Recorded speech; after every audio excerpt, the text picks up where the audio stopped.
Yo, what is up, everybody? Welcome back to the show. We've been live for 10 hours already for our coverage of the 2026 NFL Draft, which is presented by Prize Picks. Did you really think we weren't going to go live for rounds 4 through 7? The marathon continues. My name is Chase Sr. Thank you so much for being here. As always, no matter where you are or how you're tuned in, I appreciate all of you for making our draft coverage a part of your Saturday, April 25th. But also those of you who have tuned in for round 1 on Thursday night, rounds 2 and 3 last night, and we're back at it again here on this Saturday. We have people hanging out from everywhere, producer Chip, along for the ride as well.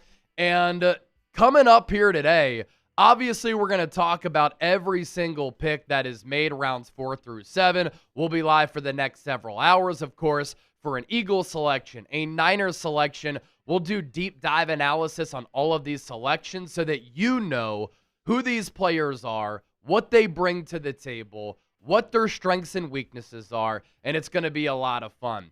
2 minutes to go until the start of round 4. NIL has kind of changed how deep the draft classes get at this juncture of the draft, but there are still some really good players left, like a denied Dennis Sutton, who I'm excited to see where he goes. Garrett Nussmeier, the quarterback. So we'll see where those players go. And then you start to look at the International Pathway Program. Where does a guy like Uar Bernard go? Could he go to the Eagles in the late rounds? And could they follow that model of what they did several years ago with Jordan Mailata? 90 seconds to go until the kickoff of day 3, rounds 4 through 7. Let's get the comment section going. Where are you watching from? We're coming to you from Studio I at Chat Sports HQ. But where are all the real ones at? Let me know down in the comment section. I see Jeff Ham is watching from Greenville, South Carolina. And then I also see that T.S. Moltres is watching from California. Speaking of California, Evan is in the building as well. And then Mr. Steve-O is watching from Oregon. Our guy Wet Noodle, Spokane, Washington. I told you, people watching and supporting the show from all across the country. Chip, let's go through the draft order just real quick to kick off round 4 so everybody knows what to expect here. Obviously, in round 1, there were 8 teams that did not make a pick. We talked about that yesterday. And then every team got on the board yesterday for rounds 2 and 3. And a constant in this draft, which is what we were anticipating, a lot of trades. And I expect a lot of trades to be made on day 3. Sometimes, not just because there are more rounds, but sometimes day 3, because there's not as much value in the eyes of some teams, we will see even more trades than we see in some of these other rounds. And so the upcoming picks to get us started here in round 4, Buffalo Bills at 101, kicking off the 4th round. Las Vegas Raiders at 102. New York Jets at 103. Arizona Cardinals at 104. Los Angeles Chargers at 105. Houston Texans 106. The San Francisco 49ers had 4 4th-round picks going into this draft. They traded one away.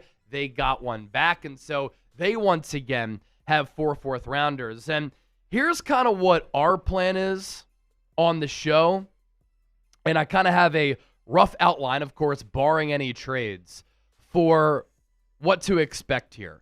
We will do a long-form video on the Niners pick at 107. They've had a very puzzling first couple of days of the draft. Then the Niners are at 127, 133, 139. We'll package all those picks and talk about all of those players. Then the Niners' last pick as of right now is at 179. And then after we sign off in several hours, we will do our draft grades video, which always bangs. And then tomorrow, UDFA tracker, and we'll take a look at the players who sign as undrafted free agents. For the Eagles, between the Niners pick at 107 and 127, I want to talk about how Howie Roseman is kind of outsmarting the NFL. He fleeced Pittsburgh. According to reports, the Vikings were very down in the dumps about having to trade away Jonathan Grenard. And then the Eagles do not have a pick until 178. So we'll do a video on that selection. Eagles have another selection at 197, and then draft grades right after that. So you saw the Niners picks right there to come. Here's a look at what the Eagles have done so far in this draft. I like what Howie Roseman has done, and of course it included the trade for Jonathan Grenard, who actually is speaking with the Philadelphia media right now at the Jefferson Health Sports Complex, no longer the NovaCare Center. Makai Lemon in round 1. Eagles moved up from 23 to 20 to get him. Eli Stowers fell right into their laps at number 54. And my entire life, I tweeted about this at Chase_Senior. Give me a follow on X. The Eagles have always had really good tight ends, and Howie Roseman has been in the building with all of them. Chad Lewis, before he was a GM. They had Brent Selleck when he was rising the ranks. He drafted and was part of the Eagles front office that took Zach Ertz. He selected Dallas Goedert, and hopefully Eli Stowers can be that next really good tight end. And then Markel Bell there at number 68 for the Eagles. That's from the Hassan Reddick trade. Real quick, Chip, could we just take a look at what the Niners have done? I know that I was very vocal on social media voicing my displeasure about what the Niners have done. It's not that I don't like the players. I just don't like the value. And there has been a consistent theme of the 49ers, John Lynch and Kyle Shanahan, reaching. And so I like Dejon Stribling. Really good player, 6'2", runs 4'3", willing blocker. Has to be a more refined route runner, but I thought that he was going to go in the 60s. That's where I had him going in my final Niners mock draft. So I thought 33 was a little bit too early. Romello Height, you can argue it. Should he have gone a little bit earlier? Could he have gone a little bit later? I think it's a little bit of a reach. Plus, he's 25 years old. He is 3 years older than Michael Williams, who's going into year 2, and he's 239 pounds. So he is only really a speed rusher at this point with some backside ability. And then Kalon Black, the running back out of Indiana. I like him. Twitched up. He can bench more than 400 pounds, squat 500 pounds. He's like 211 pounds. But at number 90, it's too early. And the draft is about value. And this is why the Niners have to double up on all these picks, because they keep missing and reaching on some of these players. All right, let's get to our sponsor. As I mentioned at the top, all of our draft coverage is made possible thanks to our great folks at Prize Picks, #1 daily fantasy sports app in North America. That's why more than 20 million people have signed up and submitted a lineup with billions of dollars paid out. And right now, when you use our code HMA, and you use our download link down below, and you play your first $5 lineup, you get $50 instantly in lineups. You can make player picks, which is that 2 to 6 player stats. You choose more or less, or you can make some team picks as well, and all of your transactions are safe and secure. Team picks is kind of a new movement on the Prize Picks app, and you can see it is available in many states across America, including our Niners audience that is watching from California. We got to get it going in Pennsylvania. As far as a Prize Picks lineup, $20 to win $115. We're looking at some basketball action here. Paolo Banchero, less than 34.5 points, rebounds, and assists. Magic, Pistons, locked up at 1. That series shifting to Orlando. Desmond Bane, more than 3.5 free throws made. Get to the stripe, Desmond. And then Duncan Robinson, more than 2.5 three-pointers made. We'll be able to track this in real time, which is absolutely awesome. Gotta love AI and the evolving nature of all our graphics here. So pick more, pick less, pick Prize Pick. Show us that you know ball. Get $50 when you play $5. NFL Draft, sponsored by Prize Picks. And what do you know? We already have a trade.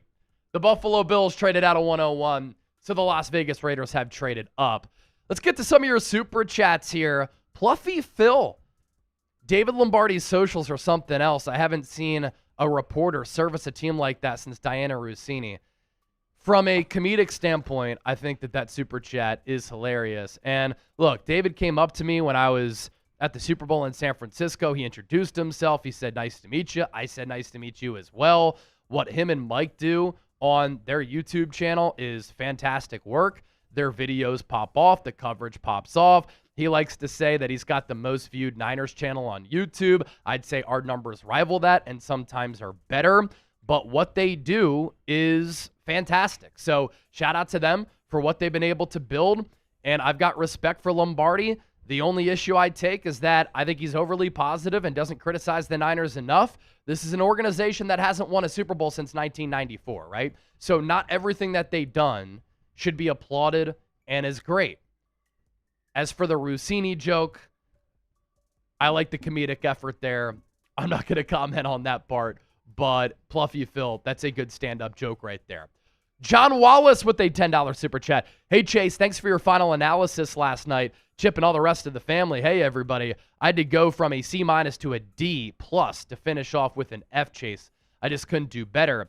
Chip has been killing it, and a lot of people don't realize that our producers here at Chat Sports are so vital to what we do. Like, obviously, I've got to talk for, sometimes 6 to 8 straight hours, right? But I get to sit up here, I get to analyze picks, I get to share my analysis.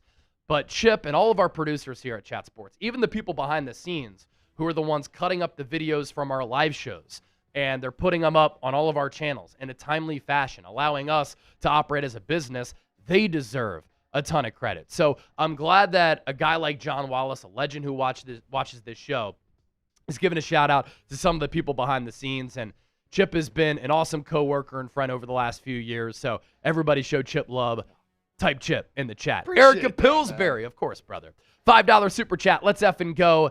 EAGLES, ready to rock with you and Chip for another season. I can't wait for the season to come around. And for the Eagles, Erica, I think they're one of the more interesting teams in the NFL heading into 2026. They're going to trade away A.J. Brown. They still have a really good defense, but on offense, we just have no idea what to expect. So it's going to be interesting. It's going to be fun, and I've got you all covered every step of the way.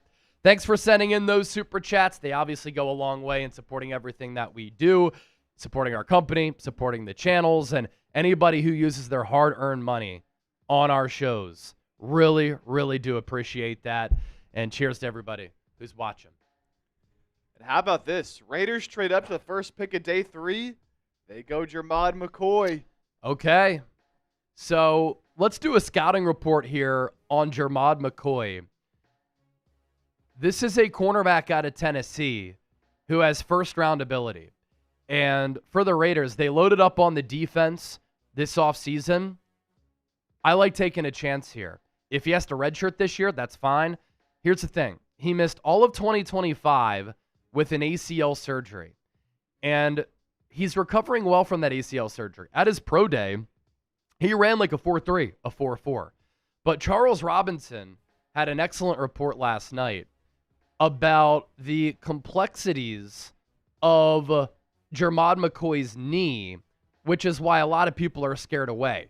There was this bone plug in that knee, and some teams fear, that there has to be another surgery with that bone plug, which is when you take a piece from the knee and you insert it because of some degeneration there.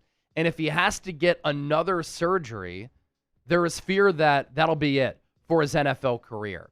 So if Jeremiah McCoy can stay healthy, there is a world where he could be one of the top corners in this draft. But there's also a reality where if he has to get another knee procedure, that's it, and he doesn't last beyond his rookie contract. But good for him, a long wait, goes in the 4th round, very quality athletic profile, was really good in 2024 before tearing his ACL. He has a natural feel for zone coverage along with instincts and ball skills. And at times he can lose his poise and get grabby if behind, which at the NFL level, they will penalize that more compared to the college level. But day 3 to me is about taking chances. That's another reason why I get so frustrated about the Niners reaching the first 2 days of the draft. If you want to take chances rounds 4 through 7. Don't take chances 1 through 3 when the best players are there. And the Niners don't do a good job of projecting where these players can be in a couple of years. And that's what happens when your head coach has too much personnel say. He's trying to win right now. So he's drafting players who might be tapped out and they don't have as much upside. And that's one of the issues that I have with head coach Kyle Shanahan. But Jermod McCoy to the Raiders there to kick off round 4 at 101. 75 Dignan. You guys took undeserving heat yesterday. Hope we never see that drippy dude again. CNC Niner Factor. Let's make it count. Faithful. Bang, bang. Yeah, Chip and I were talking about that after the show, and I honestly didn't see some of it. And I guess when the Eagles made a pick, like I was doing what we do for every single Niners pick, right? And it's the nature of my job. I know a lot of people don't like that I'm live on Eagles, live on Niners, but I'm living out a dream talking about the NFL. I've got 2 massive YouTube channels. I've got to cater to both. I also have a new NFL college football show where I get to talk about the league as a whole. And I understand that fans get fired up and we're not always talking about their team when we're live on that channel. But for people to like take personal shots at me, it is what it is. But here's the thing. Internet voices and social media voices are always the loudest. In reality, you think about it, we reach millions of people every single month on Eagles Now and on the 49ers Report.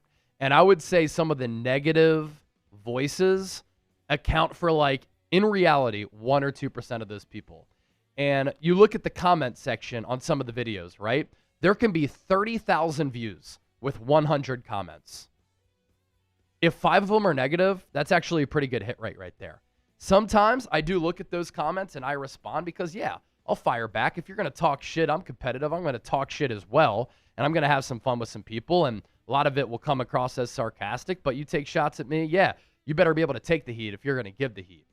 But we got a job to do. We got a business to run. I'm the VP of content strategy here as well. So I'm not just doing content. This is how I make a living, man. And we put a lot of work and a lot of passion to all this. So the real ones know. 75. Appreciate that $20 super chat.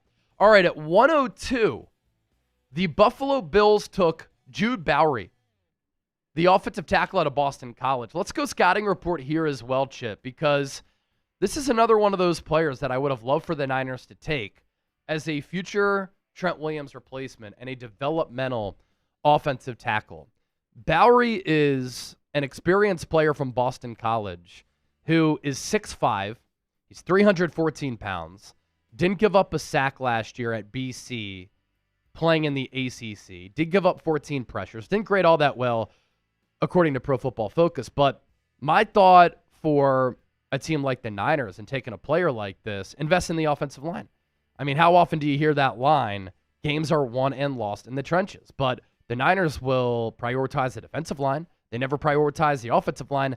And the thing with the player like Jude Bowery is there's no rush to play him. But how about developing him behind Trent Williams? Get ahead of replacing him. Very nice athlete, flashes of power, which I think will give him a good ceiling. Might fit best in his own blocking scheme. Sometimes he has issues dealing with power and hand usage. He can let guys get to his chest a little bit too much. But Jude Bowery, good player to Buffalo and a developmental offensive tackle who can learn behind one of the best in the game, Deion Dawkins. Shout out to Temple University. All right, here's our super chat menu. 75 Dignan sent in that $20 super chat. So he is in the raffle to win a 49ers Report shirt. If you send in 20 or more, you get a raffle to either win a 49ers Report shirt or an Eagles Now shirt. You send in a $50 super chat, I'll give you a beer cheers. If we get the 500 total, we've been ripping shots of mezcal all throughout the weekend, which I've absolutely loved. You take shots at tequila, you take shots of whiskey, and it'll really impact you the following day. And for me, I track my sleep like pretty heavily. And you drink alcohol, you know, a couple hours before bed, your heart rate always spikes. You have stress levels that are very high. You don't recover as well. Drinking this mezcal, I've actually been able to bounce back pretty well. Now, last night I only slept 5 hours, but it wasn't alcohol related. I was just juiced up, ready to get into work for rounds 4 through 7, coming off a great day 2. Let's also do this. I saw a couple people send in a $5 super chat. For the next 5 minutes here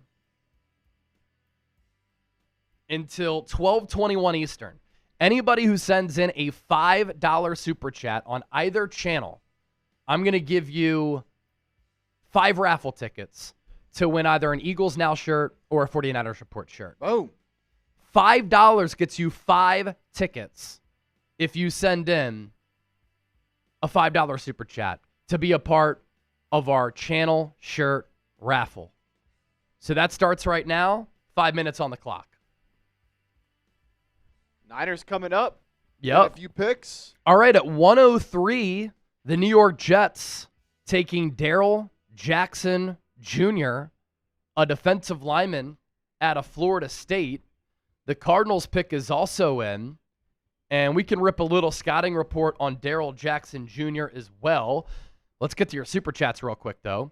Plus Ultra Adrian, he's been here all 3 days of the draft. What a legend. Chase and Chip, you guys are the only ones I want covering the Niners. We're lucky enough to have you two here.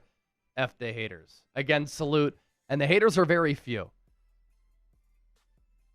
But they're always loud. So keep that in mind if you ever get discouraged when you're on social media and people are talking some smack. Bump 88, $2 super chat. And Ultra, we're giving you 5 raffle tickets for that as well. That included the super chats that came in right before I announced that. Bump 88, $2 super chat. Thank you so much. What is 88 for? Is that for Jake Tonches? Sneaky good tight end. Brian Seitz, a $5 super chat. Getting that raffle, baby. Bunch coming in. Raffle tickets there for you as well. 5 for 5. 3 minutes left on that deal.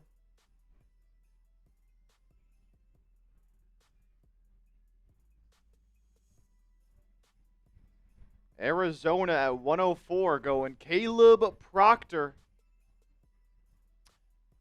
Caleb Proctor's a good player. He was one of the day 3 players who I was a big fan of.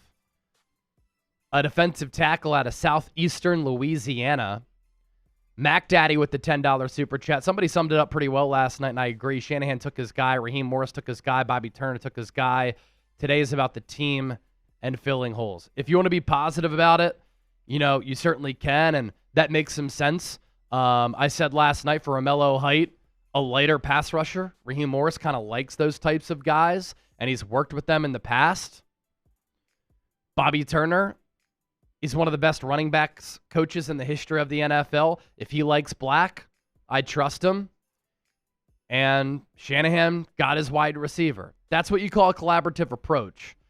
But I just think that the Niners' draft strategy and their scouting has kind of been ass backwards because some people have said, like, let the experts do their thing, right? But according to the consensus boards, there always reaches. And the results really show that. Spy High, $5. Raffle tickets for you. Which prospect should the Niners be interested in the 4th round? I'll tell you this, man. I really like Zane Durant, the defensive tackle out of Penn State. If Denai Dennis Sutton is on the board at 107, the edge rusher out of Penn State, I absolutely love him as a player. Yes, you took Romello Height, but Denai Dennis Sutton is fantastic. All right, a quick reminder. Be sure to follow Chat Sports on Instagram. It's at Chat Sports. We're always trying to grow our social pages. And 2 new followers will get a free merch item. So we're doing something special for somebody. Give us a follow at Chat Sports on IG, otherwise known as Insta. Link is in the chat, baby. Link is in the chat. And you've got an opportunity to win a free merch item.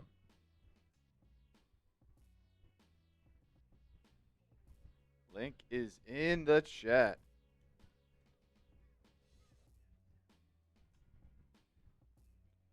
A lot of good stuff on the IG, man. Great way to keep up. A lot of short form content on there from a lot of our great people here.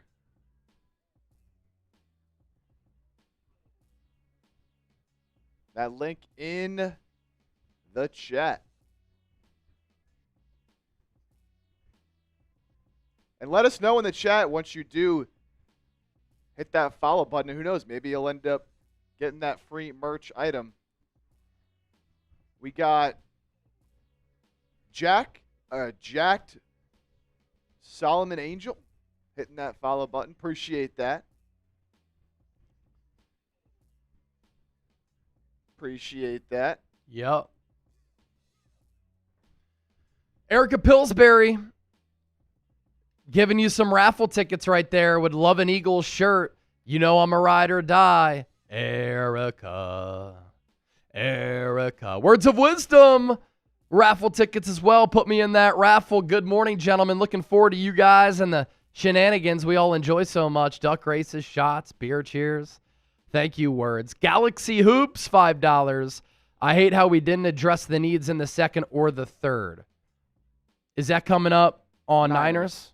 Yeah. So I actually disagree. The Niners did address two needs last night, wide receiver and edge. I just thought where they took the players was a little bit too high, and they traded back 3 times, and they still somehow managed to reach 3 times. Just don't get it. Bump 88. Can we get Kilgore next? That's a player I would like for San Francisco as well because they have a need at safety. Buddy! Is this Buddy Bear? Or is this just Buddy? Another Buddy, I think. All right. Buddy, $20 super chat. Chip, let's give him 10 raffle tickets for a shirt. You've got to be here, though, at the end of the draft before we sign off to claim your prize. Yoda Smokes, $5. Love the show. You always do great work.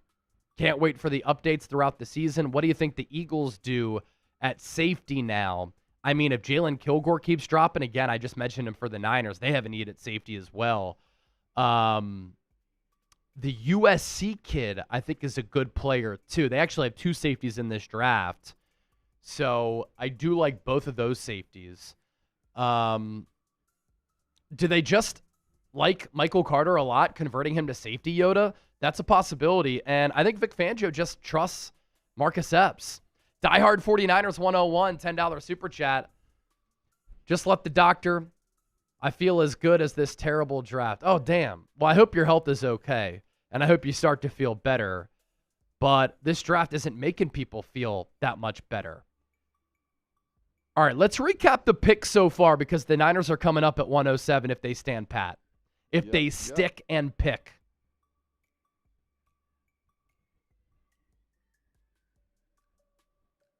And Chip, with 107, since we're trying to do that Eagles cut, I think we just hop like right in. Yeah. So the picks so far to begin round 4. Jermod McCoy, first-round talent, injury concerns to the Raiders. Cornerback out of Tennessee there at 101. The Raiders moved up to take him. Jude Bowery, the Boston College offensive tackle, sliding to 102. He's a good player. Didn't give up a sack last year. Needs to get a little bit stronger, better hand placement. Darrell Jackson Jr., defensive lineman out of Florida State to the New York Jets. Caleb Proctor, a player who I like as a more slender defensive tackle out of Southeastern Louisiana.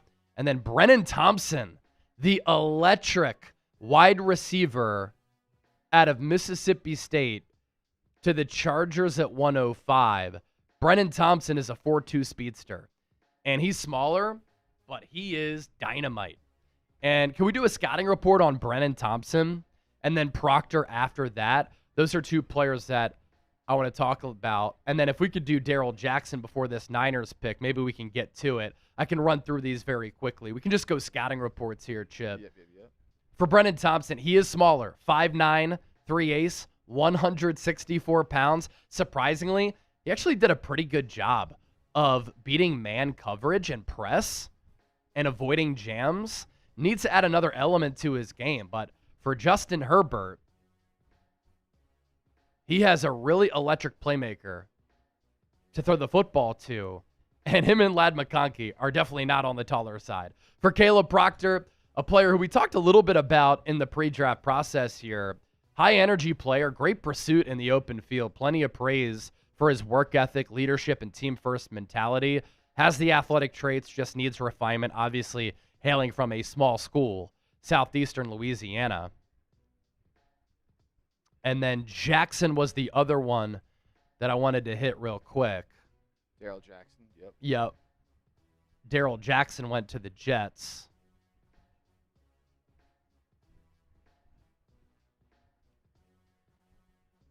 Darrell Jackson went to Florida State. Shout out Reed Barkus. Great size and frame with one of the longest wingspans ever for a defensive tackle. Traits outweigh impact right now, but his untapped ability, especially as a run stopper, no real pass rush impact outside of 2024. But Darrell Jackson, 4th round grade on him, 6'5", 315. 86.5-inch wingspan.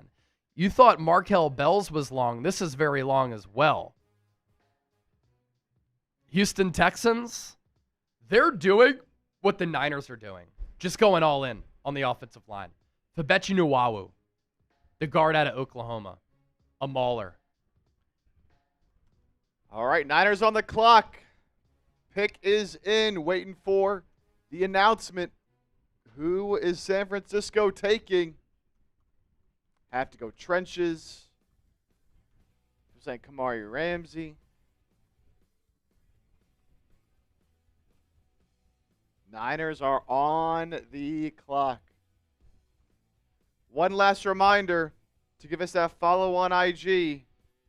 2 free new followers getting a merch item. That link's in the chat. We're picking the winner in about 10 to 15 minutes. So last chance to get in. 2 new followers on that Instagram. Get a free merch item. Links in the chat. All right, San Francisco. Who's it going to be, man? Start today off strong. Kilgore. Some people saying. Punter. Oh, my God. Did you imagine Niners go kicker / punter? Long snapper. Pick is in for the Niners. Let's see who it's going to be. We'll rip a video on this for sure.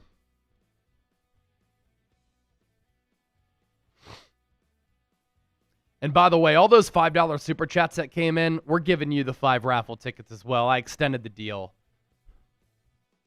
So on either stream, you send in a 5, you get some raffle tickets to win a channel shirt. Mac Daddy with another 5. Don't get me wrong, it's definitely backwards. You got all these guys much later. They're terrible at that, playing their favorites, terrible strategy. You know what another crazy thing is?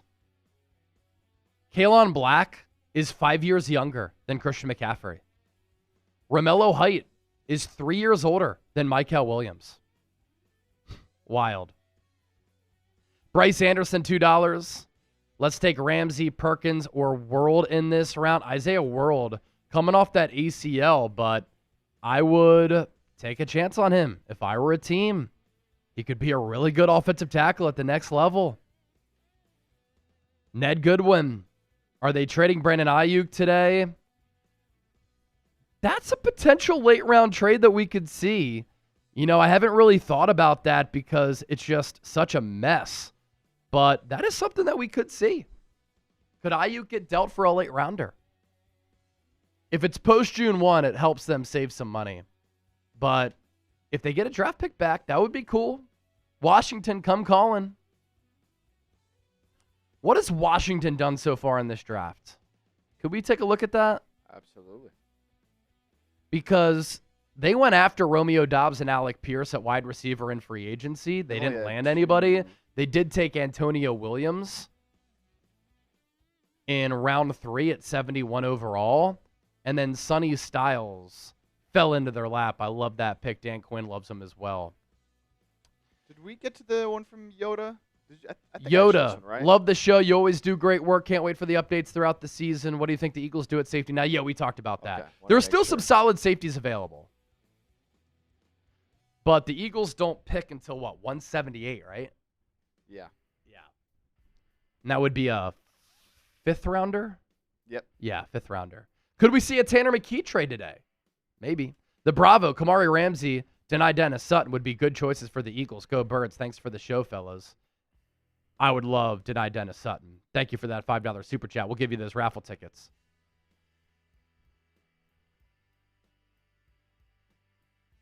David Rosler, NFL International Fan of the Year, representing the Niner gang in Germany.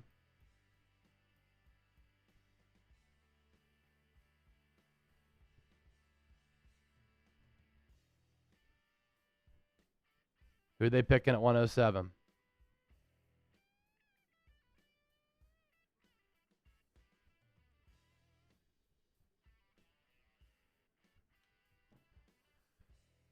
Oh my God. Grayson Horton, the defensive tackle out of Oklahoma.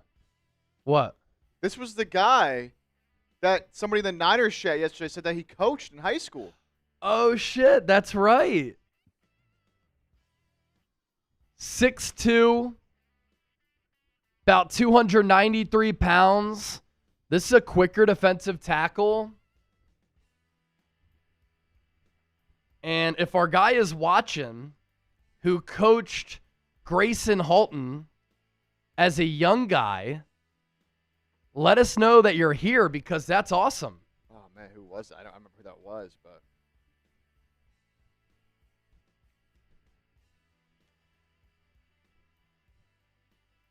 Oh, Kwesi Adofo-Mensah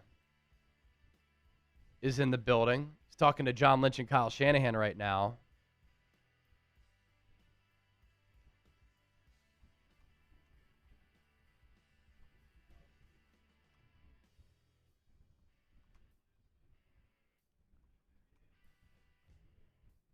So we'll break this down in full, but Niners fans, give us your initial thoughts on the pick here.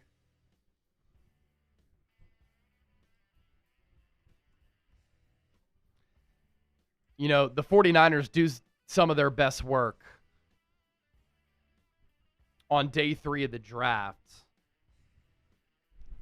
Grayson Horton.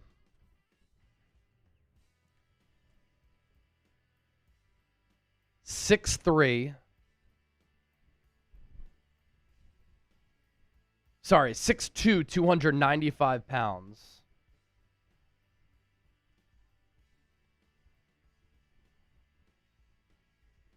Ran a 4.82 40-yard dash at the combine. So this is a quicker defensive tackle who can move. 7 TFLs and 3.5 sacks last year. 1 forced fumble. 1 pass breakup.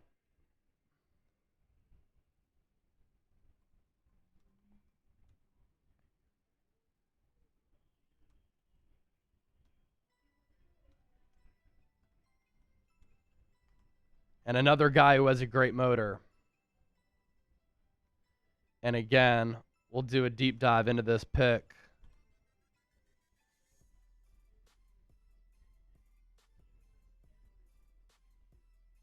Grayson Horton sent out a tweet. Let me put it on IG here for everybody.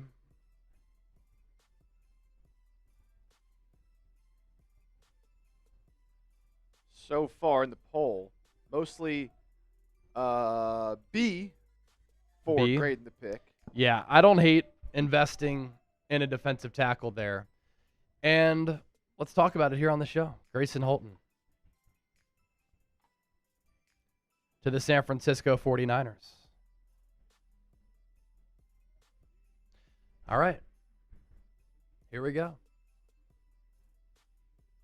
It is day 3 of the 2026 NFL Draft, and our coverage continues here on the San Francisco 49ers Report. My name is Chase Sr. We've been talking about every single Niner selection in this draft, and we're always talking Niners here on this show, which is why you got to hit that subscribe button right now. As we're closing in on 200,000 subscribers, this edition of the show is presented by Prize Picks, and the 49ers have added another player here in round 4, and with the 107th pick, San Francisco has drafted Oklahoma defensive tackle Grayson Horton. We actually had a viewer who was watching the show last night who coached Grayson Horton when he was a youth football player. So if you're watching the show right now, very cool story there for the young coach and the young player who now gets drafted. Horton is one of those more slender defensive tackles who is very quick and explosive. He obviously doesn't have that girth to his build like a CJ West and is not as big as Alfred Collins, who's like 6'5" and 6'6". But this is another player for San Francisco who has a great motor and plays the game with relentless energy. That's what Dejon Stribling does. That's what Romello Height does. That's what Black, the running back out of Indiana, does. The Niners do prioritize taking players who love football, who have that level of dedication that Kyle Shanahan and John Lynch do to the game. And so for Grayson Holton here, really good athletic ability. He wins with quickness and burst. I'd say he's really in the build of an Osa Odigizua. And I thought going into this draft, the Niners could have drafted a more slender defensive tackle who's a good pass rusher because they need some depth there. So I actually like this pick. Great disruption ability. He can have success as a gap shooter. And because he does have that lack of girth and size, he can lack an anchor and fails to shed blocks too often. So his game is really being able to win with quickness, twitch, and explosiveness for a guy who is a tick under 300 pounds. Last year for Oklahoma, 33 tackles, 7.5 TFLs, 3.5 sacks with 2 passes defended, 1 forced fumble, 1 fumble recovery. Also had a really good 2024 where he had 6 TFLs, 5 sacks, and 2 forced fumbles. At the NFL Combine, he ran a 4.82 40-yard dash. So that goes to show you the speed and the elusiveness that he has at that defensive tackle position. And behind Alfred Collins, CJ West, Osa Odigizua, the Niners don't have a ton of true defensive tackles on the roster who could be potential long-term plays, but I think that Holton could be that. And what's funny is that the Niners reach so often in rounds 1 through 3, they do some of their best work on day 3 in these 4th, 5th, 6th, and 7th rounds. Here's what the athletic Stain Brugler had to say about Holton. We always trust what Brugler has to say. He's so smart and tapped into scouting these prospects. Holton is sawed off and can be overwhelmed at times, but he moves with big man twitch, and his initial quickness and closing speed can be weaponized. A part-time role that keeps his battery charged will be his best NFL fit. And here's the reality, right? I mean, when you're taking a player in the 4th round, sometimes that player is not going to be an every down player. He doesn't need to be, though. And the Niners can have a lot of fun with some of these sub packages and on obvious pass rush downs with the personnel that they have up front. You know, Michael Williams can play end or tackle. Keon White can play end or tackle. Romello Height is the speedster off the edge. You've got Nick Bosa. And then at defensive tackle, Alfred Collins, CJ West, Osa Odigizua, Grayson Holton. That's a pretty good room right there that I'm excited about, and I imagine Chris Kocurek is as well. So let's pop up the poll question here. Always want you to share your thoughts. Grade the pick, A, B, C, D, or F. Let me know what you think here. Grayson Holton to San Francisco at 107. The 49ers Report is made possible and sponsored by our friends at Prize Picks. This is America's #1 fantasy sports picks app, and we have a great deal for everybody out there. When you use our code HMA, and you can download the app with the link that is attached to the pinned comment and in the description of this video, and you play your first $5 lineup, you get $50 instantly in lineups, which is awesome. And this is the best place to win cash while watching sports. The app is really easy to use. Just pick more or less on a few player stats, and you can you can lock in your lineup, Also, with the new social feeds feature, you can share prize picks with your friends and copy lineups with a single click. That includes me. Give me a follow at Chase_Senior, and you can tail our picks, and you can see our lineups before they get posted. Prize Picks also now has early payouts. If your player gets off to a hot start, you now have the option to cash out of those winnings before the game even finishes. And here's a lineup for tonight. Palabancaro, less than 34.5 points, rebounds, and assists. Desmond Bain, more than 3.5 free throws made. Duncan Robinson, more than 2.5 3-pointers made. It's always good to be right with Prize Picks. Pick more, pick less, pick Prize Picks. Thanks to Prize Picks for sponsoring the show. So more on Grayson Holton here. He competes to the end of the whistle and through the whistle. He was a fan favorite at Oklahoma because of his energy, fun-loving personality. So that's good as a cultural fit for San Francisco here. Loves football, but also I think people are going to enjoy being around him. You saw with the photo that we showed you, he's got that Captain C on his chest. So very well respected within that program. He has some leadership traits, set the bar high in the weight room. And in the weight room, he can throw around a lot of weight. And I love how Dane Brugler put this. Closes like a banshee when he has a clear lane to the football. He can also use some subtle shoulder dips to wrap or slash through gaps. And think about it. When you are a smaller, more slender defensive tackle, and you got to win with quickness, you win with quickness, you win with twitch, you win with burst, you win by getting creative with your moves, like that shoulder dip to try to squeeze through some offensive linemen.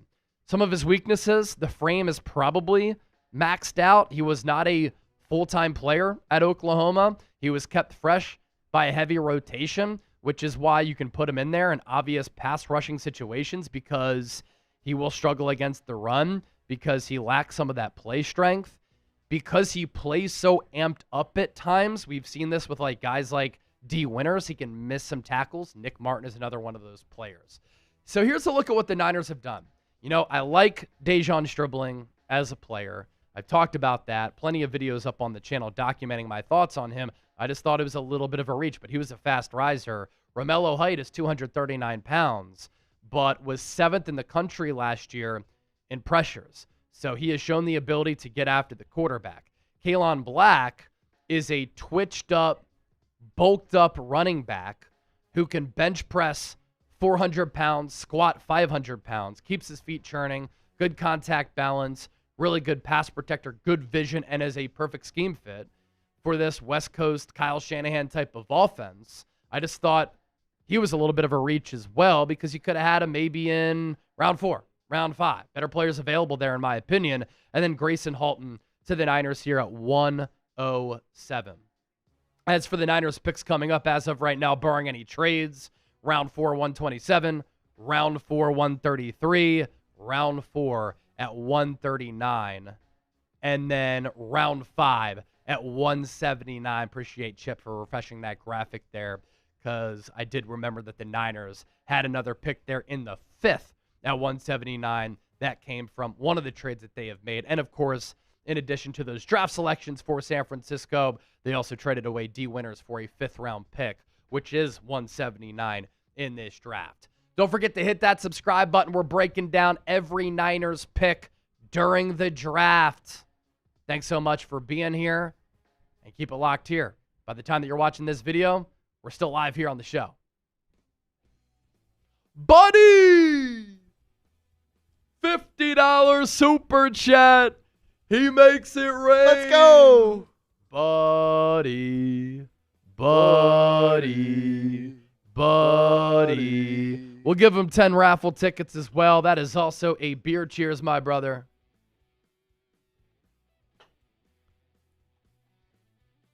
What a legend.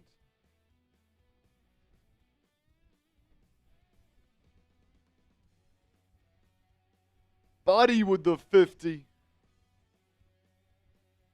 And real quick, let's just recap some more supers that came in, but I want to get caught up on the picks since the Niners did take Grayson Halton here. Yep. So Broncos right after the Niners. They took Washington running back Jonah Coleman at 108.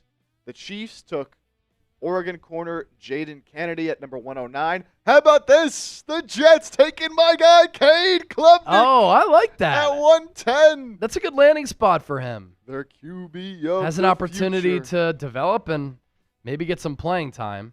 Hopefully he's got some foundation there.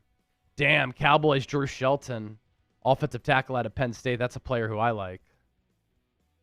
And that is where we are at now. So Dallas just went Drew Shelton at 112.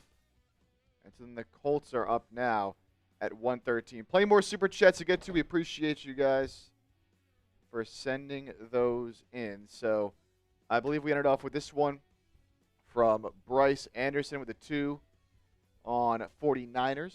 Yeah, we saw that one. And then we got Ned. I think you said this one verbally. I might have popped this one up. Are they trading Ayuk today? Talked about the potential there. Yep. Shane Kirshner coming in with a $10 super chat here. Not happy with the day 2 picks. Around 4 and 5 seem to be our sweet spot for picks. Hopefully, today's a good day. I think, can't be too mad about where they started off there at 107. Can't be too mad there. Did Mullet Man get drafted? Yeah, Mullet Man got drafted by the Steelers. Talking about, oh, man. I can't remember his name right now. Drew Aller? No. The lineman they took with the hair. Oh, Jennings Dunker. Yes, Jennings Dunker. He is gone. Francisco Avila back in the building. Still waiting for O-line help. Brock can't pass the football. He's running for his life. Yeah, still no O-line yet. Still no O-line yet, but plenty more picks to come in round 4 for San Francisco. Plenty more picks to come. We got, who else here? We got Buddy's 50. That's legendary stuff. Buddy, I'll crack a drink for you here in a second. Sonny, need to get better in the trenches. I like it. Hey, yeah, there we go. O-line, D-line. Niners go D-line there. And then, shout out my dad coming in Jeff with the 10. Chipper! Wow. Cade Klubnik to the Jets. Yeah, Clemson. Let's go. How awesome is that? And it's so funny. Man, how about him and Garrett Nussmeier kind of jockeying back and forth to see who would go first? Guys who going into 2025, some people thought could be first rounders, both did not have great 2025s, fell a little bit, and it's Klubnik, a Texas high school legend, by the way. Oh, yeah. Some people here at Chat Sports HQ said that he's one of the best quarterbacks they've ever seen, him and Quinn Ewers, and he goes to the Jets. What were you going to say? On Prize Picks, I actually took Nussmeier to go to the Jets, but I won't be too upset that my guy Cade went first. Hate LSU. I mean, you had the position right. You had the thought process right. Yeah. Indeed. All right. We can do this, Howie Roseman cut now, I think? Yeah, I think we should have enough time. We're at 113. Kind of send you a rundown here sure of what I'm going to talk about. Niners are up at 127. Say we had about 13 Yep. picks. Should be fine.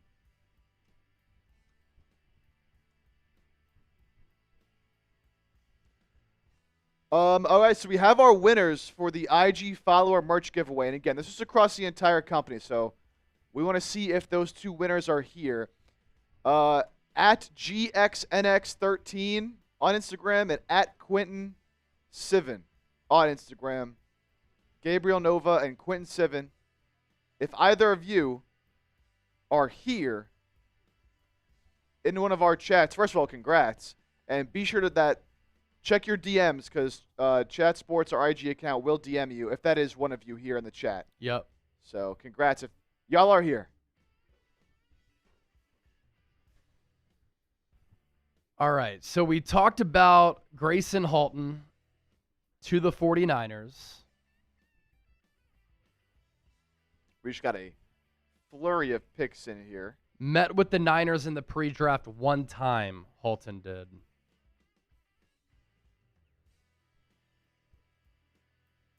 So we got the Colts pick. They go Jalen Farmer. Yep. And then we also just got the Cowboys pick again at 114. They go Florida corner Devin Moore. And then Baltimore as well. Also, their pick is also in. Jacoby Lane, Elijah Surratt. Those are the 2 receivers that the Ravens have drafted in this draft that I think have the ability to be really good players for Baltimore and Lamar Jackson. Mark Munoz. It's my sister's quinceanera today. Shout out, close. baby sister, the biggest Niner fan I know. What is quinceanera? It's like look at you with that pronunciation, emphasizing that N with the accent. I got a little Mexican in me. Okay. It's when you turn, I believe it's 15 years old in Hispanic culture. Oh, so it's like a bar mitzvah. Yeah, it's like a bar mitzvah, but Hispanic culture kind of thing. I believe it's 15. Okay. I think that's the right age. Happy birthday to your baby sister. Hope you guys have a fantastic day today. Enjoy. And tell her that Chase Sr., Jake Chipper from the 49ers Report said happy birthday. Quinceañera. Did I get that right? Quinceañera. I think I got that right. That's good stuff, man. Grade Chip's pronunciation, A, B, C, D, or F. It's an A. I did get it right. Mark, let's go. Jonathan goaded, who the F is Grayson Halton. We just talked about him for about 10 straight minutes. Oh, wow. So scroll back if you want. Oh, this is a great Buccaneers pick. This is why Jason Light is one of the best GMs in football. Keontae Scott to Tampa Bay.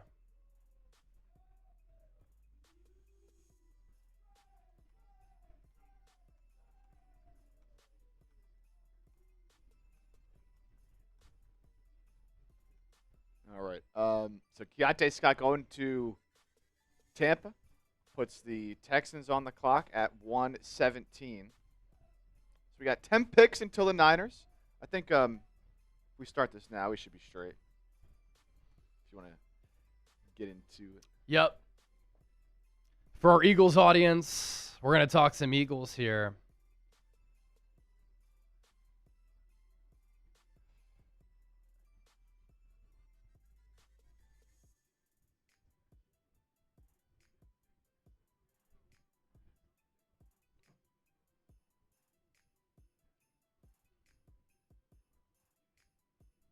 All right, let's talk some Eagles. What I want to do is pretty much explain how Howie Roseman continues to outsmart the NFL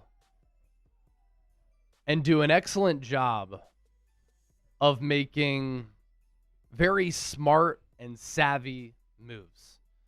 So let's get into it here. Let's go. It's day 3 of the 2026 NFL Draft, and the Eagles don't have a pick currently until 178 in the first round. So on this Saturday afternoon, I want to spend some moments talking about how I think Howie Roseman continues to outsmart the NFL by making savvy moves, by being ahead of the curve, by just making really intelligent picks and having really good foresight. So I want to begin by talking about the Eagles' acquisition of Makai Lemon. And the Eagles, of course, were at the 23rd overall pick, and they had Makai Lemon as a top 15 player on their draft board. They went through a couple of different draft scenarios in which players would fall who they coveted. And they looked at trade-up scenarios for individual players. And there was only a certain grouping of those players they were willing to trade up for.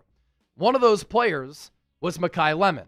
So Howie Roseman pulled off this trade where the Eagles jumped from 23 to 20. They got a 7th-round pick in 2027. They gave up their 23rd pick, so the Cowboys moved back. They got a guy in Malachi Lawrence, the edge rusher out of UCF, who they really like. And then the Eagles did have to give up a 4th-round pick at 114 and a 4th-round pick at 137, which is why, to kick off this draft, the Eagles currently do not have a selection in the 4th round, and they don't pick until the 5th round as of right now. And you always have to keep in mind that Howie Roseman could make some trades. How did Howie execute this, though? It was a stroke of genius. He sees Makai Lemon falling, and according to Nick Harris, who covers the Dallas Cowboys, remember that the current coach of the Pittsburgh Steelers is Mike McCarthy, who used to be the coach of the Cowboys. Somebody in the Cowboys war room texted somebody in the Steelers war room, and they asked, with those McCarthy connections, who are you guys taking with the 21st overall pick? Somebody in the Steelers room said, oh, we're taking Makai Lemon. So this is a kind of a flex from the Dallas Cowboys, but also the Eagles as well. Because somehow Howie Roseman got wind of that in his communication with the Cowboys and maybe some other people across the NFL. and he saw Lemon there for the taking at number 20, so he trades up. And this clip has since gone viral, but Makai Lemon was literally on the phone with the Pittsburgh Steelers. The Steelers called him and said, "We are taking you with the 21st pick." And the people at Makai Lemon's draft party are going crazy. They think that Lemon is going to Pittsburgh. They have a huge need for a wide receiver too, outside of DK Metcalf. But then Howie Roseman starts calling Makai Lemon. And Makai says, "Why is Philly calling me?" Then his agent or somebody close to him, as he's sitting on a chair thinking that he's going to Pittsburgh, says, "Yo, Philly's on the phone. You're going to the Philadelphia Eagles." And so Howie jumps Pittsburgh to get Makai Lemon. And some of you might like Lemon. Some of you might not. But this is all about value. And since the Jalen Reagor pick in 2020, Howie Roseman has completely changed his draft strategy. He has learned from it. He has adapted. He's evolved. He's gotten better. And instead of reaching and taking chances on players, what has he done? Which is why everybody across the NFL and everybody here at Chat Sports continues to say, how did that player fall to the Eagles? It's because when good players fall, the Eagles go best player available regardless. And I think a big reason why the Eagles are drafting Makai Lemon, they're going to trade away A.J. Brown. He is a combination of Amon-Ra St. Brown, JSN, Puka Nacua, and Khalil Shakir. He's tough. He's physical. He loves ball. He's very serious. He plays with confidence. He has swagger. But I think the Eagles are trying to change their offensive philosophy a little bit, obviously, by changing the scheme. But they want to have a more well-rounded approach, and they want to have versatile weapons. They don't want to force-feed A.J. Brown the football. And last year, too often, they force-fed A.J. Brown the ball, and it made the Eagles' offense worse, especially when they went away from Devontae Smith. And Dallas Goedert was arguably their best weapon last year. So I think that was the thinking to get Lemon. And they're going to use him like Sean McVay uses Puka Nacua. Blocking, gadget guy, slot guy, getting creative with finding ways to scheme him open. So that's the first portion of the show. I want to talk about Jonathan Grenard next and how Howie Roseman has really adapted to this new NIL era. What do I mean by that? It's coming up here in a moment.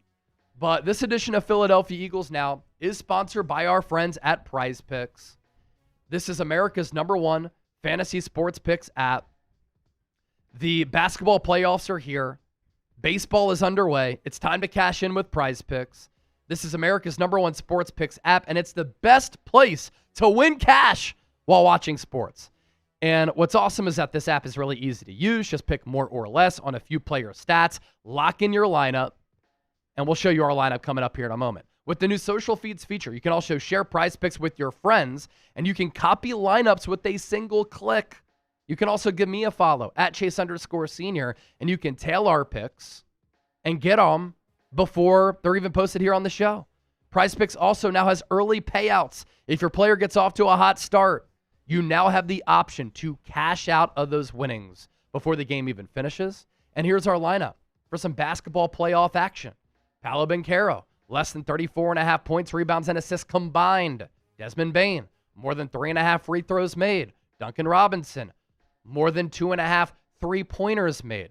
New user offer. Download the Prize Picks app today with the link in the comments and in the description. Use our code HMA to get $50 in lineups after you play your first $5 lineup. That's code HMA to get $50 in lineups after you play your first $5 lineup. Prize Picks, it's good to be right. Now let's talk Jonathan Grenard. And according to that Nick Harris report that I mentioned earlier, one more note on Makai Lemon, people in that Steelers building were pissed that word got out and how we jumped Pittsburgh for a player who they wanted. But also, it's been a spectacle in Pittsburgh. In my opinion, one of the more underrated cities in America. They felt embarrassed that that happened, especially by a team that shares the same state in Philadelphia. Howie Roseman running PA. Now with the Jonathan Grenard trade, I have talked about this for months. I'm glad it came to fruition. This is a move that I wanted the Eagles to make, and it's the highlight move this offseason for the Eagles outside of the draft. They received Jonathan Grenard and a 7th-round pick at 244. They do give up a 3rd-round pick, which was yesterday at 98 this year, and a 2027 3rd-round pick. And this is another time to tell a story here. The powers that be in Minnesota were, quote, somber when discussing the trade that sent Jonathan Grenard to Philadelphia. The Vikings did not want to trade Grenard to Philadelphia. Isaiah Rodgers, former Eagle, is on the Vikings. He quote tweeted John Clark's interview with Grenard as John Clark tracked him down and said, "Why'd you have to do the interview so soon?" Howie Roseman is a magician with the cap. He manipulates it. He uses contract restructures to his advantage. He uses those void years. He is excellent on the cap. The Vikings, on the other hand, Kwesi Adofo-Mensah, before he got fired, kind of put them into cap hill. To start free agency, they are more than $40 million in the red. So when it came time for Jonathan Grenard to want a new contract, he was making $20 million per year. He had 2 years left on that deal. That's when the Vikings said, "We're not going to pay you. We're going to put you on the block." So Howie Roseman swoops in when I guarantee you there were a lot of other suitors, and he makes the trade for Jonathan Grenard. He's coming off a shoulder injury. He said today during his press conference in Philadelphia, he was at the Xfinity Mobile Arena last night watching Game 3 between the Sixers and the Celtics and said the atmosphere was unreal, that if he had to play a game today, he could play a game today. And let me just clear some things up.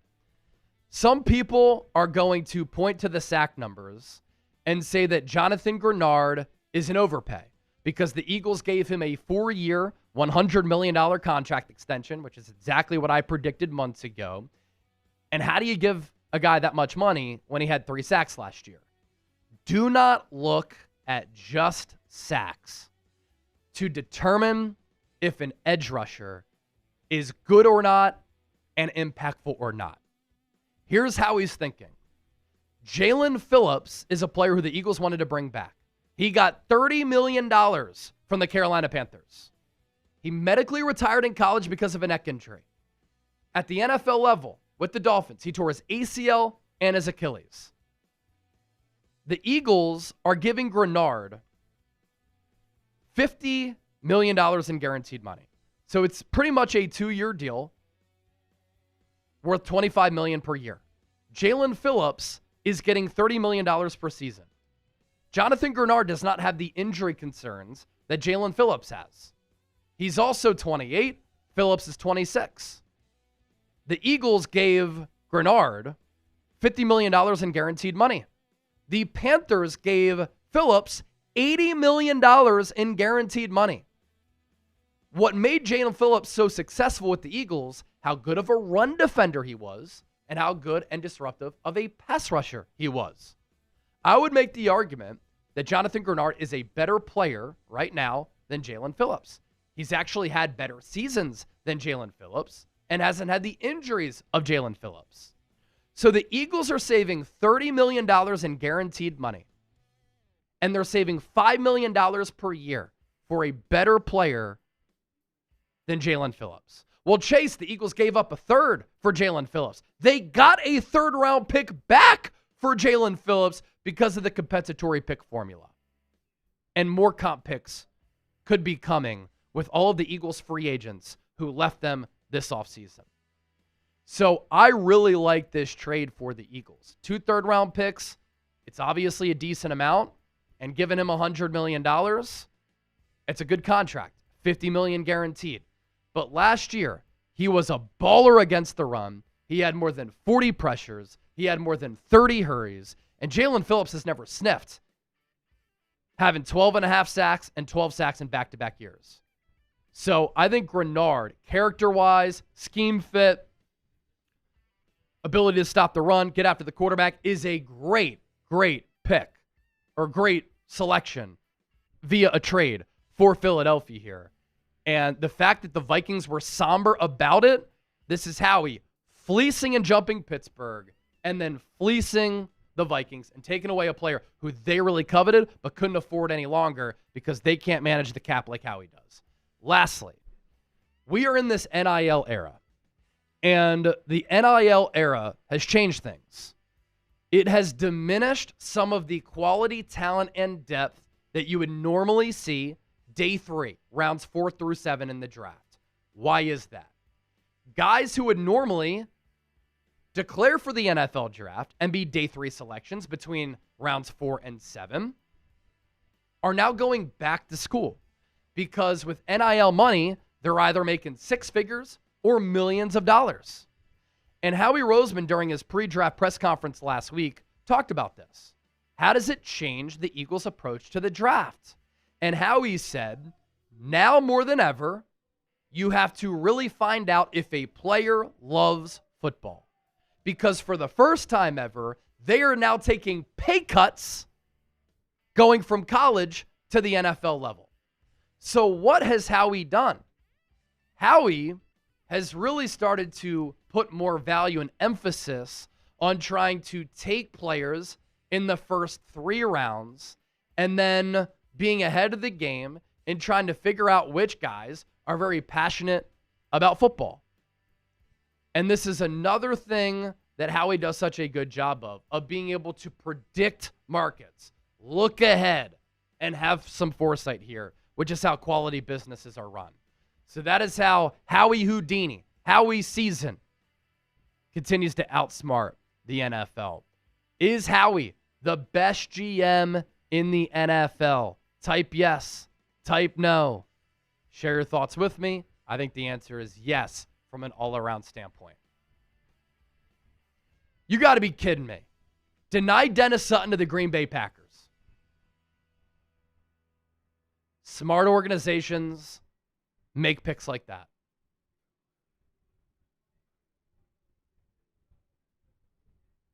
Deny Dennis Sutton lasts until 120.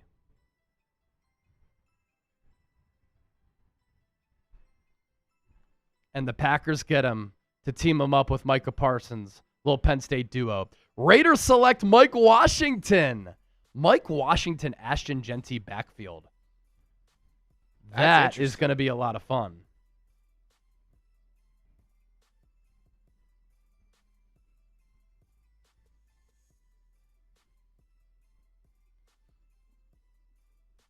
Yeah, so Atlanta was on the clock at 122 after the Steelers took Caden Wetchen. And so going back again to kind of recap the 4th round so far here. Kind of just do a quick rundown. Raiders took Jeremiah McCoy. A lot of concerns with the knee, degenerative cartilage issue. I also had surgery for a cartilage issue in my knee, so I know how complicated that can be. Yeah. And I can only imagine his sounded worse than mine. So I can only imagine how complicated that was. We'll see. It's a risk.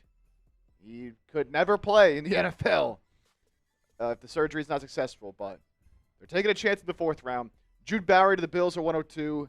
Darrell Jackson to the Jets at 103. Caleb Proctor, not to be confused with Caden, to the Cardinals at 104. Brennan Thompson to the Chargers at 105. Fabechi Nwawu to the Texans at 106. Grayson Holton, Niners took him at 107. We broke that down on the channel. Full video was already up. Jonah Coleman, Washington running back to the Broncos at 108. Jaden Kennedy, Oregon corner to the Chiefs at 109. My guy Cade Klubnik goes in the 4th to the Jets, their future star. I'm calling it right now, all right. Cade going to New York. Cage Casey, Boise State guard to the Broncos at 111. Drew Shelton, Penn State offensive tackle to the Cowboys at 112. Jalen Farmer, Kentucky guard to the Colts at 113. Cowboys up again. They go Devin Moore, Florida corner. Elijah Surratt falling all the way to 115 to Baltimore.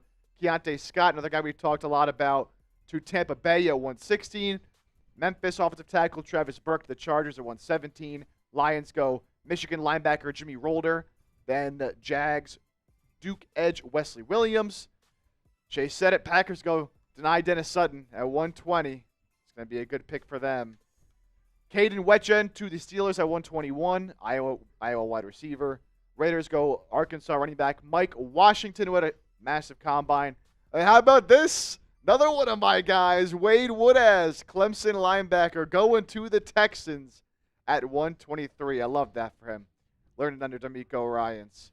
Wade Woodaz, my guy, as the Bears now up at 124. And so we're not too far away already from the Niners being back up. We got Bears, then 2 Bills selections, and then the Niners back on the clock at 127. That is where we are at. All right, we'll get to your Super Chats here. Appreciate all these coming in.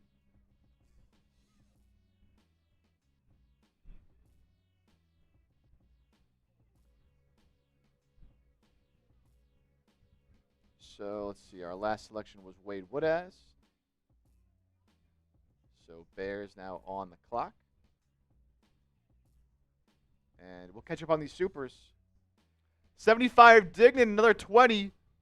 At my daughter's volleyball game while live with you guys. He says, Chase, check your email. What's up, Chip? Keep crushing C&C. 75 Dignan, thank you. Awesome, man. Thank you. Yeah, good luck to your daughter.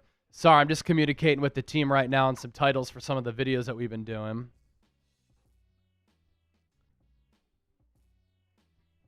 Appreciate the 20. Some raffle tickets there.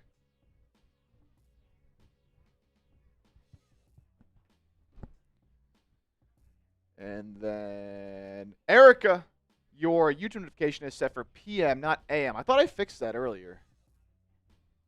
Oh. Yeah, I did fix it, though. I mean, We're live, though, right? Oh, yeah, no, we're live. Yeah, okay.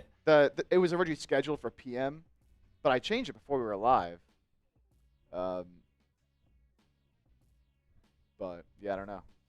It's fixed.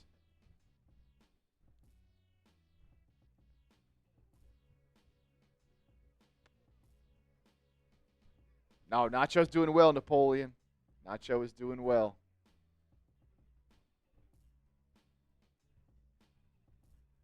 Buddy. Come on, Chip. Get on the ball. What do you mean, man? He's probably talking about the Noti. I scheduled the video. I scheduled the live show, so that's on me. Look, it's day 3, man. We're walking off 5 hours of sleep. Yep. But we're still giving you every pick.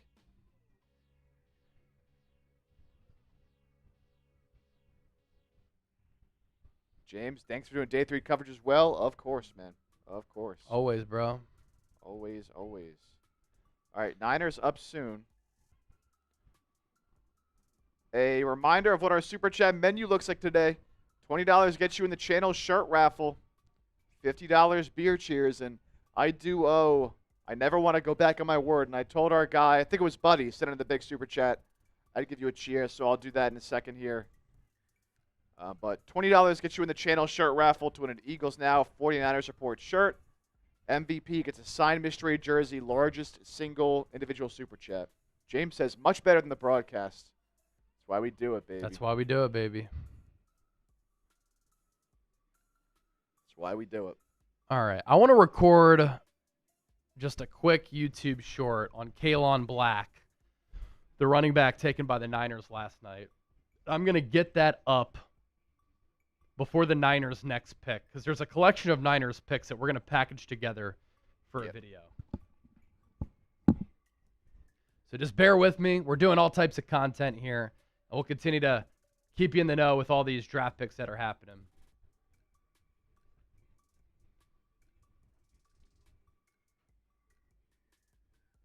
So last night, the 49ers took Indiana running back Kalon Black in the 3rd round. And I had a 5th or 6th round grade on him. I do like the player. I just thought it was a little bit too early for San Francisco to take a running back when they had other greater positions of importance that they needed to address. But there is a lot to like about Black as a player. He's a muscled up running back, runs really hard, keeps his feet churning at all times. He has excellent contact balance. Has really good feet, can make sudden cuts. He has awesome vision, which is what you need as a running back in this offense. He's also a very good pass protector, which that's how you earn the trust of Kyle Shanahan and Bobby Turner. And how about this? He's an athletic freak. At 211 pounds, he can bench 415 pounds and squat 500 pounds. Also was beloved inside the Indiana program. He is going to be 25 years old this year, so oddly enough, he's 5 years younger than Christian McCaffrey, but he does have some pop to his game. More thoughts there on Kalon Black.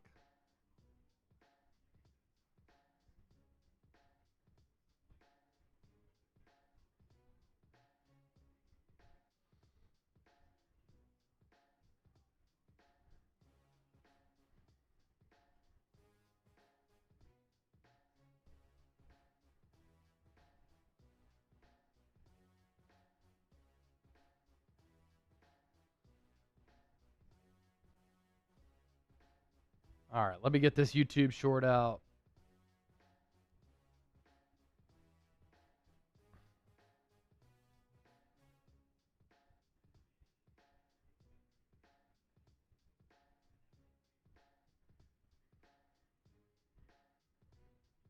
I mean, the dude is definitely jacked.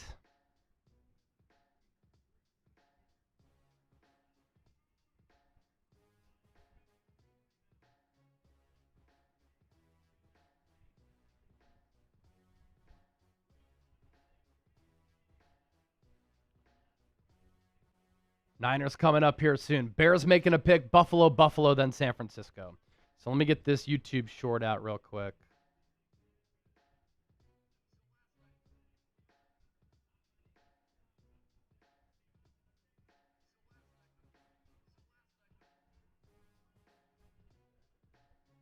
Malik Muhammad, the cornerback out of Texas, going to Chicago here at 124. Good pattern read, good ball skills, reliable tackler.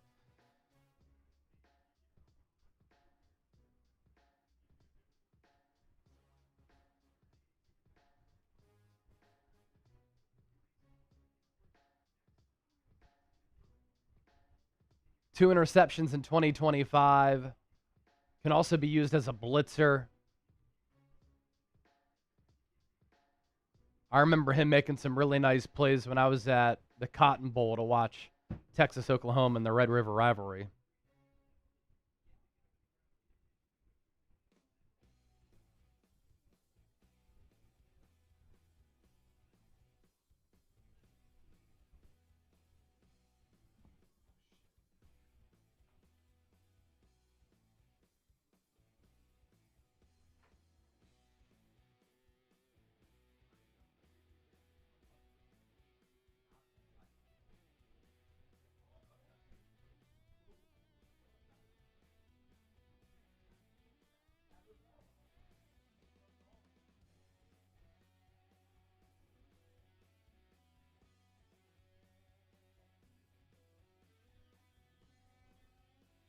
Skylar Bell is the next pick, the wide receiver out of UConn.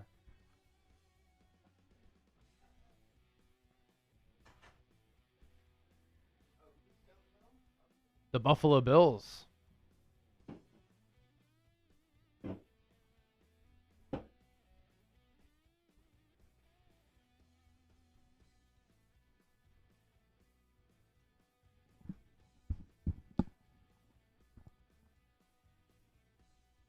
(2025) first team All-American.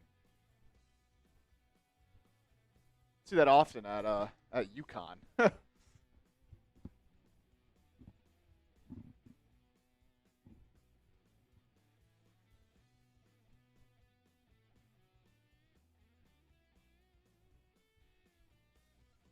Don't see that often at UConn.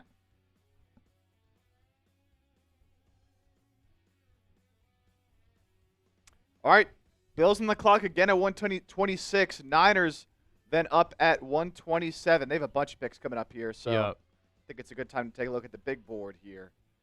Zakee Wheatley still on the board, man. Needed safety. Zakee Wheatley, very good ball skills. I'm going to tweet that out. I think that would make a lot of sense.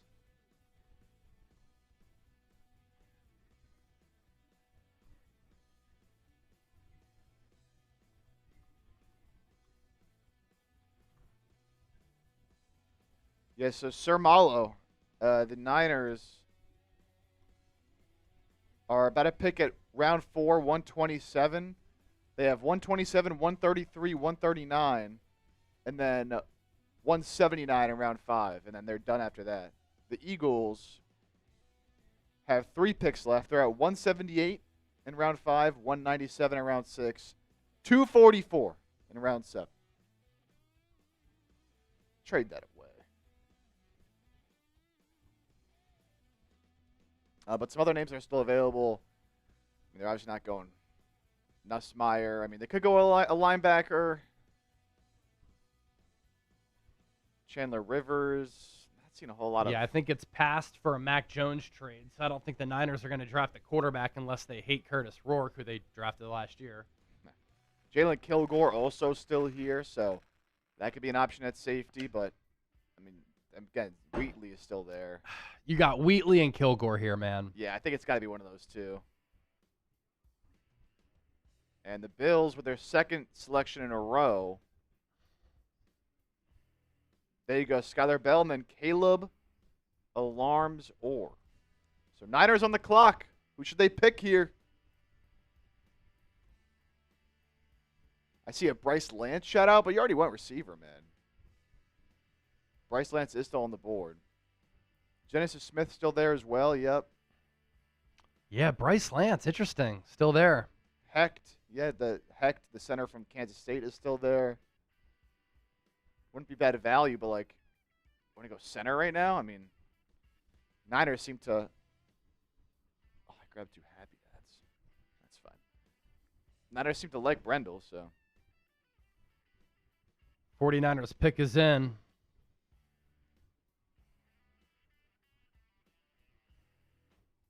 I like the DeMonte Capehart shout out, Darwin, but they're not going to go back-to-back D tackle. Yeah. But Another Clemson legend. another Clemson legend.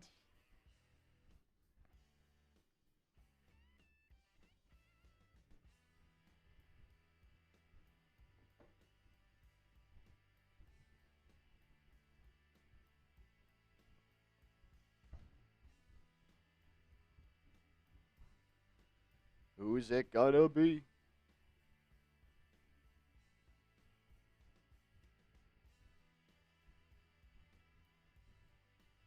Who's it gonna be? At 127. Huh. They go to commercial. Yep, commercial. All right, well, here's the beer cheers I promised for our guy. It was Buddy. Something about the name Buddy. Legends here at Chat Sports. John Wallace in the building. Seen a lot of guard. Guard or safety? Take Wheatley, man. All right, buddy. Here you go, man. Cheers. Cheers, buddy. Got a lot of tickets as well.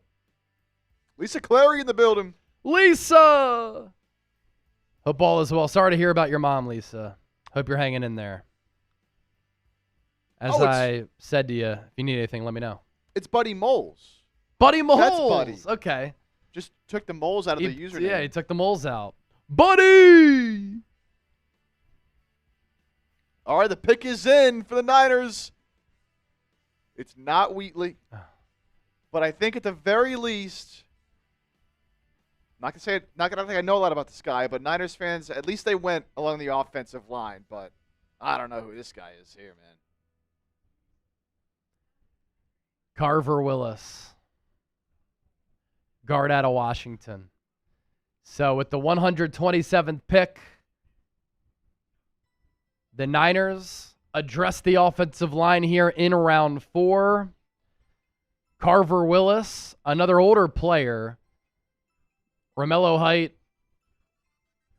he's 25 years old. Keelan Black, 25 years old. Carver Willis, 24, 6-year senior. He is 6'5", 303, 79.9 Pro Football Focus overall grade this past year, 2 sacks, 22 pressures. Good athleticism with burst off the ball. He can finish some plays.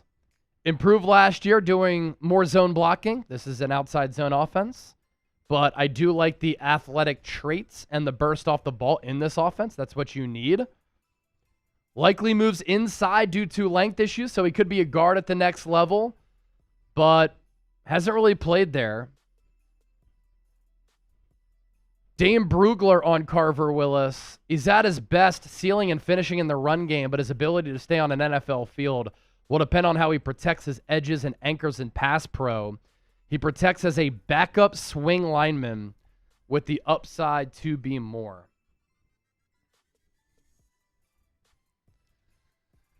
Grade the pick.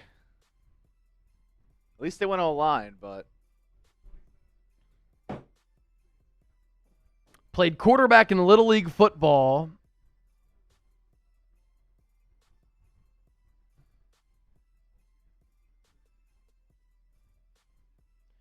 He was at Kansas State from 2020 through 2024, and then Washington this past year. He played left tackle there.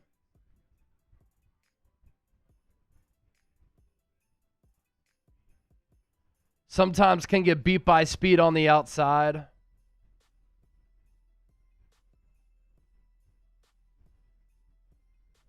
Honorable mention, all Big Ten. Missed 3 games because of a right knee injury. 6'5", 303, only 32.5-inch arms. 5'1", 40-yard dash. Quick off the snap, especially as a puller in the run game. Good in space. Can drive defenders backwards there. Good range. Hand strikes, usually accurate and on time. NFL scout, quote, there were mixed reviews at Kansas State. His overconfidence rubbed some people the wrong way, but the kid grew up and was considered a leader at Washington. Does have underdeveloped bulk, as evidenced by him only being 303 pounds. Lateral agility is just okay. Richard, $5 super chat. I love the super chat. I love the support. I hate the profile photo. Jason Tatum. Dagger last night against the Sixers. Chase, love you, man. Never leave the Niners channel, please. I don't plan on going anywhere. Richard, $2 super chat. Love you too, Chip. Hey, Richard. Change that profile picture, man. Thanks for the love. Yeah, change that profile picture.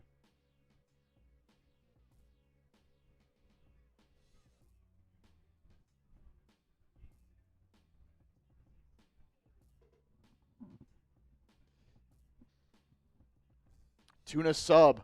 What a name. 133 is Raheem's pick. Please let it be Kilgore. Seems like one of these safeties is going to fall.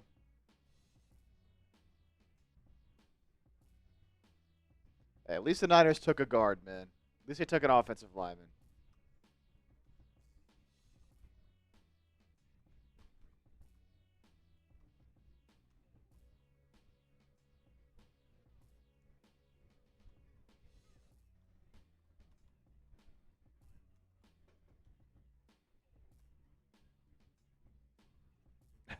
Yeah, we took the wrong guard. We'll see, Yeah, man. guard or tackle. I guess he's listed as a guard in our database, but did play tackle.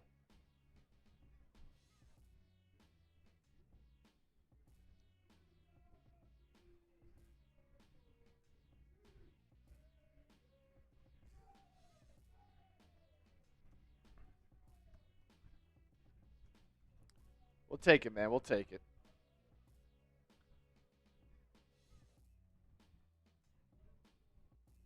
Say tuna sub backwards. I'm not gonna do that. I'm not gonna do that. I'm not gonna do that. Oh, bust a nut? That's funny.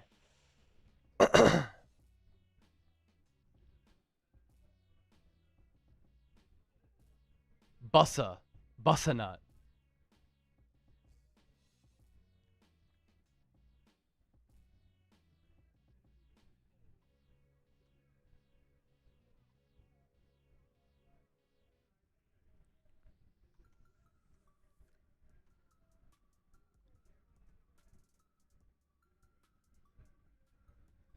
75 Dignan, another super chat coming in. Hey, be sure, while we're all hanging out in here waiting for some of these picks to come in, to hit that thumbs up icon and like the stream. 876 people watching on Niners, 261 on Eagles. We should be able to pick up and at least get close to 400 on Niners and get close to 150 on Eagles. So if you're enjoying the coverage, hit that like button. Yep, hit that like button. Also, don't forget to hit that subscribe button as well. We're giving you coverage every single day. And if you're waiting for a long breakdown on Carver Willis, we're going to package 3 Niners picks here because they just made the selection at 127. The Panthers just made their pick at 129. Then it's Miami, Chargers, New Orleans, Niners, Atlanta, Indy, New Orleans, Dallas, Miami, Niners again. So we're going to talk about 3 Niners picks coming up here in just a moment.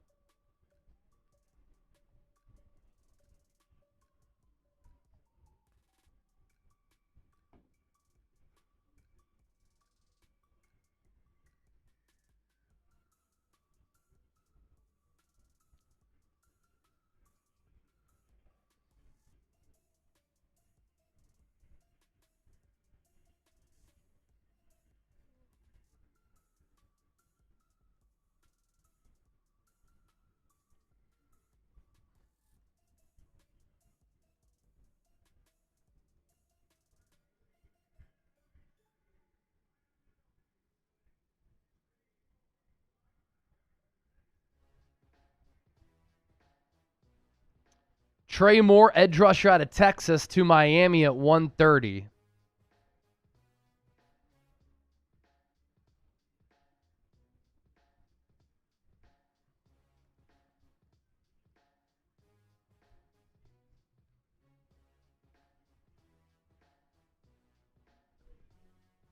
$70 tackles, 8.5 sacks, 2 forced fumbles in 2 years at Texas.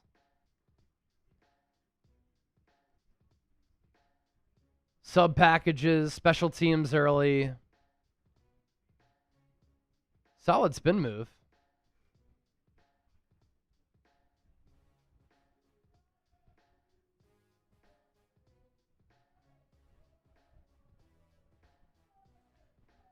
Miami has so many picks today. Oh, my goodness. Yep.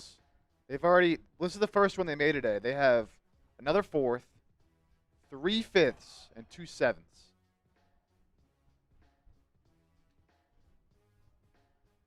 Dignan, why is every pick a surprise? Is it John or Kyle's doing their own thing? I mean, look, every team has their own evaluations, man. Yeah. Those are just different than everybody else's. Yeah, they always have a different board than everybody else.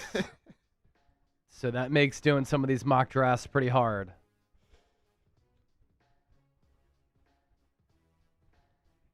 And I think a big surprising factor there, 75, also known as Sean, is that they reach on a lot of these players. And so when they reach, everybody's like, what? Why did they take that player at that spot? All right, 75. I'm checking my email.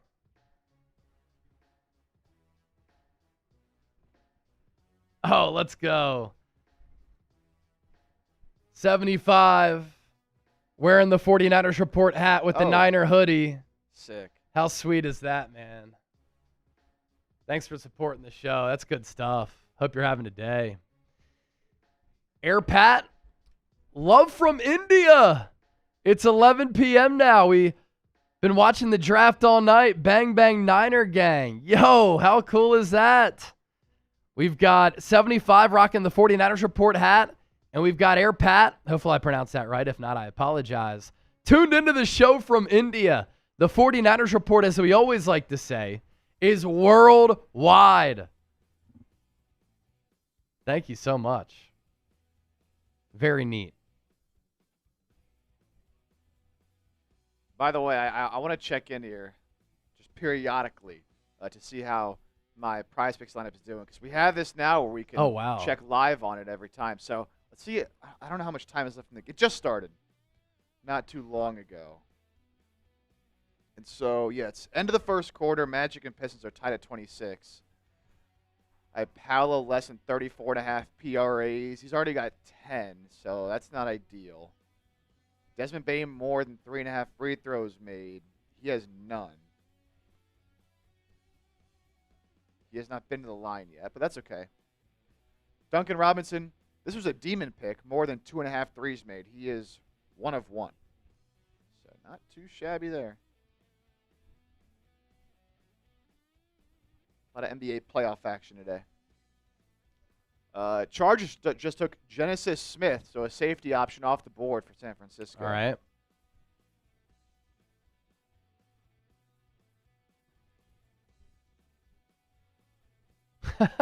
This is actually pretty funny. Jonathan Grenard said the Philly fan passion that he noticed from going to the Sixers game last night was way more intense than the Hawks playoff game he recently attended. Yeah, I'd say Philly's a little bit more jumping than Atlanta as far as intensity of the fan base. Party scene, Atlanta. Intensity of the fan base, Philadelphia. Carver Willis says he's willing and ready to transition to guard with the Niners. Yeah, Sounds as if he's also been thinking about a move to center. Oh.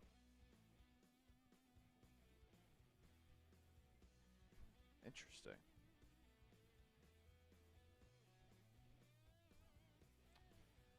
Right before we get to this Niners pick, I do want to tell everybody about a great deal we have going on today on our merch.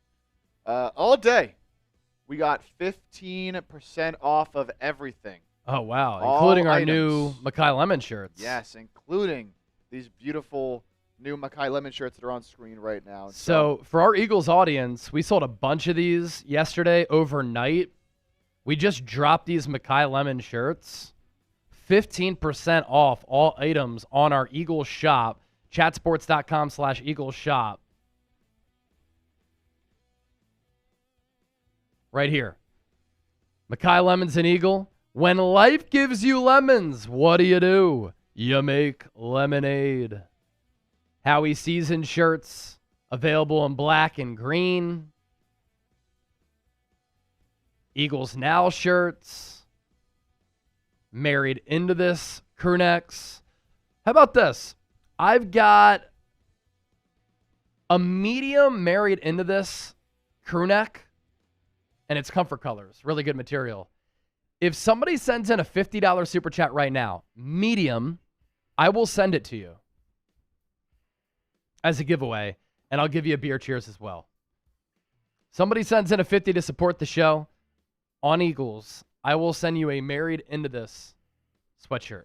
Oh, the Niners trade out of the pick For a 2027 sixth-round pick.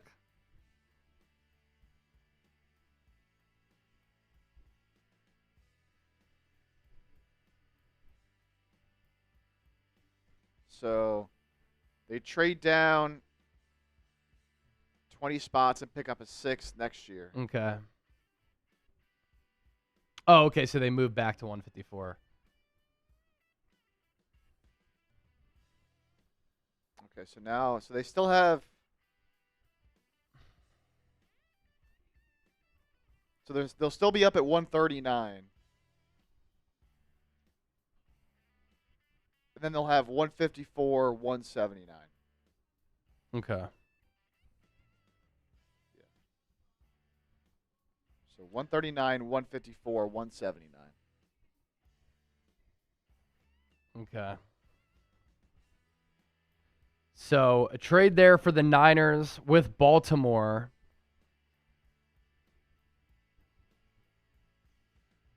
To go back from 133 to 154.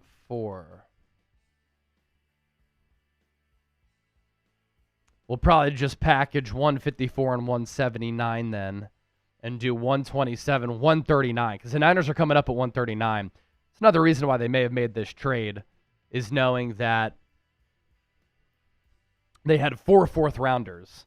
So trade one away, get a future 6th in 2027, knowing that they've also got 139 coming up. Big Bo What is this front office doing? They're reaching is what they're doing. They're reaching. Jeremiyah Wright, round 4, 132, the guard out of Auburn to New Orleans.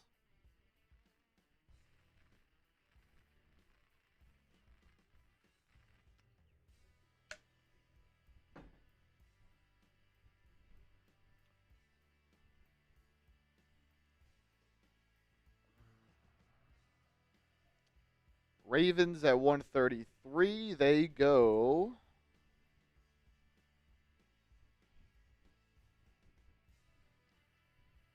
SMU tight end Matthew Hibner.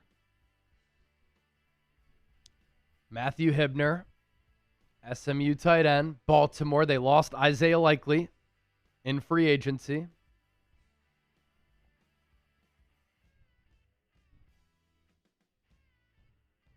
So Baltimore this draft, Venga Ioane, Zion Young, Jacoby Lane, Elijah Surratt, now Matthew Hibner.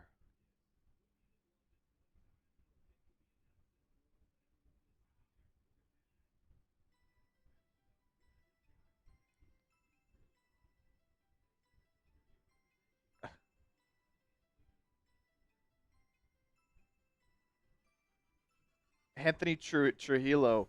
What gems have the Niners found in the 6th round? They want to keep trading down. They must love some of these late round guys, man, I guess. Good 6th-rounders. I mean, 5th-rounders they've hit on a ton. George Kittle, Dre Greenlaw, Talanoa Hufanga, Diamador Lenore. D. Winters was a 6th-round pick. He became a starter last year. Traded him away for a 5th. It's probably the best recent one that I can think of.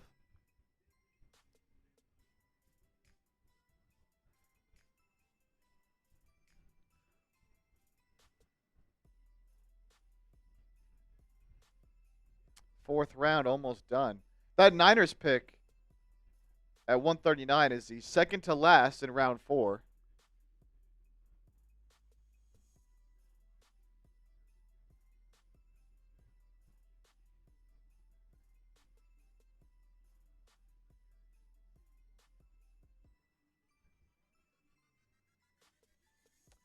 Atlanta's pick is in at 134. We got Oklahoma linebacker Kendall Daniels. So Zakee Wheatley is still there. Yeah, Zakee Wheatley's still there.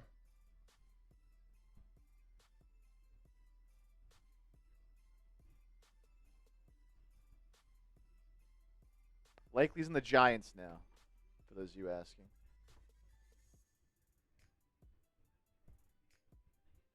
Some super chats flying in. Let's get to these here. Appreciate it. 75 Dignan with another $5. Didn't stop at the 49ers report hat. Check the email for another layer. Oh, he's got more. Rocking see. more, huh? We're rocking more swag. Love it.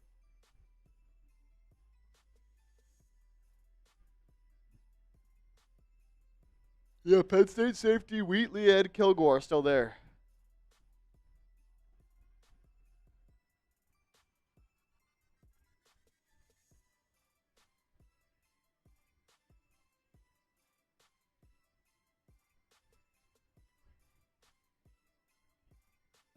Let's see. Oh, he's got the 49ers report shirt. Oh, let's go. I haven't seen anybody rocking the red one yet. Because I have seen a lot of black ones, but 75. Thank you, Sean. Good stuff, man. Francisco Avila. I'll stay positive with all these surprise picks, but we don't know how this will turn out with these players and how they'll actually play. Keep up the good work, Chase and Chip. Thank you. Let's go, Faithful. Here's the thing. When you reach, though, it's all about value in the draft, right? So when you're reaching, you're not getting as good a value compared to if you draft these players a little bit later. One of my favorites, Bryce Betcher, to the Indianapolis Colts at 135 in round 4. Like that pick a lot for Indy. Big Bo, another 10. I get the business of going down from 27 to 33. Yeah, I applauded that. I understand the move for more draft capital, but outside of Sterling, everyone is at least a one-round reach. Stribling, you're talking about. Even Stribling, I thought, was a third-round guy, and he went in the second. Romello Height is probably the player who should have gone within that range. But 2 shoulder injuries in college, 239 pounds, and he's 25.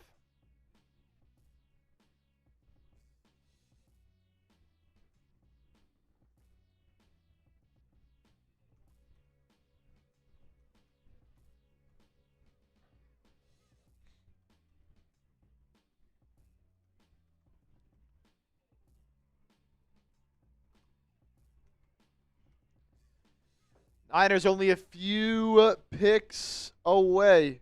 Saints, Dolphins, then the Niners.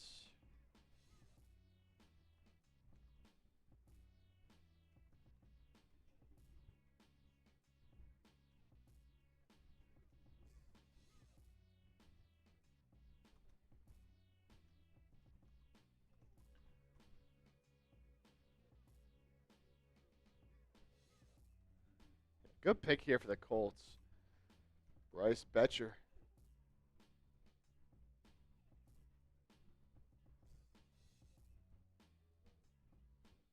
Saints on the clock. Couple more super chats.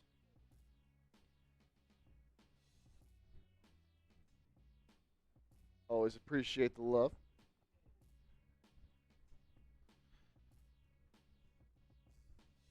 Oh.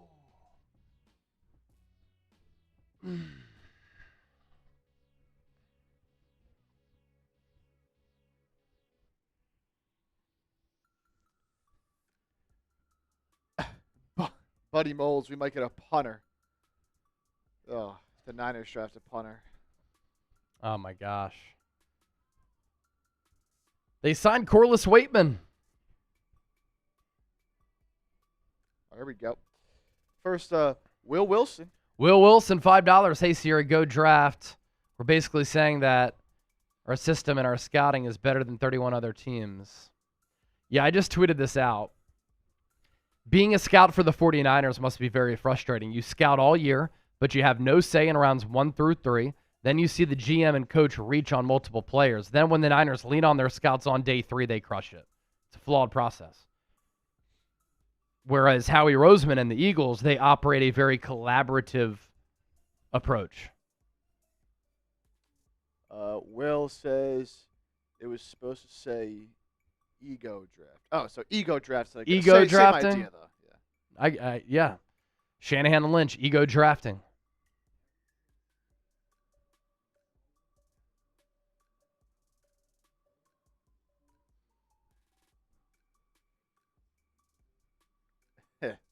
Napoleon. Good stuff. Ollie, $2. UK faithful in here. As always, all love. Ollie, appreciate you. All love. All love. Ali in the UK. I'm actually going to the UK for the first time in my life in July. I'll be in Cheltenham. I believe that's how you pronounce it. Flying into London, though. Avery's sister gets married, so first time across the Atlantic Ocean. I've been to Australia many times, Pacific, but not the Atlantic.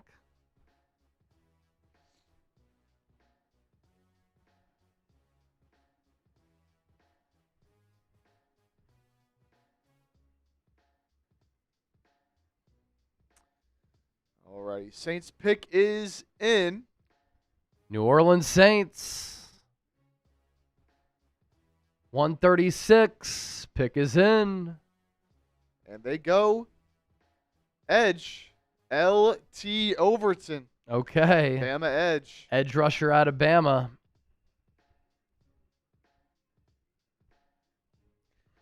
Cowboys up now with one of the picks they got from the Eagles from that trade up for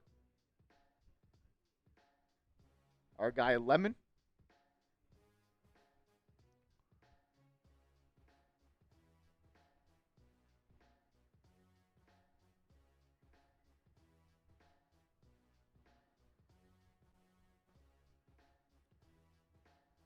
All right, let me run to use the bathroom real quick before this next Niners pick at 139. And then we'll recap both those picks. Oh, hold on. That's not the pick. What's our guy Sam doing? It's actually Bryce Lance. Oh. Sam, brutal. So, never mind. No LT Overton there. They're taking Bryce Lance, the North Dakota State receiver.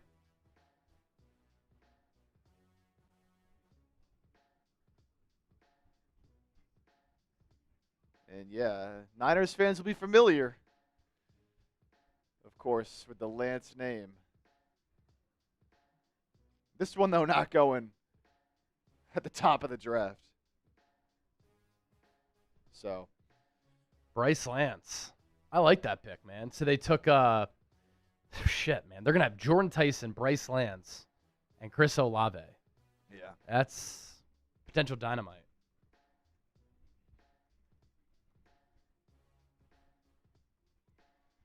So, yeah, Overton actually went the very next pick. That's where the confusion was. Sorry about that. Overton went the next pick here to Dallas. So, LT Overton is a Cowboy at 137. Dolphins on the clock. Niners up right after.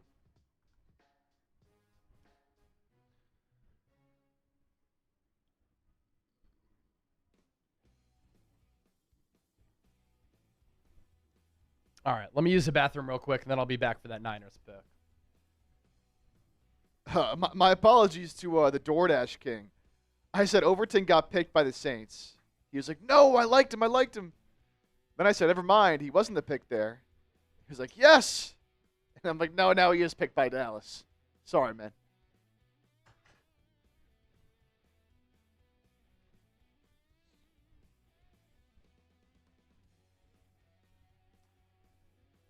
So Miami on the clock.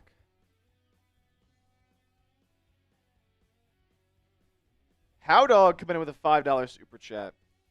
You think they have free agents they may go after that are ready now to play with the cap space they have been opening up? I mean, look, a lot of the options out there are, obviously out there for a reason. Older options who really going to sign these guys to one-year deals. I mean, the top guy's still out there. Like,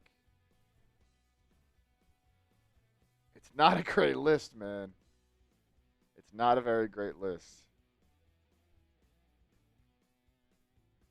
Whatever happened to the winner's fifth-round pick? Is it still available? Yeah, Niners still have that pick.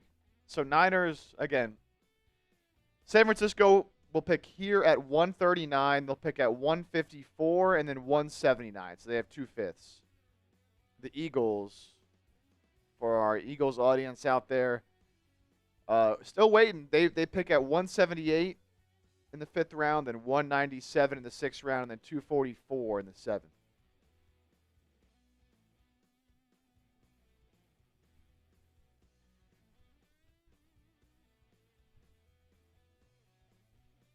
So we are waiting for the Miami pick here at 138, and then the Niners will be on the clock.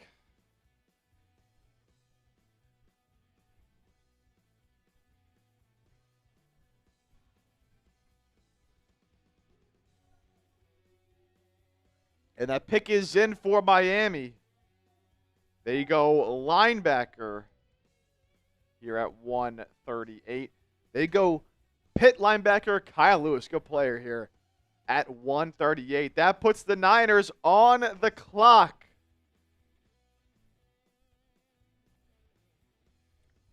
And so top guys left just overall here. I mean, is Zakee Wheatley still there? I feel like it's got to be him or Kilgore. Yeah, I mean, that's got to be one of those guys. Maybe they like Kamari Ramsey, but I think the selection should be pretty clear. John Wallace coming in with a 5. I can't call it, man. We pay Trent. Get us the left guard. Dog. That solidifies the line. We had great players in front of us, even around 2, and missed. Yes, some missed opportunities for sure early there in round 1 and 2, but at least they went O-line recently, man. At least they went O-line recently. We'll see what they do here.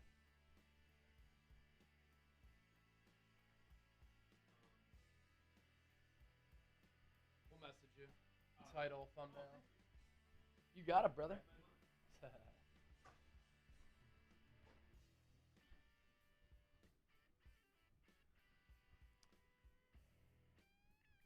They might double up at D tackle. I'd be shocked. I don't think so.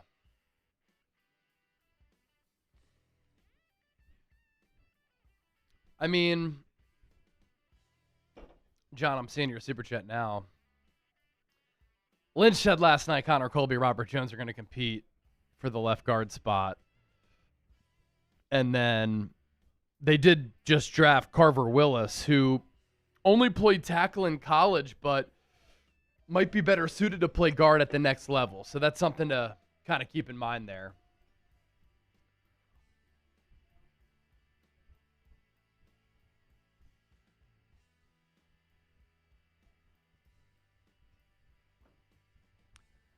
Who will the Niners take?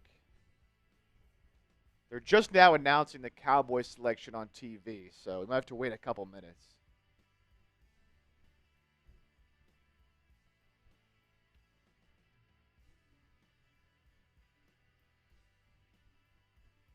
Okay, now LT Overton goes. Yeah, he went to the Cowboys. We just had Is that who we had going to the Saints? Yeah, we had him going to the Saints. It was a pick early. Okay.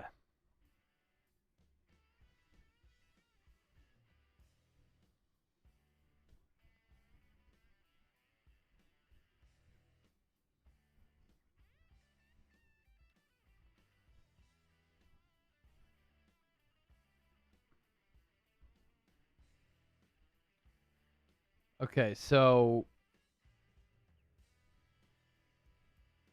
the 2 fourth-rounders the Eagles traded in the Makai Lemon trade. The Cowboys took Florida cornerback Devin Moore and then Alabama edge rusher LT Overton. So the Eagles had given up those 2 fourths to move up for Makai Lemon from 23 to 20, and that's who the Cowboys took with those selections.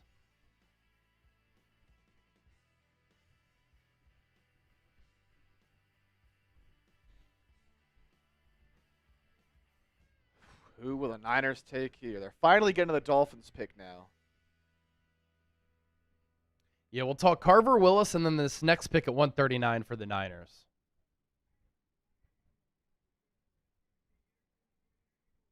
Just please don't draft a kicker, says David. They will not. It's not going to happen. They signed Eddie Pinheiro to a contract extension. Wouldn't that be typical, though? I mean,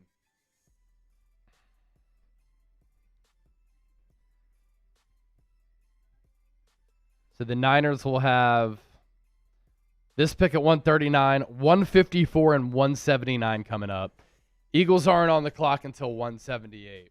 DoorDash King. Will Myles Garrett be an Eagle in 2026? If not, who we getting for AJ? So Garrett's not happening now that the Eagles traded for Jonathan Grenard. I do wonder, could the Eagles trade Nolan Smith? I'd probably give him one more year. But since the Eagles traded for Grenard, they're not going to trade for Garrett as well.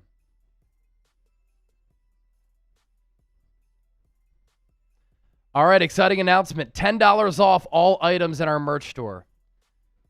So with that Makai Lemon shirt, you can get $10 off right now. For our Dub City F Seattle collection, you can get $10 off right now. Chip will provide those links here in just a second. here they are. Running for the next hour.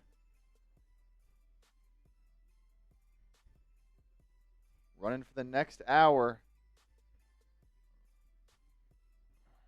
Putting those links in the chat. Chatsports.com/Eagles shop and chatsports.com/49ers shop. Those links are in the chat. Check it out. Lots of good stuff in there, man. Lots of good stuff.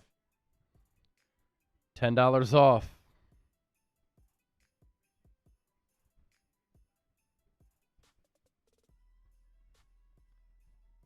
Niners pick is in. Oh.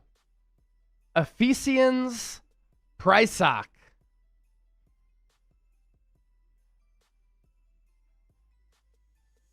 I like this pick. He's 6'3" and runs 4.45.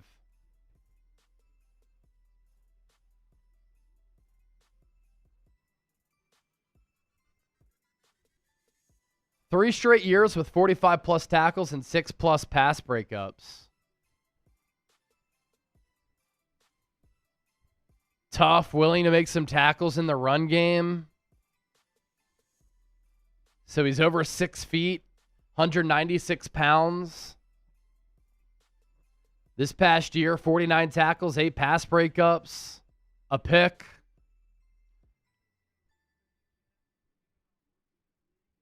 .9 overall Pro Football Focus grade.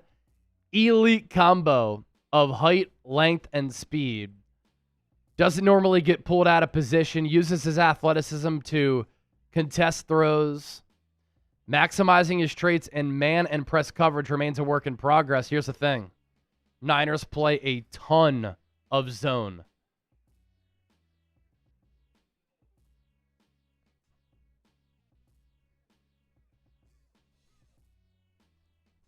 This is a good pick here. So 2 players out of Washington to the Niners in back-to-back picks.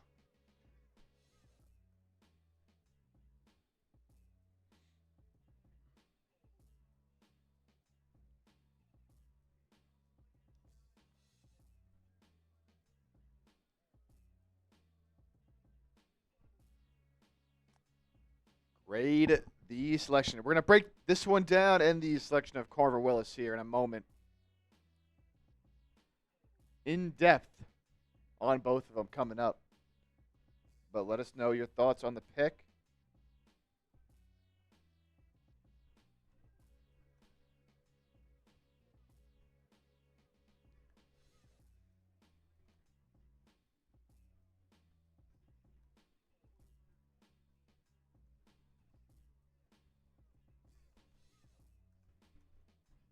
And this is the second to last pick of the 4th round, so essentially like almost a 5th round pick. Yeah.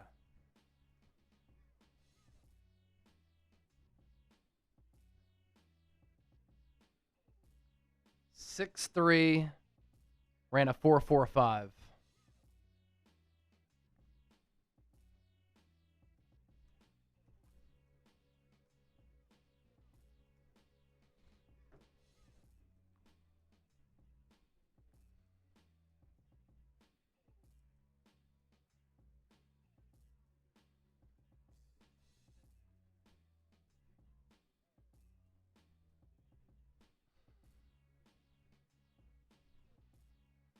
I like how he's comfortable playing in zone. Struggles a little bit in man, but the Niners play a ton of zone.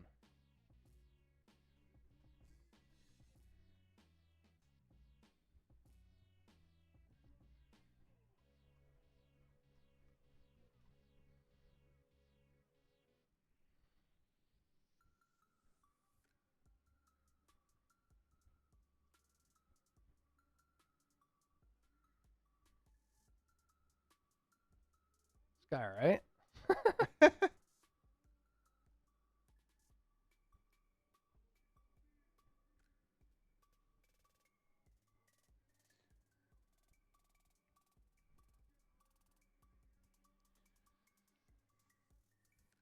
Bengals went Georgia receiver Colby Young, and now Texans go USC safety Kamari Ramsey.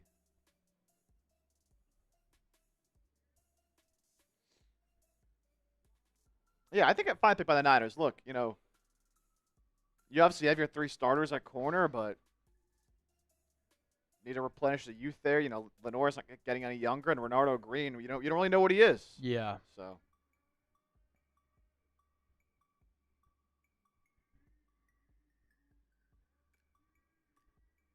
You got All Stout right. in the slot, but. Let's get into these Niners picks.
All right, 2 Niners picks to talk about. Let's dive right in. Thanks for all of your patience. There's so much that we have to do on top of talking football here. So, I will say this Niner safety room right now is like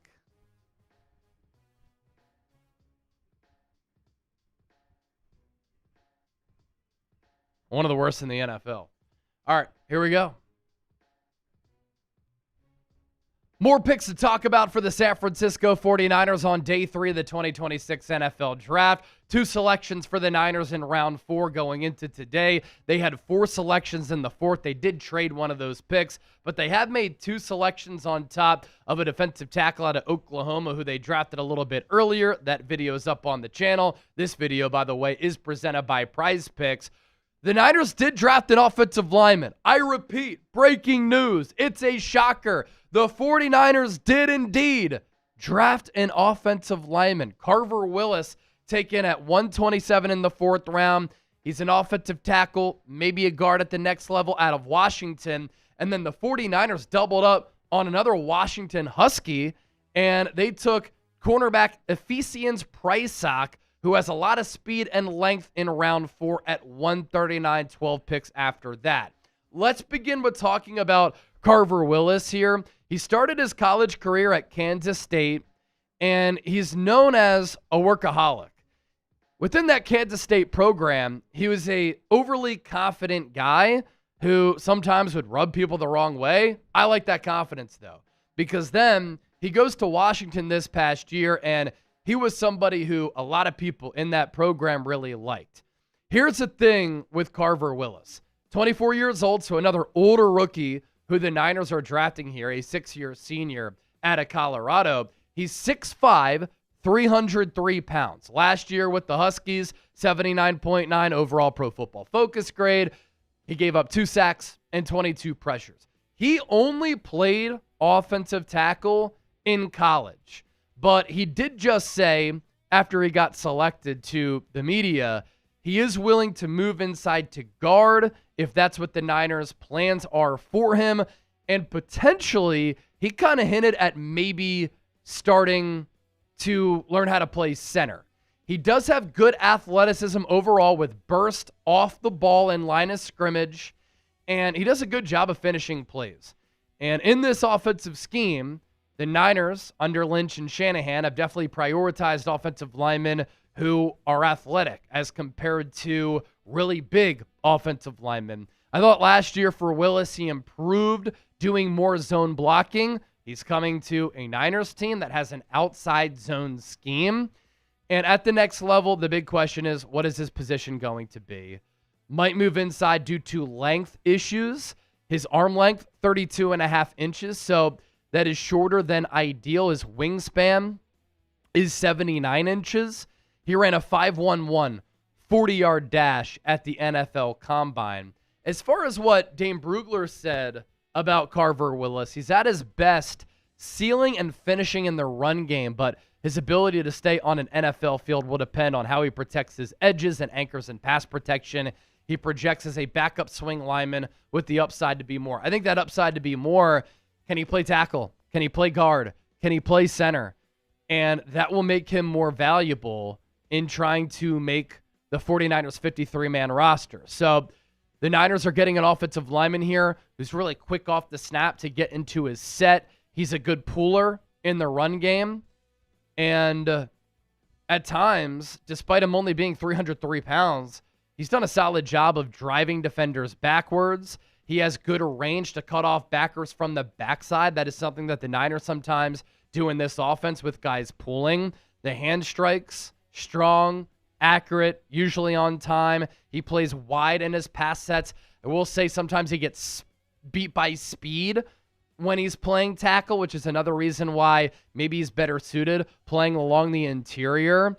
And this is another player that the Niners are drafting who plays the game with a certain demeanor.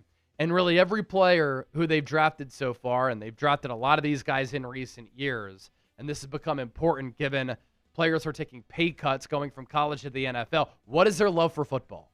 And if you love football and you're taking a pay cut from the college level to the NFL level, teams want to see your devotion to the craft. As far as his weaknesses, underdeveloped bulk, and we're not sure what position he's going to play, but I'm just glad that the 49ers drafted an offensive lineman before like round 7. Who's going to start at left guard? We have no idea. We'll talk about this new Niners corner coming up here in just a moment, but the 49ers report is presented by our friends at Prize Picks. Thank you to HMA as well for being a great partner here at Chat Sports. The basketball playoffs are here. NFL draft in session. Baseball is underway. It's time to cash in with Prize Picks, America's #1 sports picks app, and it serves as the best place to win cash while watching sports. You want to make game days a whole lot more fun? Get in on the action with Prize Picks. This app is really easy to use. Just pick more or less on a few player stats. Lock in your lineup. With the new social feeds feature, you can give me a follow on the app at Chase_Senior. You can share Prize Picks lineups with your friends and copy those lineups with a single click. Prize Picks also has early payouts, so if your player gets off to a hot start, you now have the option to cash out of those winnings before the game even finishes. And here's a look at our live lineup right now. So Paolo Banchero, less than 34.5 points, rebounds, and assists. He currently has 21. Duncan Robinson, right now, more than 2.5 3-pointers made. He is under that 2 number. And then Desmond Bane is playing a little bit later, more than 3.5 free throws made. So new user offer, download the Prize Picks app with the link in the comments and description. Use our code HMA. Get $50 in lineups after you play your first $5 lineup. That's code HMA to get $50 in lineups after you play your first $5 lineup. Prize Picks. It's good to be right. One thing with the Niners is they constantly reach rounds 1 through 3, but they do some of their best work on day 3 of the draft, rounds 4 through 7, because that's when more of the Niners scouts start to take over instead of John Lynch and Kyle Shanahan having a lot of the say and reaching in rounds 1 through 3. The scouts scout players all year long. John Lynch and Kyle Shanahan don't do that. It's not their job. Lynch obviously should be scouting players more than Kyle, but Kyle during the season is focused on the team and coaching, and he's elite at that, which is why it's so frustrating the Niners reach so often, because can you imagine if they hit on more of these picks, how good they can be? If they emphasize the offensive line, how much better the offense could be. But I do like this selection, all that being said. Ephesians Prysock, the cornerback out of Washington. He has a pretty elite combination of size, length, and speed. Last year with Washington, 49 tackles, 8 PBUs, a pick, a Pro Football Focus overall grade of 77.9. But what I like about this player, he is over 6'3", he's 196 pounds, he runs really well. So this elite combination of height, length, and speed is for a prototypical boundary outside corner. This is somebody who could potentially push Renardo Green to be a starter, or at least motivate Renardo Green to play a little bit more consistent. Doesn't normally get pulled out of position. I think he uses his athleticism to contest throws really well with some of that length. The thing with Prysock, at times, he can look uncomfortable in man and press coverage. That is a work in progress for him. But the good news is for San Francisco is they play man very little, and they play zone a ton. So when you have a corner who has length and has speed and is suited for a zone defense, I could see Prysock being a solid player here for San Francisco. And these testing numbers are nice. It's got me feeling nicey. 4.45 40-yard dash, 39-inch vertical, and more than a 10-foot broad jump. Dane Brugler on Prysock here has rare physical traits that are hard to find at the position. Although he is still learning how to maximize those tools in coverage, he will appeal to both press-heavy and zone-based schemes as a developmental dart throw. So I like the term dart throw because I think the Niners are throwing a dart here. And if this dart lands, Prysock could be one of the steals of the draft at the end of round 4. Started his college career at Arizona. He was there for 2 years and then played the last 2 years at Washington. A lot of experience. 49 games played in college with 42 starts. He had 21 pass breakups, 7 in 2023, 6 in 2024, 8 in 2025. So that is good ball production. As far as interceptions, though, only had 2 of them throughout his collegiate career. But the impressive blend of height, length, and speed is certainly there. He's a player who stretches out his stride and can accelerate to get vertical. He tracks it well when he can find it. It just hasn't resulted in a lot of picks. When he does get beat, he does have the speed to catch back up with some of the guys who beat him. The Niners have drafted players in this draft who do have some injury issues, but Prysock has been durable. He made 42 career starts, as I mentioned, so he was available a lot. And his Washington staff told NFL scouts he wants to be coached hard. You're going to get that with the San Francisco 49ers. So the Niners selection so far, Dejon Stribling, round 2, 33, wide receiver out of Ole Miss, 6'2", 4'3" speed.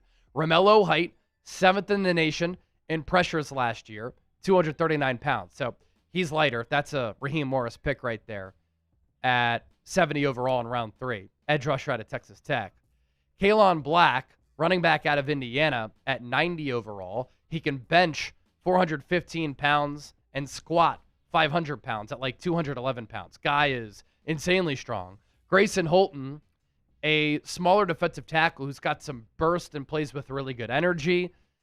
And then 2 more 4th-round picks. Carver Willis and then Ephesians Prysock.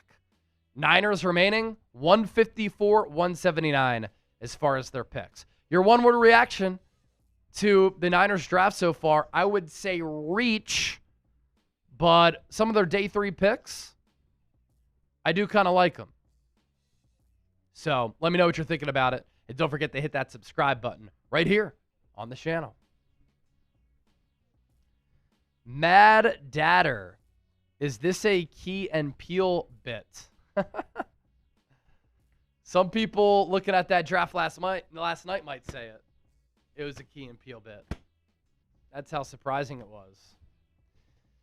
G-Code Krug's losing it. He says the Niners have 11 corners, won't make the team. Yeah, I mean, they added Nate Hobbs. Not a lock to make the team. Added Jack Jones. Not a lock to make the team. I would say that Darrell Luter Jr. is the player that might be on the hot seat. He's really been nothing more than a special teams player and then filling in from time to time. Fesian's Price Sock's a solid addition because it's very rare to find corners who are 6'3" and run 4.4. Justin Jones, Chase, which position do you think is the biggest need coming into day 3 for the Birds? Safety, guard, another position. So, address wide receiver, addressed tight end, addressed edge with the Jonathan Grenard trade. Markel Bell could play tackle or guard. I would say safety for sure. I think stands out much more than anything else. Let's get you caught up on some of these picks. In the lead up to that Niner selection at 139, LT Overton, Kyle Lewis, good linebacker out of Pittsburgh. Ephesians Price Sock to the Niners. Colby Young to the Bengals. Kamari Ramsey, safety out of USC. That was the safety I was talking about earlier with good ball production. So, good player there for D'Amico Ryans as round 5 is underway. Fernando Carmona, guard out of Arkansas to the Titans. Reggie Virgil, wide receiver Texas Tech to the Cardinals. Sam Hett, center out of Kansas State to the Panthers. Nick Barrett, defensive line South Carolina to the Chargers. And then a center prospect who had a lot of experience at Alabama. Needs to get a little bit stronger, though. Parker Brailsford, the Alabama center, goes to the Browns there at 146. Washington's pick at 147 is in, and we will see who they go with here in a moment. Did just have a decently notable trade go down involving a player here. The Raiders trading away a former top pick, Tyree Wilson, to the New Orleans Saints. It's Wilson and a 7th going to the Saints and a 6th-round pick, number 150 overall in this year's draft, headed back to the Raiders. So Tyree Wilson was, what, the 7th pick in the draft a few years ago, I want to say? Might have been even higher than that. But that pick clearly did not work out. Now he's headed to New Orleans, or maybe he'll look to revive his career. Still a young player. But a little buy low move here for the Saints. And the Raiders, player that the current regime didn't draft is no longer there. I'm trying to pull up some of his numbers, but my laptop is just unbelievably slow. American Eagle! Oh! $100 super chat. Do you think the Eagles will make it back to the Super Bowl? And when will Patrick Mahomes come back from injury? To me, the Eagles' success in 2026, love Joshua Josephs, the edge rusher out of Tennessee to Washington. The Eagles' success in 2026, to me, comes down to their offensive line. 1, can they get healthy? 2, can they bounce back? Because if the offensive line returns to form, even just close to what they did in 2024, makes everything better. Run game, pass game. And obviously Jalen Hurts is going to have to play a little bit better. I think they've done a good job of collectively replacing the production of A.J. Brown. So they have a chance, but NFC is a good conference, man. Rams are excellent. Niners are going to be good. Seahawks are still there. Bears, Packers, Eagles, Cowboys going to be improved. Commanders going to be improved if they can stay healthy. Lions in the mix. Buccaneers a feisty team. I think the Saints could surprise some people. Wow. American Eagle, cheers. American Eagle. I'll give you a little chug for that 100. Did you send read a title yet already? I did. All right, perfect. Just wasn't sure. Beautiful. So we got a little break in action now because the Niners won't be up again until 154, which I guess is actually pretty close. We're at 148 right now, so Niners are actually only like 6 picks away again. Yep. And then Eagles still again are waiting. Eagles are at 178, and then Niners are at 179. So we'll have back-to-back picks here. American Eagle. Cheers, give you a little Miller Lite chug here.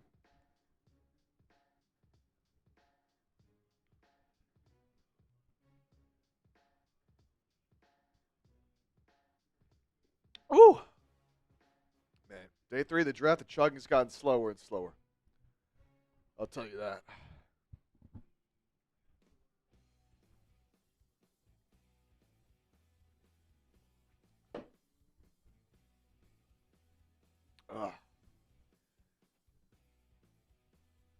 Appreciate that, American Eagle.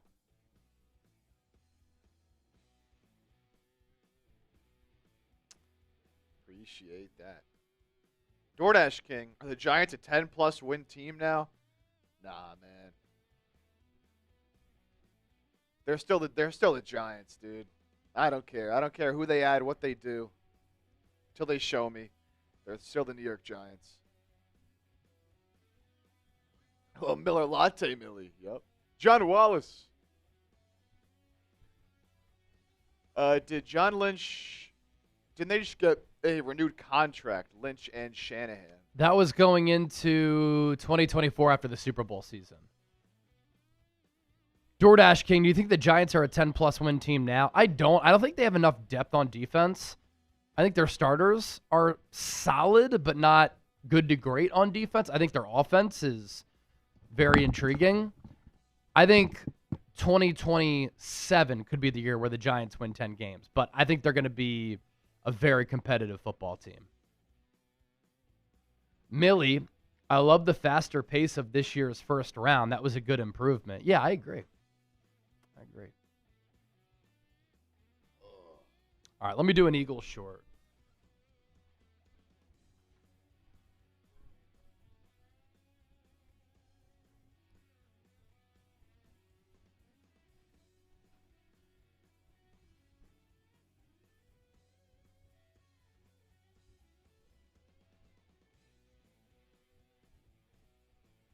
So I'm live for day 3 of the NFL draft, and the Eagles don't make a pick until 178. But I wanted to talk about how Howie Roseman continues to fleece the NFL, and he continues to prove why he's the best general manager in football.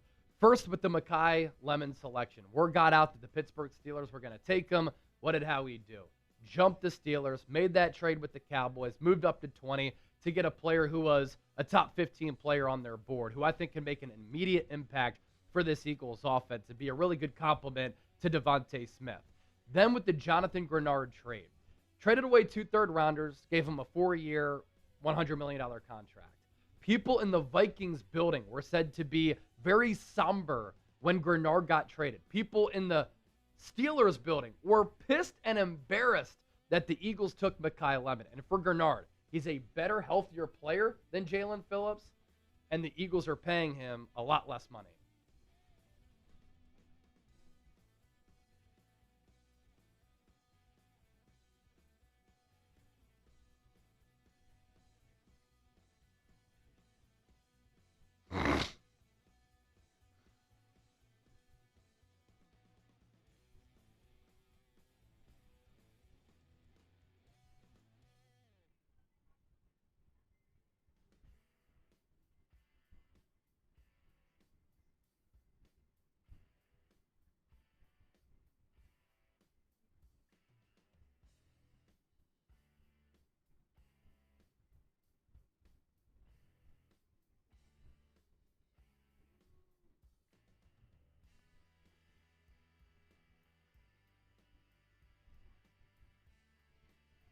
All right, got a commercial break here. Raiders pick is in. They take Dalton Johnson, the safety out of Arizona. So they took Trayton Stukes earlier. Now Dalton Johnson, both Arizona guys.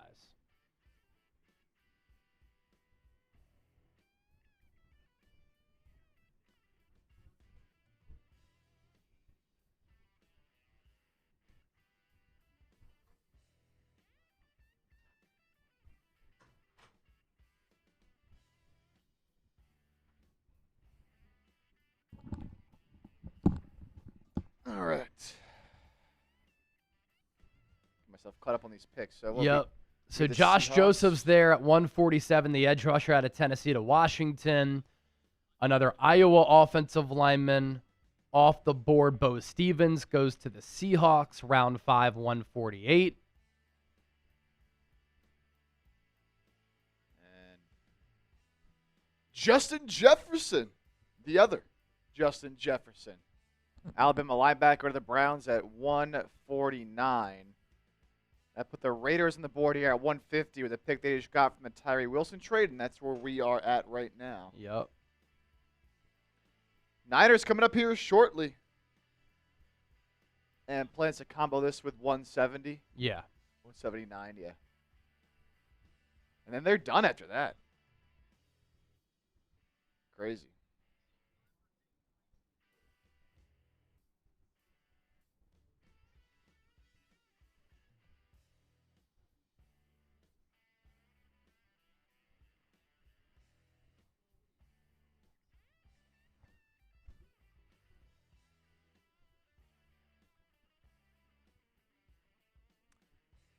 Okay.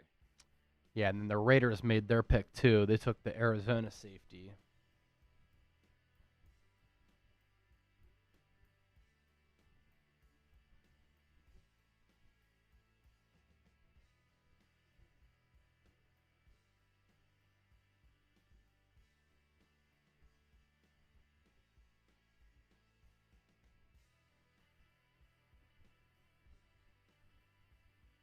Yep, so Dalton Johnson, Arizona safety, just went to the Raiders at 150.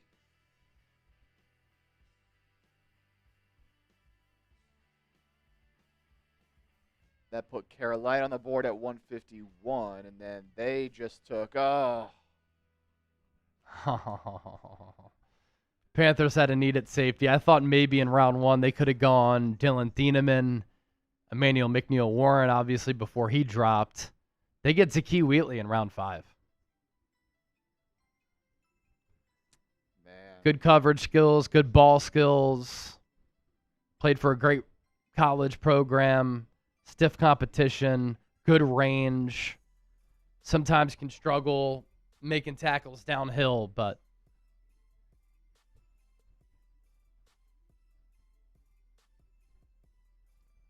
I like Zakee Wheatley as a player.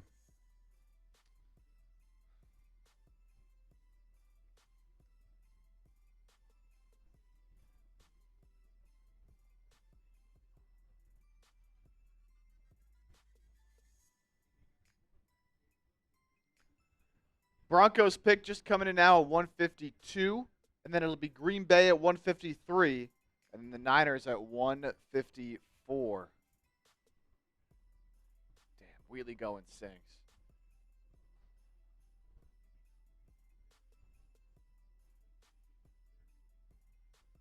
So Denver at 152 just took NC State tight end Justin Jolly.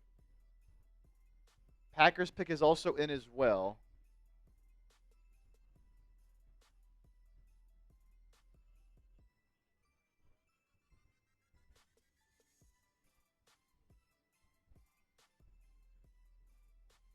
How about this name? Jaeger Burton to the Packers at 153.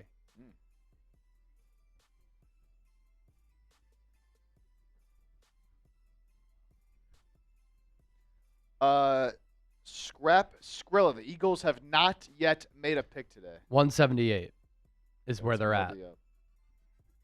End of round 5.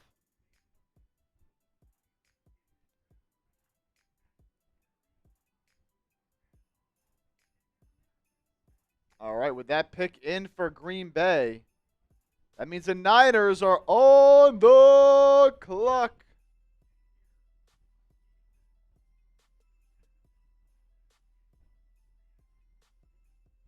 Niners are on the clock at 1:54.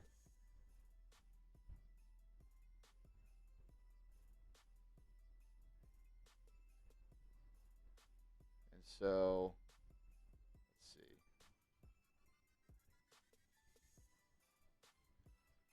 With this pick of Yeager Burton, center out of Kentucky, that leaves who as some of our top guys here? Keith Abney. They're obviously not taking Nussmeier. Wonder if the Eagles take Nussmeier at 178. Kilgore's still there. Kilgore's still there. Want a safety? I mean, Harold Perkins, VJ Payne. Man, Harold Perkins. I think it's a little bit too early for the Niners to take him. But he's a dog. Jack Endry is good tight end. Some interesting options. Diego Pounds, an offensive tackle. Deion Burks, fun wideout. Nicholas Singleton. Has Katron Allen gone off the board? He hasn't, right? No, he's still So on the both board. the Penn State running backs are still there. Singleton, Allen.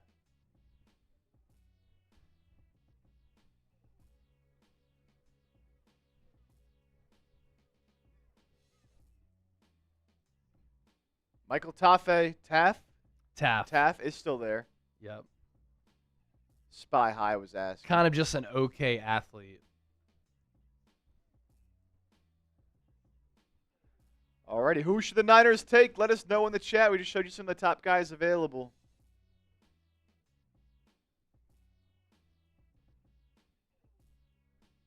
Get your thoughts down there in the comments.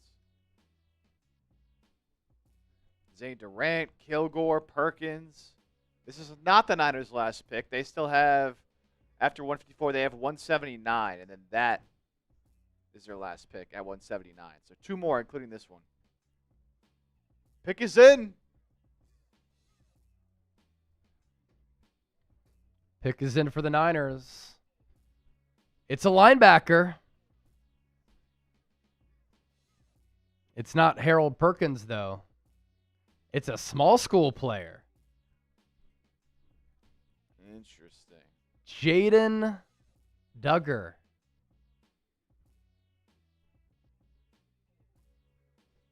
Huh. Jaden Duggar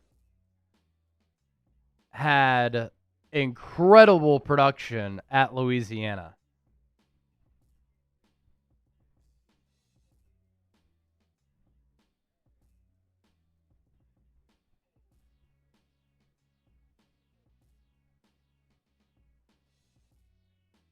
They go linebacker. I mean, you just traded D Winters, so put another depth piece. That's true. You trade away D Winters, and now you've got 9 linebackers again on the team. 6'4", 3/4, 242 pounds. For Louisiana last year, 125 tackles, 13 TFLs, 4 PBUs, a pick, a forced fumble. Great size, crazy long wingspan, potential in coverage against tight ends. Flies to the ball once he sees it, but the instincts are really lacking right now. Has upside, but got picked on in coverage. So coverage upside, but does struggle a little bit there. Tom Downey had him as the 251st player. Niners take him at 155.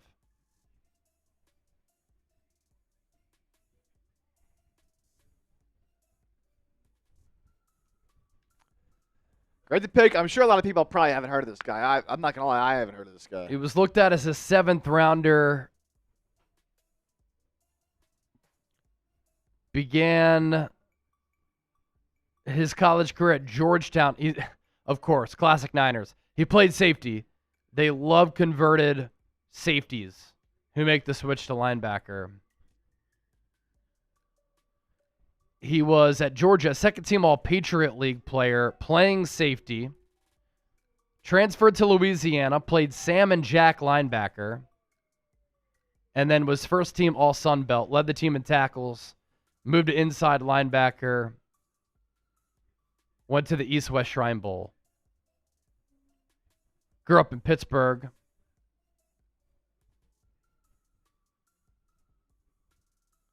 Tall, broad frame. 80-inch wingspan, as we mentioned earlier. Think he's got some size to fill out if he wants to.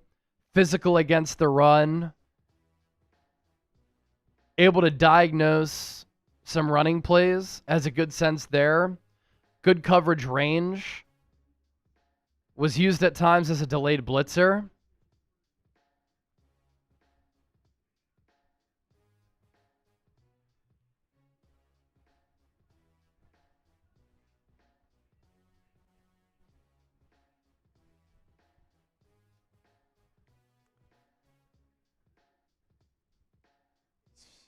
Interesting draft.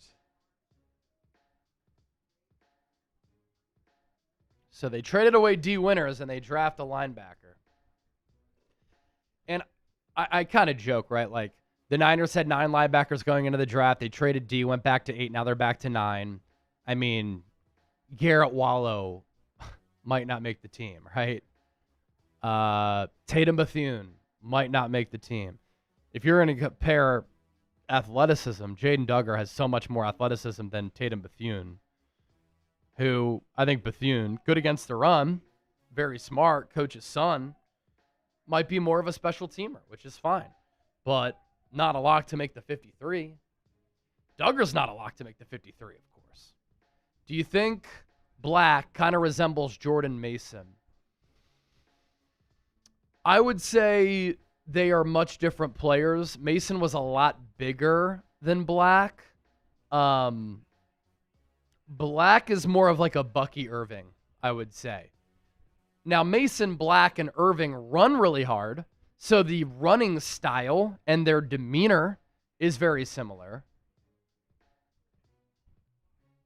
But they're different backs because Mason is really big, and Black is like 211 pounds. Francisco Avila. Yeah, I'm done with the draft. Great coverage once again, Chase and Chip. Thanks, man. Thanks for tuning in. Thanks for the super chats.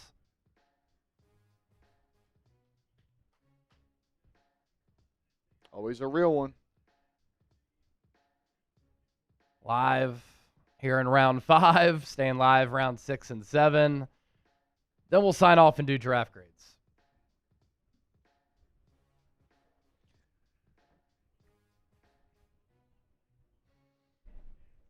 All right, let's fire off a tweet about Jaden Duggar. The Bear of War, serious question. Why are the Niners so off the consensus? Is that what they value? Things that other people don't, or they're just way off? Yeah, my theory is that, Kyle Shanahan has a lot of personnel say. And so especially early in the draft, what does a coach always want to do? What is a coach's job, frankly? To win now. Win immediately. That line of thinking is how a coach thinks. In 2026, how can I put together the best team to win in 2026? A general manager thinks a little bit differently, as they should. The GM thinks about 2026, but also where are we going to be 2, 3, 4, 5 years from now? And so GMs will sometimes draft players based on projections, not what they can become in year 1. What are they going to be in year 2, 3, 4? Coaches don't think that way. That's why Sean McVay hated the Ty Simpson pick. He's like, we have a 38-year-old Matthew Stafford. We have the best roster in the NFL. We didn't make it to the Super Bowl last year with the best roster. They are the Super Bowl favorites, the Rams. How does Ty Simpson help them in 2026? He doesn't, which is why McVay, in my opinion, didn't like that pick. See what I'm getting at there? So later in the draft, that's when scouts start to take over because Kyle Shanahan doesn't know some of these guys. It's not his job. But that's the problem when you give him so much say and so much influence. When Andy Reid started to get too much personnel say with the Eagles, they went downhill. Bill Belichick, too much personnel say with the Patriots, went downhill.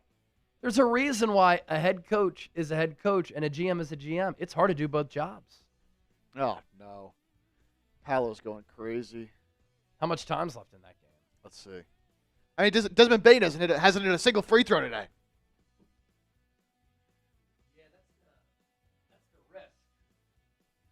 Taking a three-point shooter to get to the line. He hasn't even been to the line today. He's gotten more than 3.5 free throws made in each of the first 2 games. So I was riding on it, but he hasn't even taken one today. There's still 7 minutes left in quarter number 3, and Palo is already close. And it's crazy. Palo only has 11 points. He's 3 of 12 from the field. If you would have told me that, I would have been like, oh, that looks pretty good. Yeah. For him to go less than 34.5 PRAs. But he has 11 points, 9 rebounds, and 8 assists. So that's probably cooked. At least I got Duncan Robinson more than 2.5 3-pointers made. But it doesn't really matter. I didn't flex it, so. Brutal. Brutal.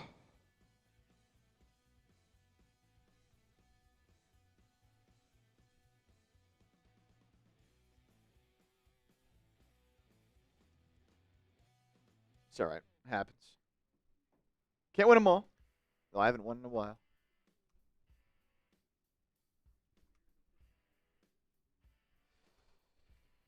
A reminder that we are doing a shirt raffle here today. $20 gets you into the raffle. And you know what I'll do since we're in a little bit of a holding pattern here? What was that Jaden Duggar pick, by the way, numerically? The what, sorry? What was the Jaden Duggar pick? Like, what number was that? It was number, where is that at?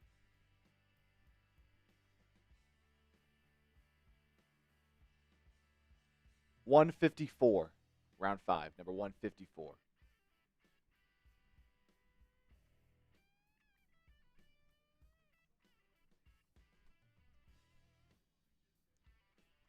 So normally $20 to get into the raffle. We're going to make another flash deal here. I'm going to start a countdown clock for the next 5 minutes. Any super chats of $5 or more get into the raffle, and I'll give you a beer cheers as well. The next 5 minutes, instead of $20 to get into the shirt raffle to win either an Eagles Now shirt, 49ers support shirt, it's now just $5, and I'll give you a beer cheers as well. The next 5 minutes, timer starts now.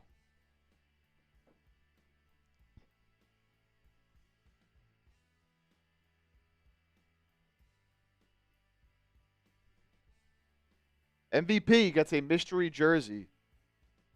We got a 100 on Eagles from American Eagle. And we got a 50 from Buddy on Niners.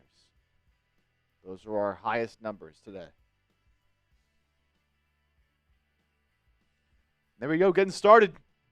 Our first 5, first person taking advantage of the deal is James. Again, we're a minute in, $5 get you into the raffle instead of 20. Let's see, pull that piece up. Oh, look at this. We got our first fullback of the day. Oh, let's go. The Vikings. Going with Max Bredesen, Michigan fullback here.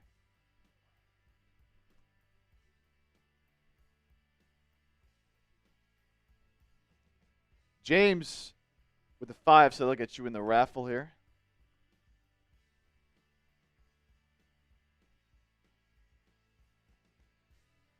And a beer cheers for that.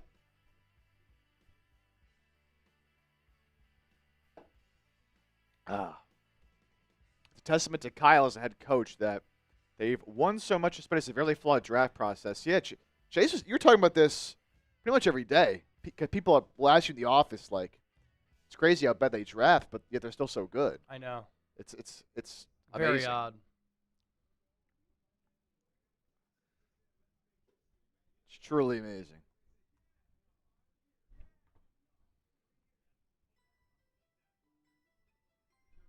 All right. Jaden Duggar tweet has been fired off.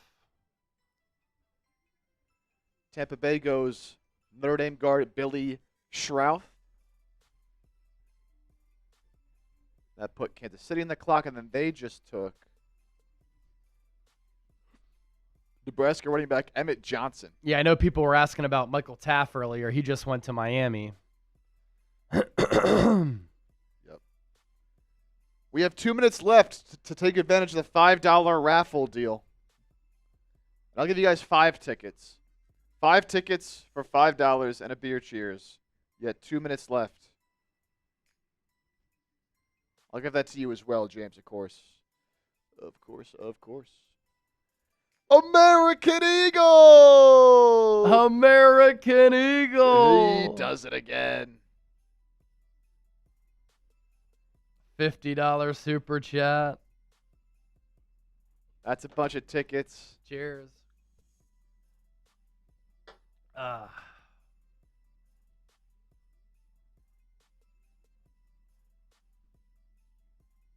Making it rain.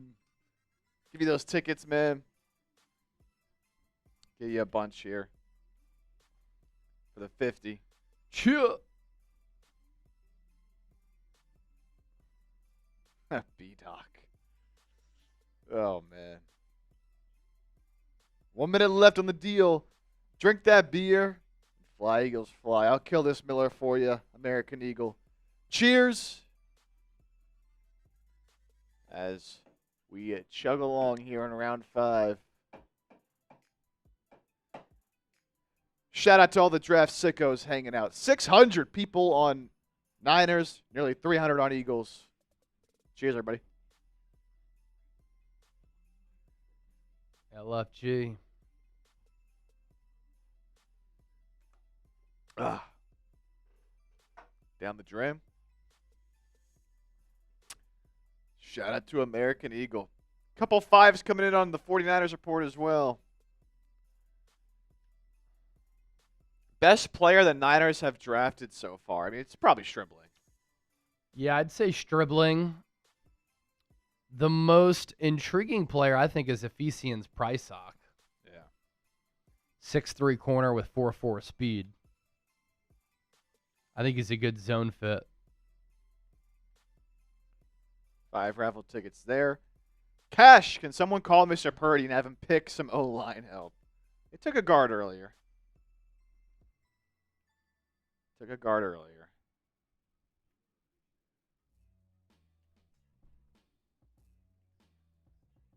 And then another 5 coming in. Beating the buzzer for the 5 raffle ticket deal.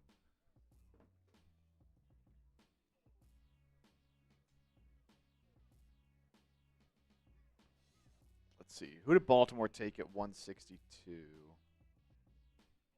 Still not quite in yet.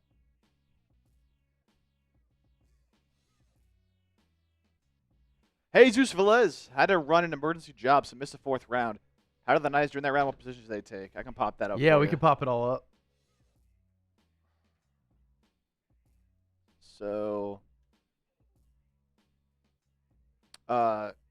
Grayson Halton there at 107. Yep. Grayson Holton, defensive tackle out of Oklahoma. He's like 293 pounds, plays with a lot of fire, energy, explosion, and speed. Carver Willis, an offensive tackle, maybe an interior offensive lineman at the NFL level out of Washington at 127. Ephesians Prysock, the cornerback out of Washington.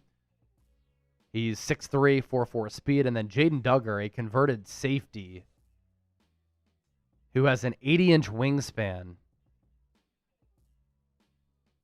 Really interesting player who might have to start his career on the practice squad, but, like, that's fine.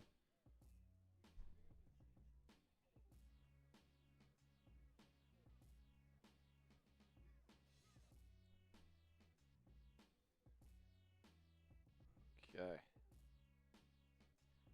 Cheers, American Eagle.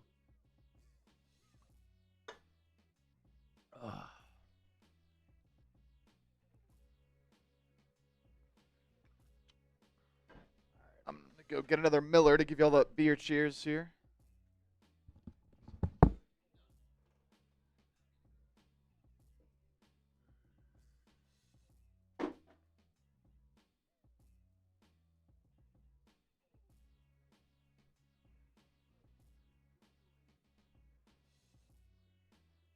Man, great crowd on hand for the final day of the draft in Pittsburgh. There were 300,000 people who showed up night one.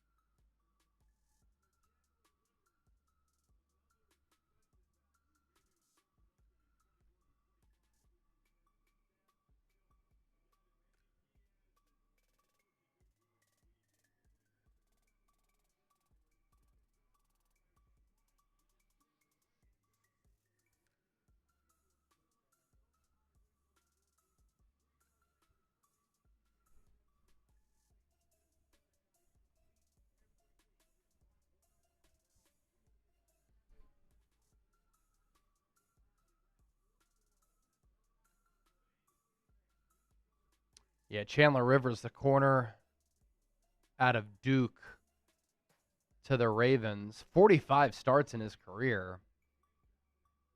Really good vertical, so explosive player there at the corner spot.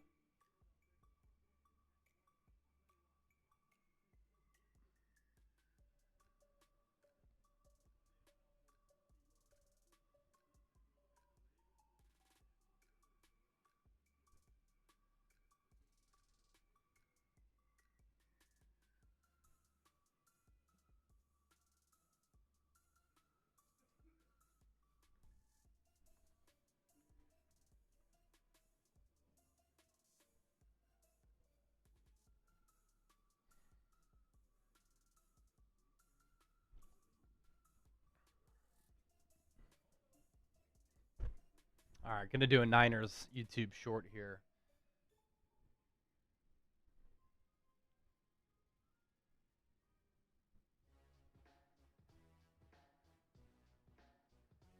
Let's recap what the San Francisco 49ers have done so far on day 3 of the draft. At 107 in the 4th round, the Niners took Oklahoma defensive tackle Grayson Halton.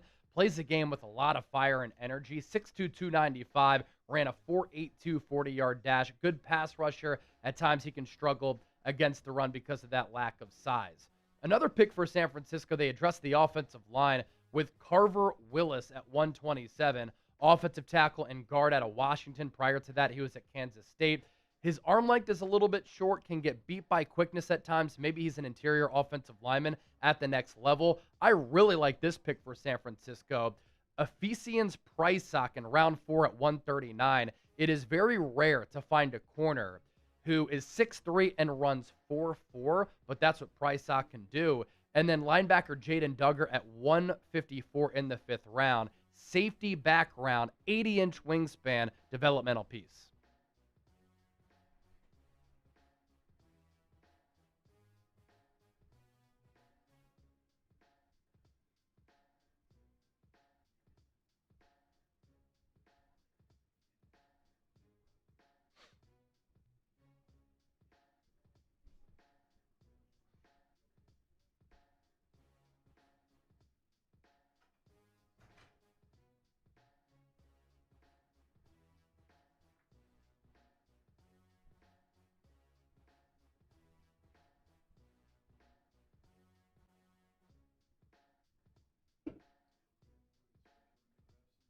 What do we got?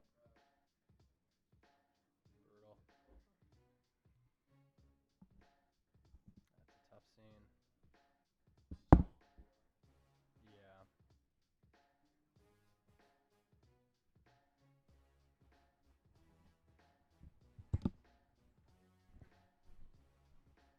All right, let's see. Let's get caught up here. So Ravens at 162 went Chandler Rivers, Duke corner. And then Vikings were 163. They go with Charles Deming, Stephen F. Austin corner. Yeah. A lot of people liked him in the pre-draft. Interesting. I know Mitch really liked him for the Raiders.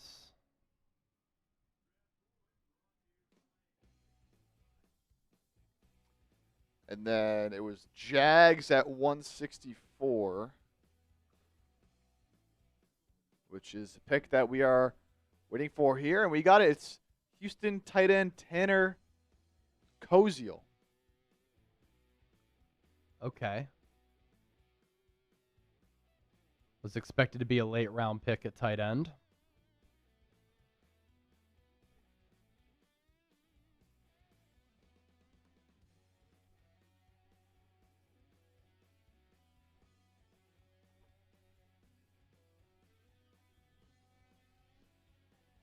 Oh.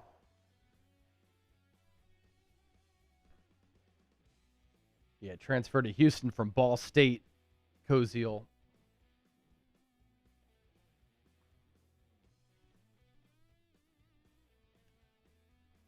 75 Digning. Cheers, Chip. Oh, yeah, I got to give those beer cheers to the few people that I said. Give the people what they want. What the hell? There we go.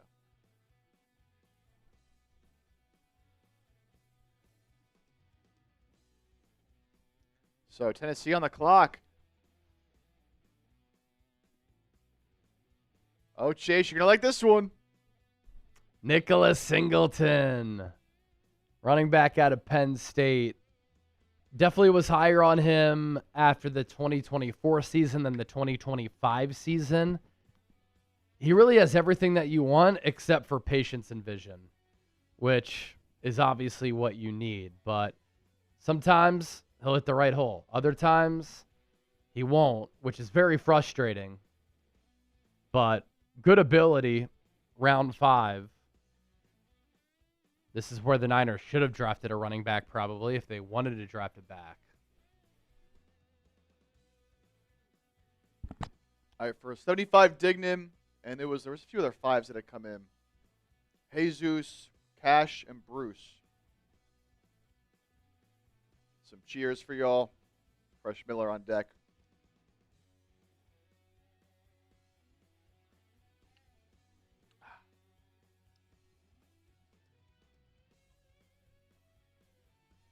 Oh, Tyree Wilson got traded to the Saints? Mm-hmm. Yeah. How did I miss that? Yeah, I showed it. I showed it for a couple minutes. Okay. Yeah, that's my bad. I must have been uploading something. Yeah, I think it was right after. I think we had just gotten out of the cut. Okay.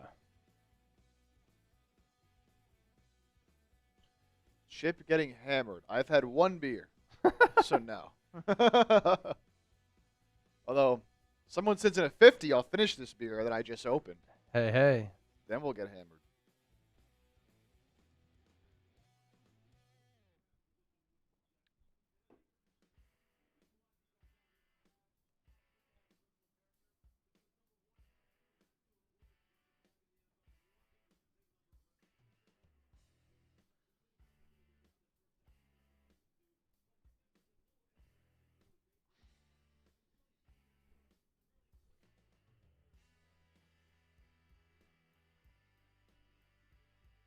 D-line vids.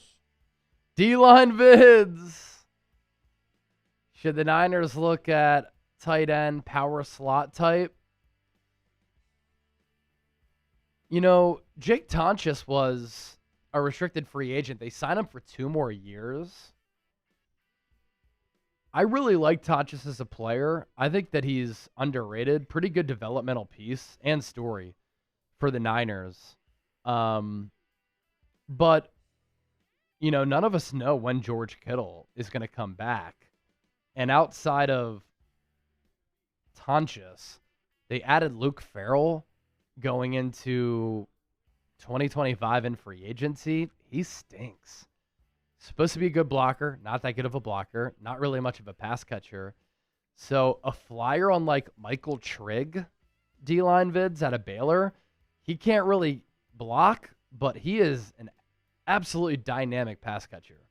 And if you go look at Michael Trigg's highlights on YouTube, he's like a skinnier Antonio Gates, in my opinion. Really intriguing player. I would think about taking him because I don't believe he's been taken. Yeah, still on the board.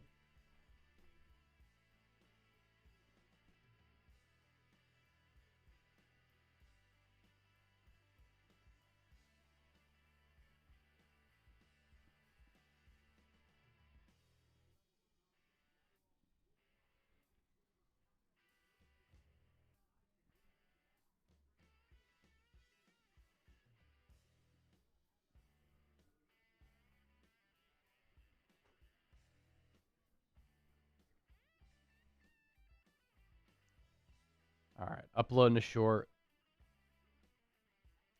Maybe someday Chip and I will have somebody in here with us who can just handle all this, but I'm handling it myself because we're content daddies. Keyshawn Elliott, linebacker out of Arizona State, to the Bears at 166.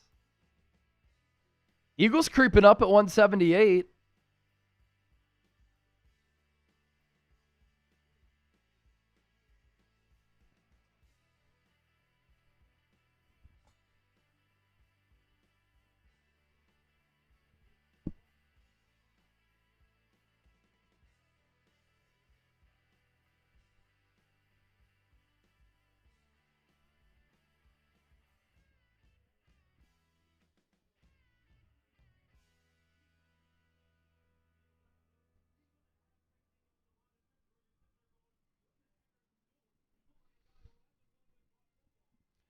Hit that subscribe button. We've been live for the whole draft. Now we're just kind of hanging out, more of a laid-back live stream.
Man, Nicholas Singleton had 12 rushing touchdowns as a true freshman. Has a 100-yard kickoff return on his resume.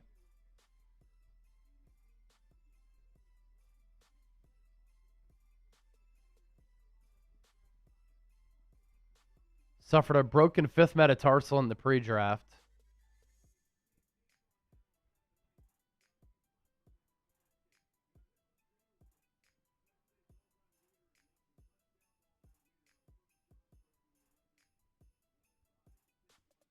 Wow. Yeah, he beat Saquon Barkley's record for the most total touchdowns in Penn State history. He had 55. Barkley had 53. Singleton there from 2022 through 2025. Barkley there 2015 to 17. Barkley drafted in 2018. Now Singleton in 2026.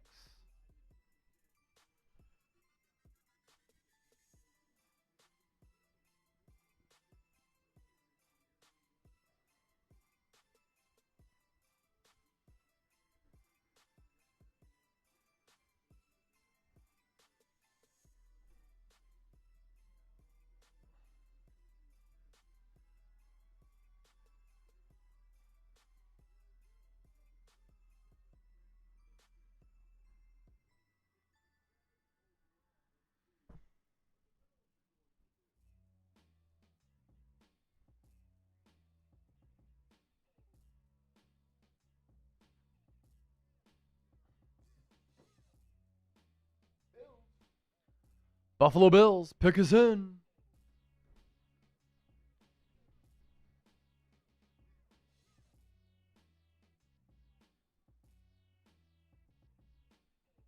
Oh, they took Kilgore. Jalen Kilgore to Buffalo.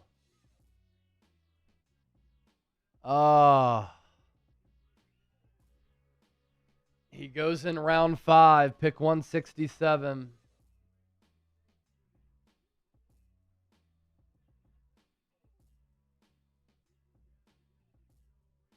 Seven interceptions the last 2 years, 17 pass breakups the last 2 years, second most in the SEC during that time frame.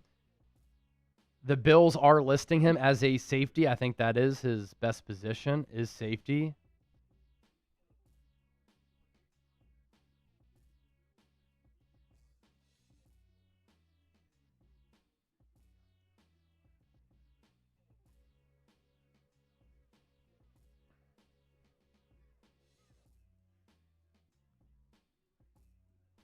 Ten broad, really good 40.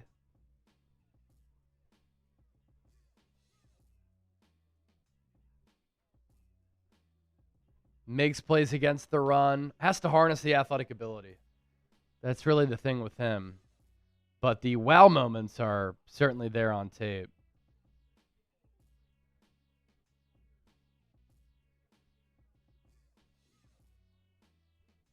Kendrick Law, the Kentucky wide receiver, to the Lions at 168.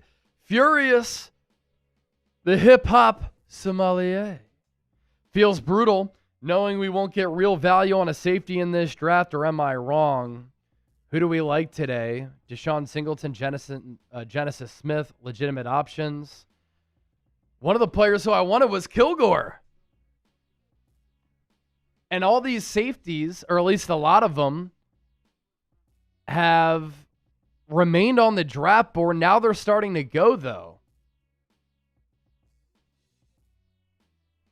And Kilgore is a player who, I know some people compared him to Nicky Mansoor. He's not. But with how versatile he is and how he made plays at all three levels of the defense, the pass breakups, the picks, the athleticism, that's why he got some of those comps. So the Bills, TJ Parker, Davison Egbenason, Jude Bowery, first 3 picks.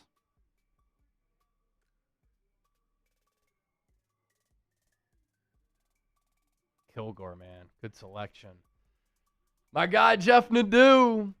Let's give Chase his flowers for some great draft coverage, but also his dead right prediction of Grenard to the Birds. Salute, man. Keep crushing your content as well. I'm always tapped in. Anytime you're interacting with the Barstool guys, I'm always plugged into that as well because it's hilarious. But appreciate it, man. Been live for every pick of the draft every day. As you can see, the energy is down. We're a little bit tired. I'm sitting down today. I was standing up yesterday. But, yeah, I was talking about the Grenard thing for a long time. You know, as soon as Jalen Phillips signed with the Panthers on that Monday of free agency, I said, Howie, get on the phone with Minnesota. They've made Jonathan Grenard available. Get him. And some people think that Grenard's an overpay, 2/3, giving him $25 million. Here's my thoughts on that. He's 2 years older than Phillips, but doesn't have the injury history of Phillips. Phillips came to the Eagles and played the best ball of his career, and it's no accident that he also played well for Vic Fangio with the Dolphins. But what made him so good, he was excellent against the run. He had 40 pressures in 9 games with the Eagles. But I think he got elevated by the other guys along that defensive line. I think that Jalen Carter, Jordan Davis, Nolan Smith, Jalix Hunt, they help out Jonathan Grenard tremendously. He's great against the run, just like Jalen Phillips. And he has a skill set where he can get after the quarterback. Jalen Phillips has never had the sack production that Grenard has had. Jalen Phillips got $100 million in guaranteed money. Jonathan Grenard got $50 million in guaranteed money. So they're similar players. They'll fulfill identical roles, and it's $5 million less in average annual value. So that's why I was a fan of the Grenard thing. And I'm glad that Howie made the move yesterday. Appreciate it, Jeff. I'm going to be in Lancaster. What is it? Toward the end of June. My Australian cousins are going to be in town. So this time I'm actually going to have some time to be hanging out in Lancaster. I'll probably be there from like Thursday to Monday. I think we're going to go to a Phillies game on Monday. So I'll hit you up, man. My Aussie cousins love to party, so maybe we can hit one of the Lancaster bars or clubs or something on the weekend. If not, we'll link up for a drink or something. That'd be dope. I'll hit you up. The DoorDash King. Are we trading AJ for a safety now? No. AJ's going to get traded for a first-round pick. And then shout out to Nadu. You know, he threw something interesting out there the other night. The Patriots drafted Caleb Lomu, the Utah offensive tackle, moving up from 31 to 28 to take him. Could Howie ask for Caleb Lomu? Now, I think the Patriots want to move Will Campbell to inside and then have Lomu there on the outside. But I think it's a first-round pick and maybe a third for A.J. Brown. I don't know if players get involved. Nadu, some of you people in here are nutcases. They've had a terrific draft. Safety can still be addressed here or in free agency. Get a grip. What, does Andrew Nathan not like it? Here, let's do this. Let's start a new poll question. Grade the Eagles draft. I'm with Jeff. I like what the Eagles have done. I'm actually surprised that more Eagles fans don't like the Makai Lemon selection. If you could put together a player designed in a lab who has the mentality that fits perfectly in Philadelphia, it would spit out Makai Lemon. Eli Stowers is the second best athlete at tight end in this draft behind Kenyon Sadiq. Watch him play. Converted quarterback. Great 40. More than a 40-inch vertical. It's a freak of nature. Markel Bell is 6'9", 350 pounds. Didn't give up a sack last year. Watch some of the pancakes he handed out while with Miami last year. He was the left tackle. Not Francis Mauigoa, who went 10 overall, by the way, to the Giants. And then, yeah, those are the three Eagles picks. And then they traded for Jonathan Grenard. Howie's killed it. Now, I did like what Howie did last year. He took 10 players. Only 2 of them played 10% of the snaps. That's not ideal, but I thought they kind of got away from some of the things that they were doing in years prior, where they were meeting with some prospects pre-draft and drafting a lot of those guys. Last year, they didn't do that. This year, they did a lot of work on some of the players who they ended up drafting. But let me... Oh, yeah, grade the Eagles draft so far, 63% A. And Nadu makes a good point, too. Remember the Eagles, and I talked about this plenty, but he's just bringing it up, obviously. Cam Williams, the Eagles drafted in the 6th round last year. If he returned to Texas this year, I thought if he slimmed down a little bit, limited the penalties, would have had an opportunity to be a first-round pick maybe. Drew Kendall, Eagles really like him. He could be the future center if Cam Jurgens doesn't work out. And then Miles Hinton, I thought he played a little bit soft at Stanford and Michigan, but he was impressing a lot of people. So the Eagles drafted those 3 linemen last year, and they took Markel Bell this year. So those are the young developmental pieces. I also like how the Eagles are sticking to what they've always done along the offensive line. Pick up maulers. Whereas the Niners, they try to get these tweeners and these smaller guys who are athletic and fit the scheme, and they try to scheme around it. The Eagles are like, we just want to beat you up at the line of scrimmage. And that formula works.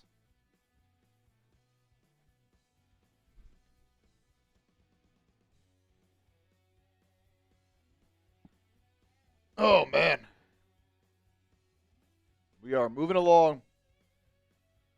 All right, so Eagles. Good to and see Niners Jeff in the both chat. almost Yeah, up. Jeff, I'll send you my number here in a moment. What'd you say, Chip? Eagles and Niners both almost up here.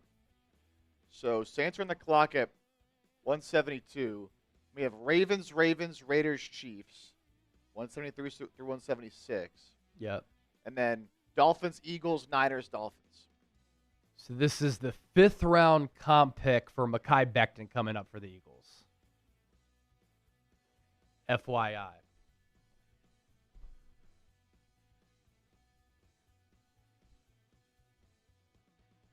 Uh-oh. Trade? No. Whoever the Saints just took at 170 or no, 171.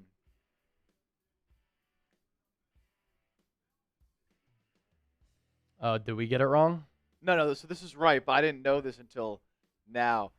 How about this? This is the first player that's been drafted so far in the draft that our draft expert, Tom Downey, has 0 notes on. Wow. Never a good look to be the first team that takes someone that Tom Downey didn't look into. The Saints pick coming in, right? Not Karen Prunty? No, yeah, it is this guy. Oh, this guy. Okay. Yeah. Yeah, because if I go to scouting report, New England. He might have to get fired for that. Yeah, there's nothing. Oh, man. Never a good look. But, of course, it doesn't mean he won't be anything.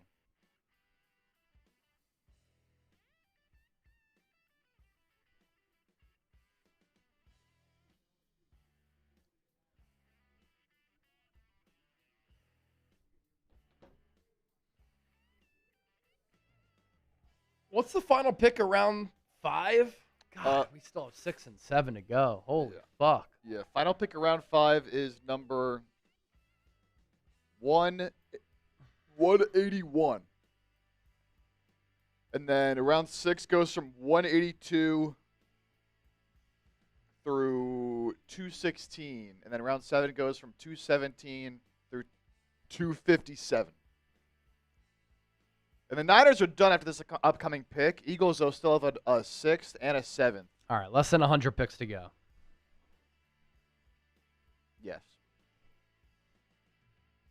Lorenzo Styles Jr. Sonny Styles' brother goes to the Saints here.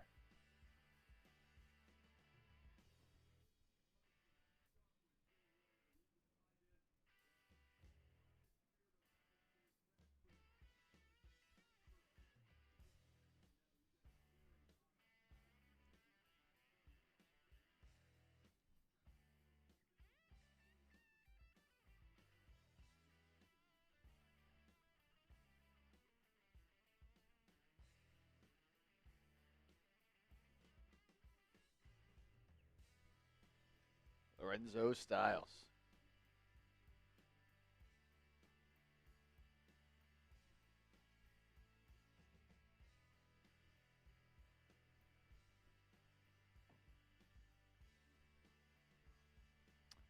My lineup is officially cooked. Paolo went more than 34.5 PRAs. Shame. Early game on a Saturday. Yeah, they're treating it like a Sunday. That's a classic Pistons magic tip. Yeah. That game still has 5.5 minutes to go. Magic are up 101-91. Looking to take a 2-1 lead over the 1-seeded Pistons. We got Thunder Suns getting going in about 5 minutes. Then Hawks Knicks at 5. Then Timberwolves Nuggets at 7:30. Prize Picks lineup is cooked. Take care, PP. I got more in the chamber, though. Don't worry. I got more in the chamber.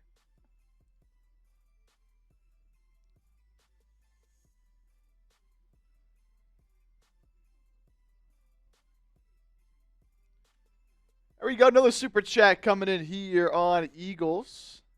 Furious Hip Hop Sommelier. Is that Australian currency that we're having coming in here? I believe this is. If that's the case, Aussie, Aussie, Aussie, oi, oi, oi.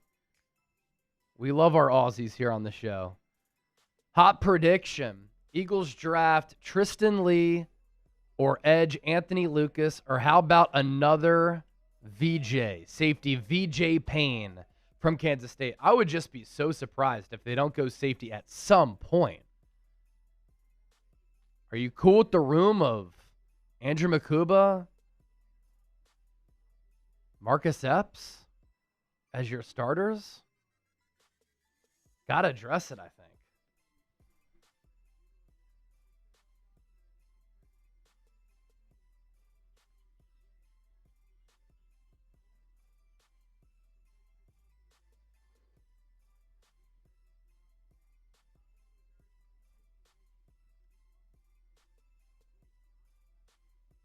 Mike Vrabel not in the Patriots draft room. I don't understand. How can Therapy not wait until Monday? They have 8 picks today, or at least had 8 picks going into today, and their head coach isn't there? That's very odd.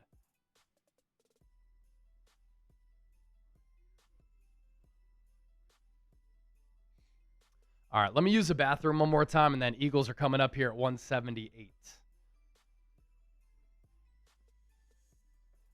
Okay. Ravens have back-to-back selections here. At 173, they go Josh Suevas, Alabama tight end.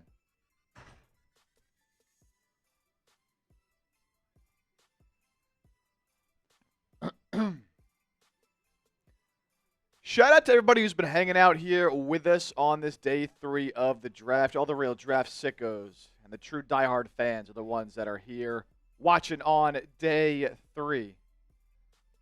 And as always, we are always battling between the two streams. We're live on the 49ers Report, and we're live on Philadelphia Eagles now as well. And we always like to have some nice friendly competition between the two channels. And so taking a look at our Super Chat battle here. Eagles now at 258, 49ers Report at 316. So it's a close battle here today. Someone gonna swing the tides. Put a big shakeup into the battle right now. When you send in a Super Chat, we do have a Super Chat menu here today.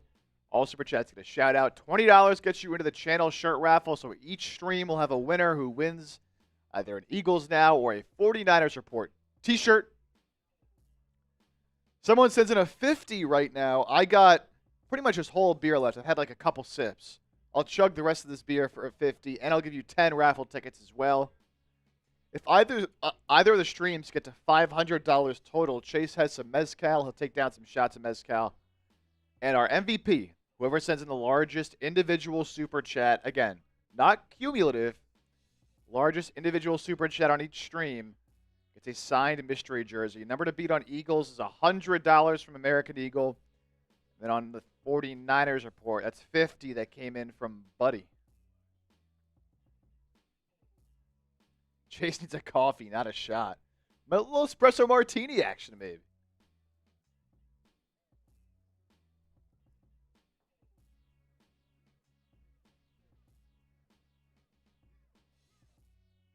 So, cheers, everybody.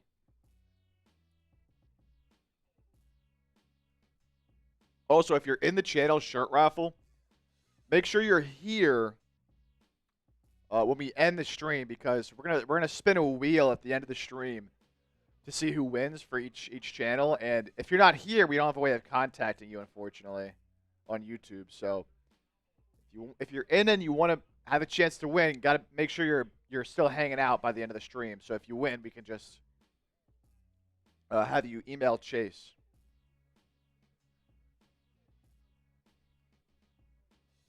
Robert Smith coming in with a $2 super chat. Let's see.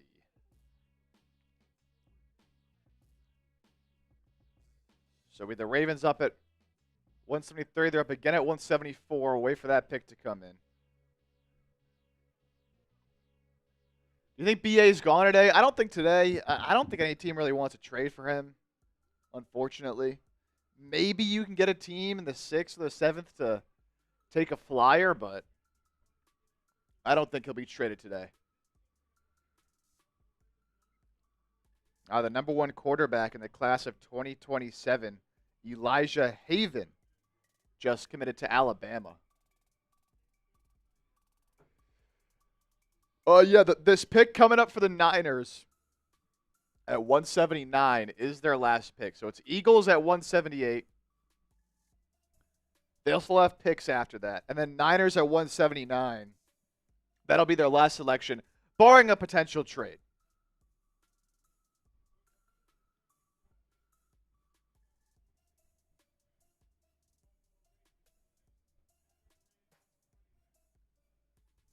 DoorDash King wants Arch Manning. Hey, my guy, Adam Randall. Clemson running back goes to the Ravens. I love this because when he was at Clemson, we kind of called him like Derrick Henry light because of the size, the power he runs with. This is fun.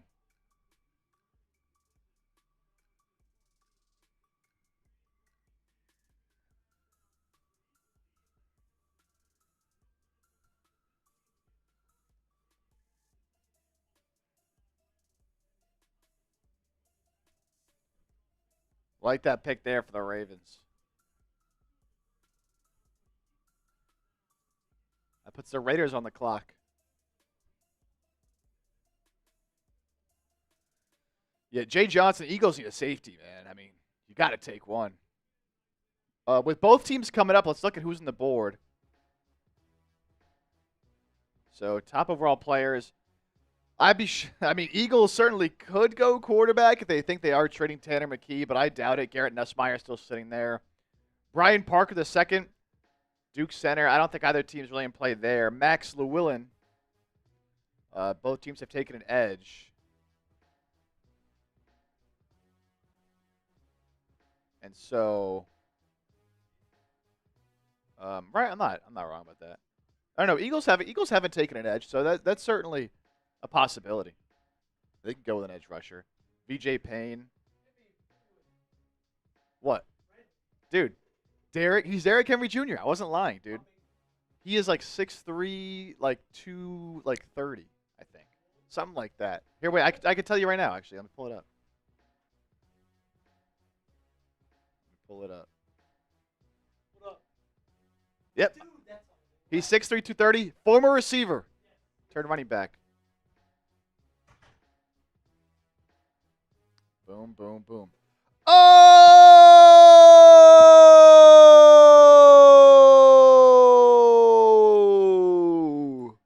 Furious! Coming in with a monster super chat. Are you kidding me? Oh my goodness. Let me pop this bad boy up. Because Furious sending in a $160 super chat. What a legend. Show some love in the chat to Furious. It's 3:30 a.m. here in Australia. I want the Eagles to draft Alabama guard Jaden Roberts before the day is done. Well, with a couple more picks, they still have this one coming up in a few selections in round 5. They have a 6th-round pick. They have a 7th-round pick. They have some options there. Furious takes the lead ahead of American Eagle for the Eagles signed mystery jersey. Furious, you'll get a bunch of tickets as well for the wheel to win an Eagles Now shirt.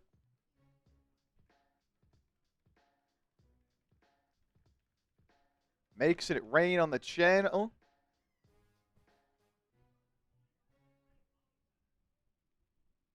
And I got to do some drinking. I said I'd finish the beer for a 50.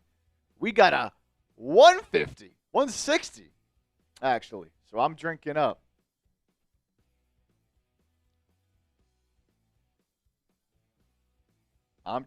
Chase is taking a little food break. We've been live for almost 4 hours today and has not eaten yet, so. Got to get some grub. I just ate, so I'm chilling. Raiders on the clock at 175, then Chiefs, Dolphins, Eagles, Niners. So Eagles and Niners will have back-to-back picks. And Raiders pick is in. Hezekiah Masses.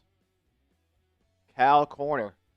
Going to the Raiders.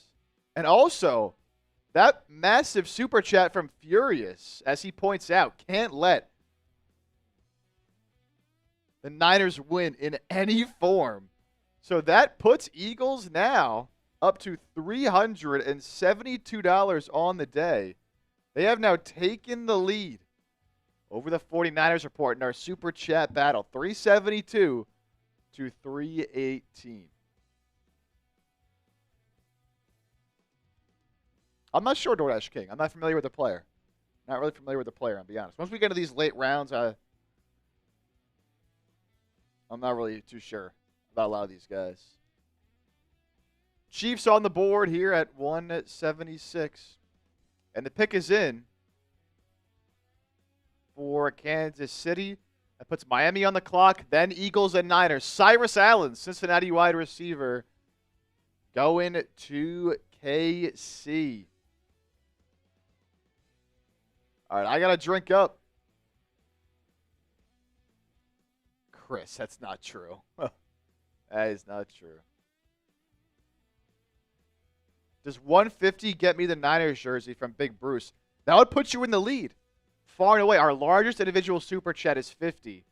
150 would put you in the lead. Somebody else would have to beat that by the end of the stream. Otherwise, you would get it. But that would put you in the league, Big Bruce.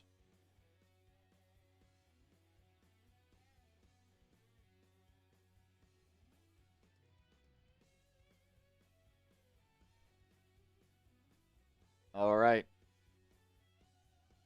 Well, I got to chug this Miller. I wish I had a beer bong. It makes it so much easier, but we'll take it down. Again, this is our third day in a row streaming, so third day in a row live, so slow down a little bit. I'm actually going to see if there's one out there. It makes it so much easier. Chase. Oh. Look what we got rolling in. Yeah. Furious, the hip-hop sommelier. Aussie, Aussie, Aussie. Oi, oi, oi. 3:30 a.m. here in Australia. I want the Eagles to draft Bama guard Jaden Roberts before the day is done. How about the ball knowledge from Sommelier? If you want to send in a super chat, spit some bars. Feel free. Cheers, cheers, cheers. What, that's probably about $100 in American currency?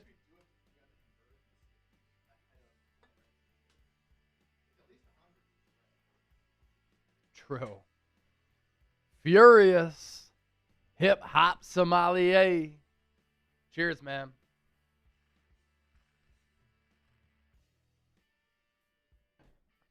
Eagles pick is coming up. They're at 178. Dolphins are at 177.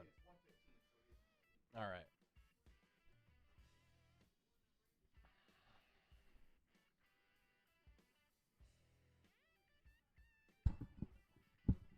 Miami's taking forever with this pick. What are we doing, Miami? What are you milking round 5 picks? All right, so no beer bongs were left, but we do have a beer bat. I know the Phillies have sucked. I think the Giants are playing pretty well, right? Beat the Dodgers the other night. Who's playing well? The Giants, San Francisco Giants, Yes, right? they are playing pretty well after a little bit of a slow start to the year. We do not take Dogecoin, DoorDash King, unfortunately. After nearly 4 hours of day 3, the Eagles are finally about to be on the clock. Let's pour up this Miller into this beer bat before these picks come in.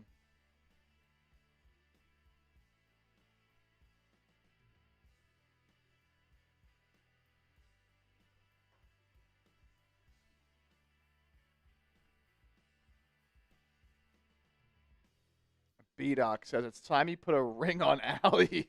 Don't let her see that message. Don't let her see that message. She wants it, huh? Yeah, she's asked for it. Over under 1.5 years. It's a good line. That's a good line. It's probably right around the time there. Yeah. Type O, type U. Let us know, B-Doc. All right, Dolphins pick is in at 177. This will put the Eagles on the clock, followed by the Niners. Back to back. Yep.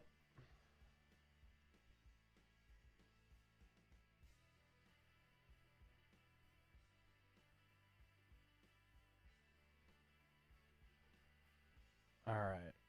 Let's see.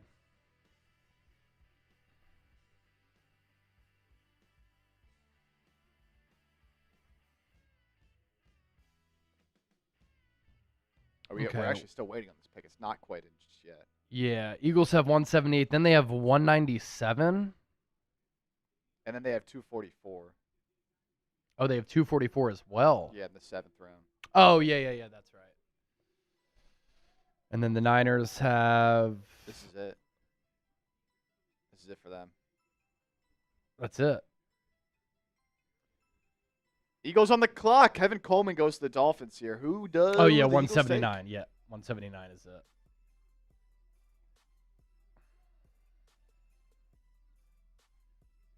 Oh, Pistons Magic is close. Throw this piece on the phone. 1-point game with 3 minutes to go. Pistons versus Magic. What's that score? I'm trying to get it on. Why is this not working? We need another TV in here. I We need know. a TV right over there with separate sports. Oh, it's not on Peacock. That's why. It is on Peacock, not Prime.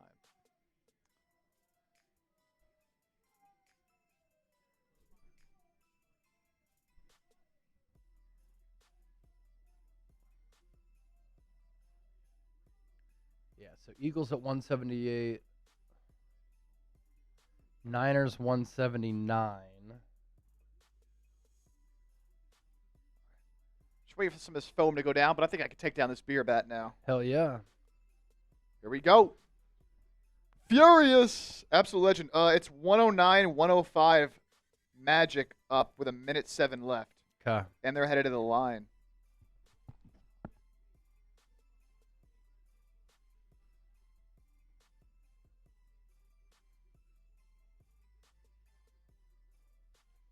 Eagles pick is in. We're waiting.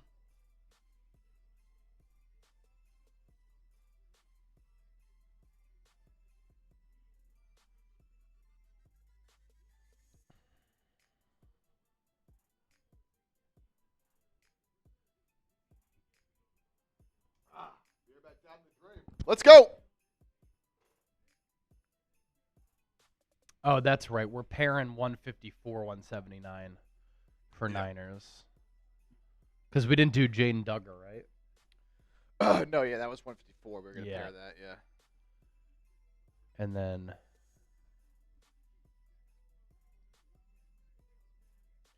This was going to be a standalone Eagles. yeah, standalone Eagles here at 178. They are up again at 197 if we wanted to pair those. Yeah. Let's see who they take here. Because if it's Garrett Nussmeier, Oh. that'll be a standalone.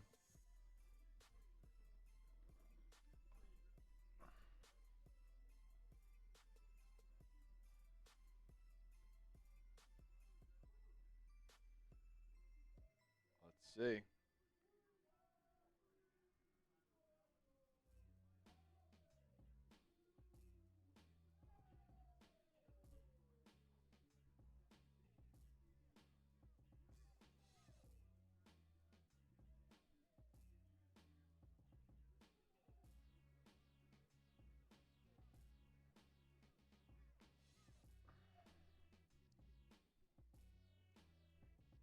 Oh, it's a quarterback.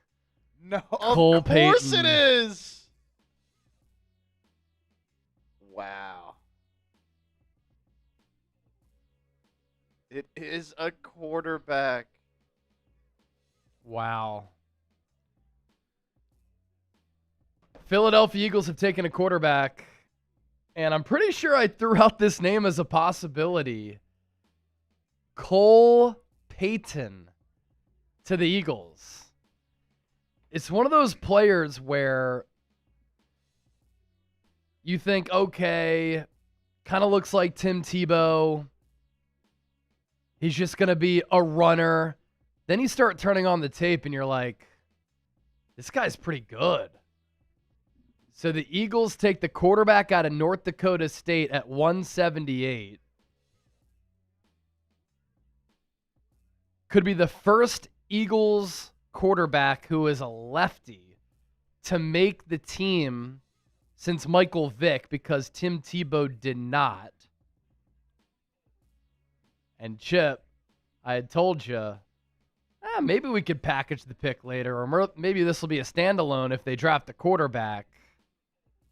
The Eagles take North Dakota State quarterback Cole Payton. Crazy. We'll do a big video on this coming up. Good little audience spike here. Nearly 700 people watching live.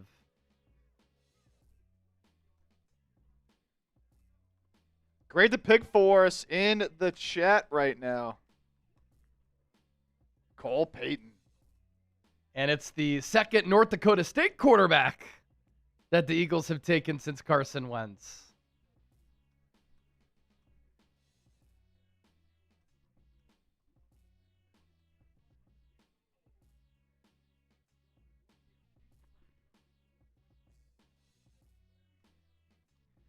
One-year starter.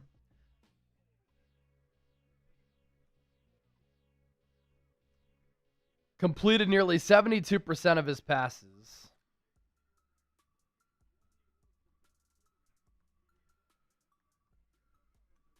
16 touchdowns, 4 interceptions, 136 carries, 777 yards, with 13 touchdowns on the ground.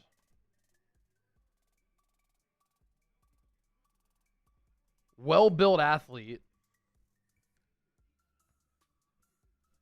Strong arm. Can drive the ball.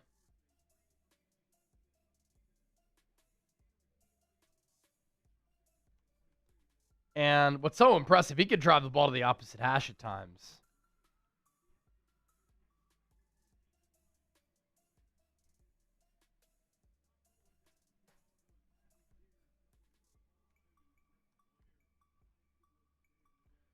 All right, let's rip that video.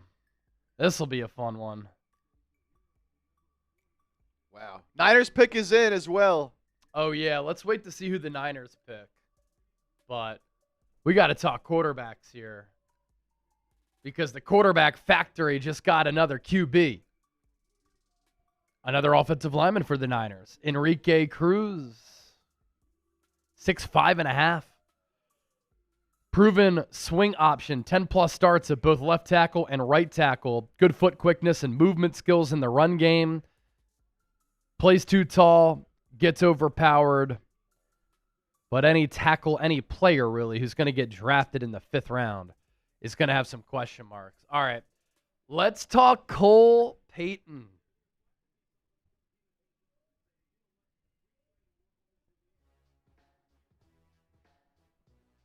(6'2", 232, 4.56, 40-yard dash, 40-inch vert, 10-foot broad jump, 10.25-inch hands. This dude is massive as a quarterback.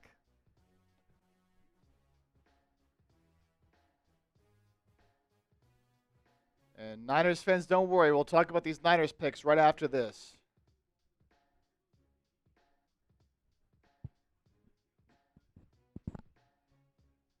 So we'll go back to back. Did Talon Green get picked? Or are they just talking about it on the They're just broadcast? talking about him.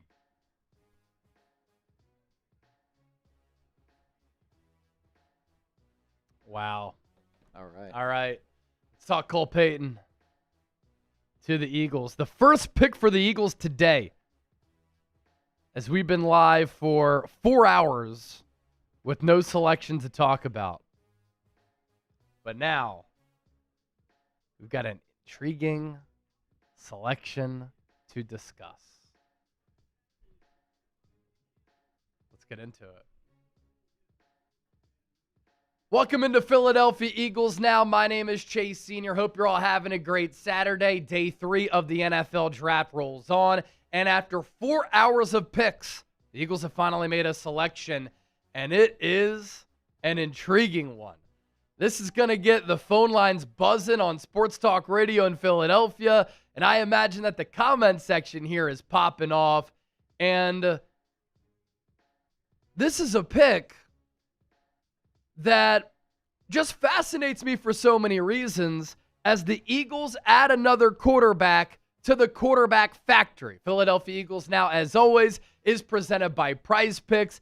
And with the 178th pick in the 5th round of the 2026 NFL Draft, Howie Roseman and the Eagles have selected a developmental quarterback in Cole Payton out of North Dakota State. He could be the first lefty to make the Eagles roster at the quarterback spot since Michael Vick. Tim Tebow never made the roster. And this is the second North Dakota State quarterback who the Eagles have drafted since Carson Wentz. Before we talk about Cole Payton, because he does have an interesting game. We're talking about a well-built athlete who's a dual-threat quarterback, can run it, and he can spin it. Don't forget to hit that subscribe button. We're giving you the best Eagles coverage right here on YouTube. We've discussed every single Eagles selection that the Birds have made so far in the draft.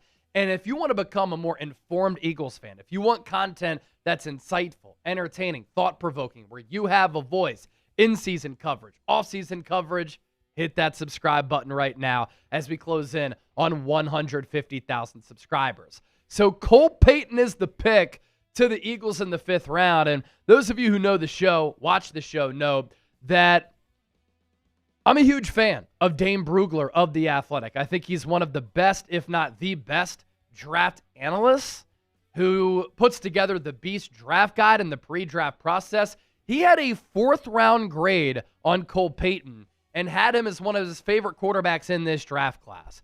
Cole Payton is a 1-year starter, 23 years old. His hometown, he hails from Omaha, Nebraska, and he has tremendous size at the quarterback position. He is over 6'2". He is 232 pounds, and he is a great athlete with a thick build, and he has dynamic qualities as a runner.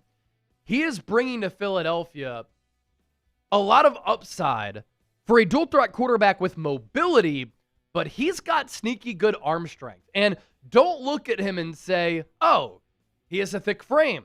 He's well-built. He's a left-handed quarterback. He likes to run. He's Tim Tebow. No. There were times when you turn on the North Dakota State Tate where the pocket is muddied up. He shows a good pocket feel, good pocket mobility, and he has the ability to drive throws to the opposite hash. He has a very strong arm. Of note, pass catchers will talk about this. It is a little bit of an adjustment to go from a right-handed thrower to catching passes from a lefty because the ball spins in the opposite direction and there can be a little bit of a tail. So for some of these Eagles receivers, there could be a little bit of an adjustment. Last year for North Dakota State, he went 12-2 as a starter. He completed 72% of his passes, so he's pretty accurate. 2,700 yards, 12.1 yards per attempt, 16 passing touchdowns to 4 interceptions. But on the ground, they'll run some RPOs, some quarterback power, read options, 777 rushing yards with 13 rushing touchdowns. So Cole Payton last year combined for 29 touchdowns and 4 interceptions. When Jalen Hurts was coming out of Alabama and, of course, Oklahoma, everybody loved the dual threat ability. And I would say that Cole Payton is a similar athlete. Jalen Hurts is a broader framed, thicker player who runs with power. Cole Payton is that as well, but Cole Payton actually can probably spin it a little bit better than Jalen Hurts and has a little bit more whip on his throws as compared to Jalen. I'm not saying that he's unseating Jalen to be this team's starting quarterback, but Tanner McKee is entering the final year of his contract. The Eagles traded for Andy Dalton, who's really old. The Eagles need to start developing a young quarterback for once Tanner McKee goes somewhere else. which is inevitable because he's going to get a really good contract. And that's what Cole Payton is, a player with some upside who the Eagles can implement into the quarterback factory and develop him over time. I can't wait to see what people say about this. Grade the pick of Cole Payton, A, B, C, D, or F. I'm going to go B+, A- because as a developmental player at the most important position in sports, to take a player in the 5th round who had value higher, I like it. Plus, it's important to really work with the young quarterback to see what he can become over the next few years. Philadelphia Eagles now, scouting report coming up, is made possible thanks to our friends at Prize Picks. Appreciate them for being our presenting sponsor of all of our NFL draft coverage. Basketball playoffs are here. Baseball is underway. The Phillies are sucking, but it's time to cash in with Prize Picks. Prize Picks is America's #1 sports picks app, and it is the best place to win cash while watching sports. The app is really easy to use. Just pick more or less on a few player stats. Lock in your lineup. We'll show you our lineup here in a moment. You can also make team picks where you can pick winners, spreads, and totals. Check out their new social feeds feature. You can share Prize Picks with your friends. You can copy lineups as well with a single click. And give me a follow at Chase_Senior so that you can see my lineups before we talk about them right here on this show. Prize Picks, it's always good to be right. Here was Chip's lineup for today. Paolo Banchero went off. Less than 34.5 points, rebounds, assists, 46. Big performance for Orlando. We'll see about Desmond Bane. Oh, no, he was playing in that same game. Never got to the free throw line. And then Duncan Robinson, more than 2.5 3-pointers made. That's how easy it is to play Prize Picks. And when you play your first $5 lineup, you get $50 instantly in lineups when you use our exclusive code HMA. So download the Prize Picks app today with the link in the comments and in the description of today's Philadelphia Eagles now. All right, more on Cole Payton here as we give you a great scouting profile on the Eagles' newest quarterback. Really good muscle mass. He's built up top. He's built in his lower body. That allows him to pick up yards after contact. He is hard to bring down. He's got a strong arm where he can drive the ball without much help from his lower body. And what I mean with that is that Cole Payton, I kind of referenced it a little bit earlier. If the pocket's muddied and he's got to make some off-platform throws, he could just kind of spin it with the flick of the wrist. Not quite Michael Vick flick of the wrist, but it's not like he has to gather and step into throws in order to get velocity behind the football.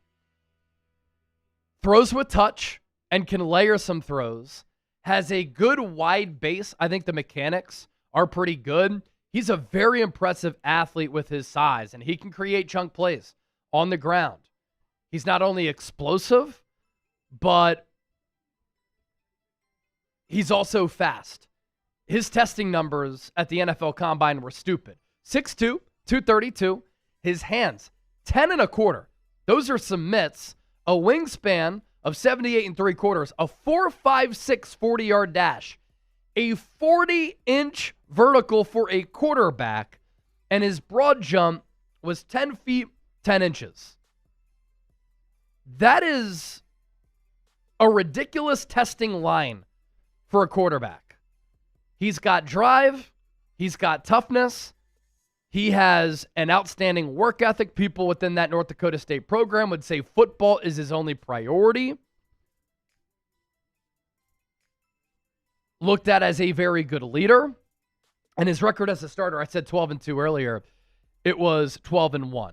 Eagles are going to have to develop him a little bit just as an overall passer and quarterback because he played at the FCS level. He wasn't playing in the Big Ten or the SEC.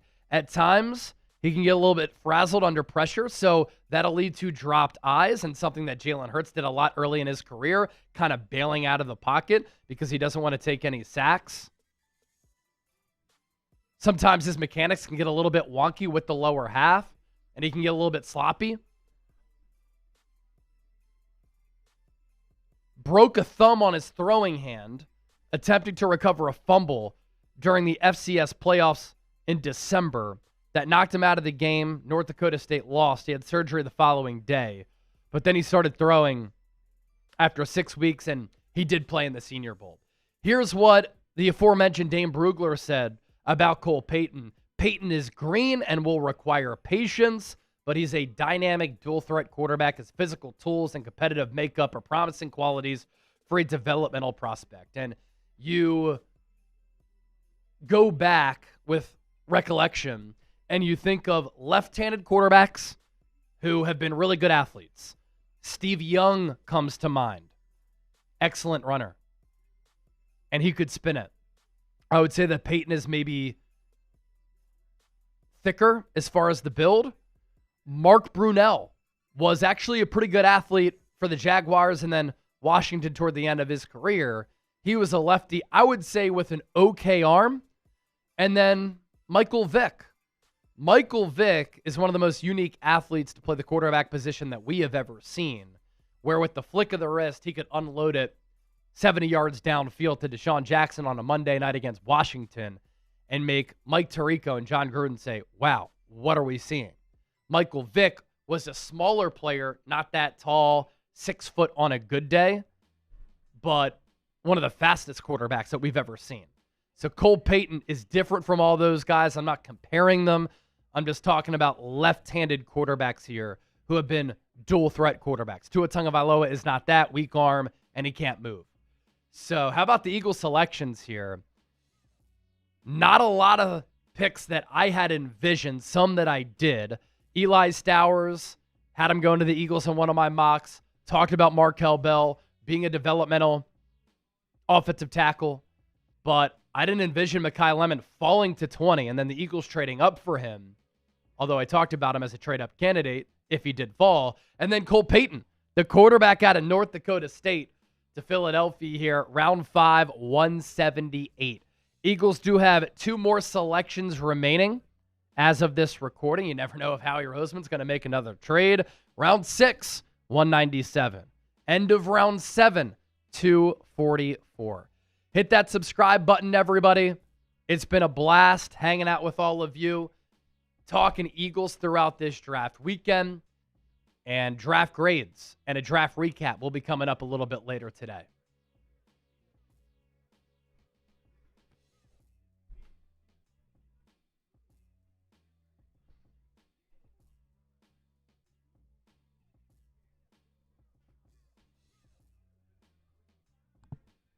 There we go.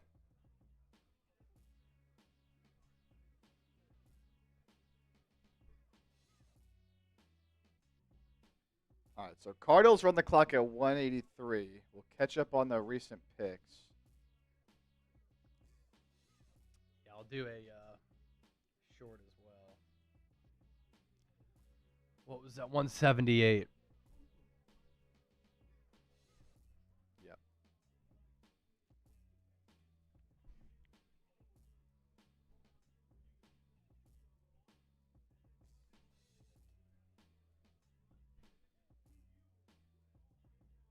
At pick number 178 in the 5th round, the Philadelphia Eagles have finally made a pick after 4 hours of not making a pick on day 3, and they are adding to the quarterback factory. And they are adding a very fascinating quarterback in North Dakota State quarterback Cole Payton, and he is entering the Eagles quarterback factory here. Cole Payton was a 1-year starter at North Dakota State. He completed nearly 72% of his... I'm just going to start over. Can't always do it in one take.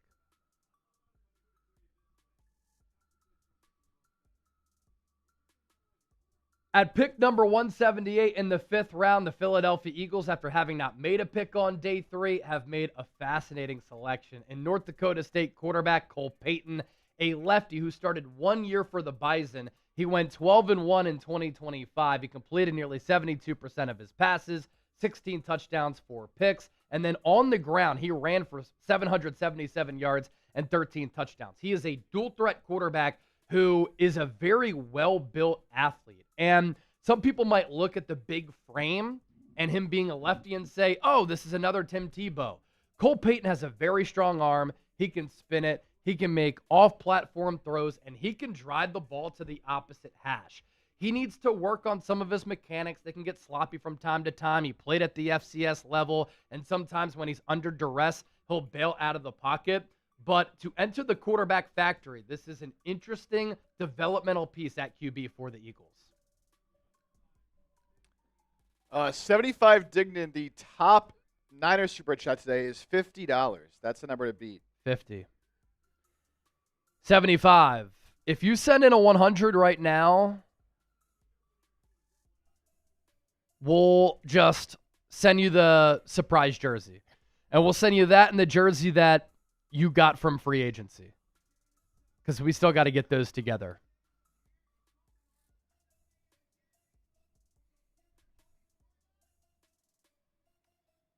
All right, so Niners obviously took Enrique Cruz Jr., the tackle out of Kansas, and we'll talk about that move here in a little bit. Dolphins then took Seydou Traore, international pathway player. That was at Mississippi State. And then Zane Durant, the Penn State defensive lineman, goes to Buffalo. How about this? The Browns took Talon Green. What? Did they list him as a quarterback? I guess so. Wow. I didn't see when they drafted him. No. Browns GM Andrew Berry asked if there's any thought on moving Talon Green to receiver. He said he's playing quarterback. Shedeur Sanders, Deshaun Watson, Dylan Gabriel, Talon Green. He needs a lot of time to develop. That's crazy.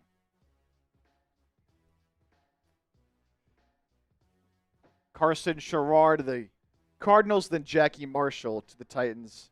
On the clock is now Tampa Bay at 185.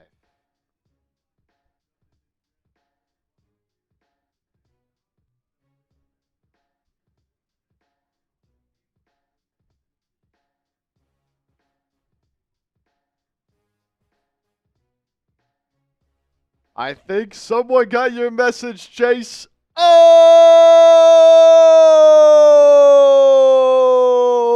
75.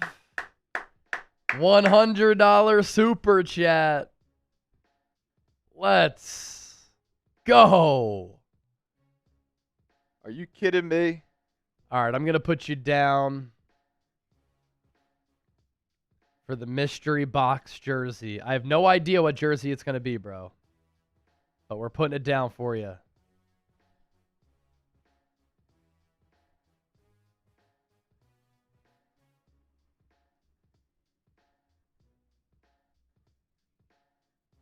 we go.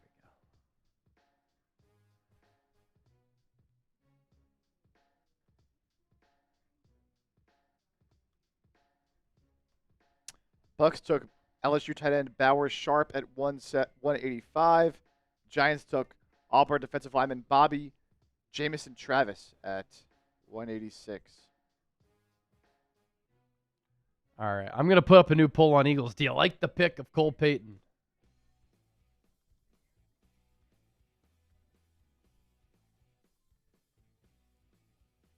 Who's doing that Eagles cut? Reed. Cool, I'll message him.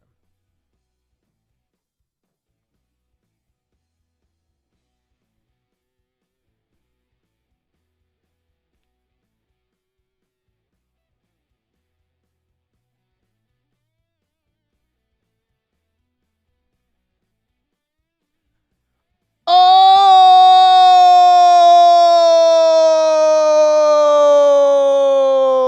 What do we got?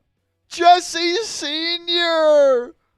A $110 super chat. Jesse, 110. I told 75 I'd send him the jersey regardless. So, Jesse, we'll send you a jersey as well. All right. But you got to email me, chase@chatsports.com. Chase@chatsports.com. We'll put my email up at the bottom, chase@chatsports.com. I can't send out like a ton of jerseys, but since you both clearly the Super Chat MVPs, we'll send you both a jersey there, and we'll get those sent out. Here it is. Jesse.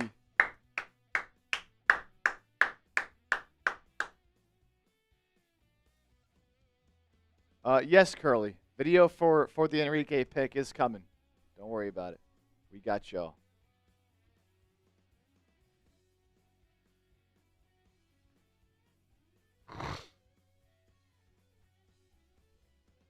A stunner.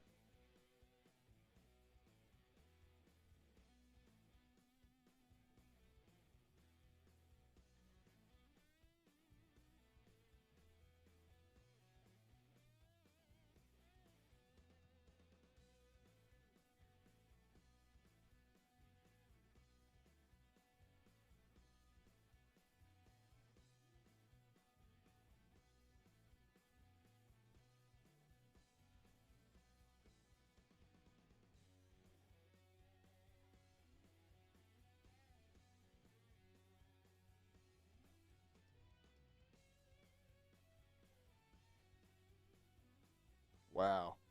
Jesse. And Eagles now had taken a lead In Super Chats? in Super Chats until those back-to-back Until those back-to-backs? So now. I would like for... Is Furious Hip Hop still watching? I'd like to send you an Eagles Now shirt for your big time Super Chat because we can't mail the jersey to Australia, but we can mail you the shirt. So if you send me an email, if you're still watching, Furious Hip Hop at chase@chatsports.com, I'll send you a shirt from our Eagles Now store if you send me an email. Email is at the bottom of the screen, chase@chatsports.com. So if we click off of it, just scroll back, chase@chatsports.com. And then for that big Super Chat that just came in, that was from who?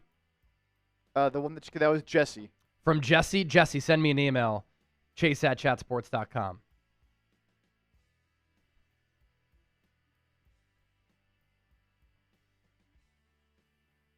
So the 49ers report. Back-to-back 100 pieces. They've taken the lead. Commanders take the other Penn State running back, Katron Allen at 187.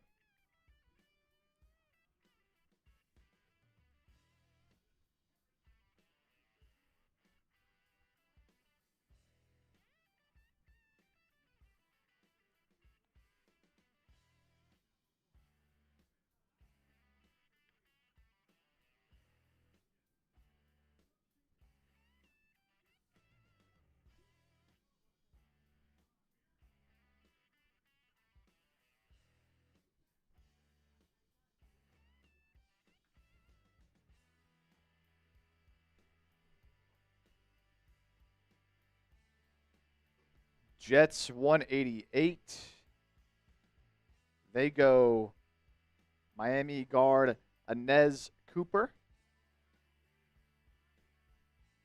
Eagles up again in about 8 picks. And that'll be their final, right? No, they have another one in the 7th at 244. Oh. Yeah. Niners are done.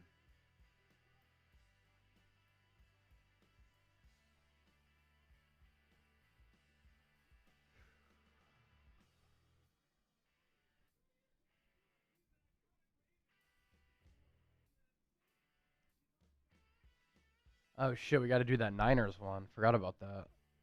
Yeah, combining the last two.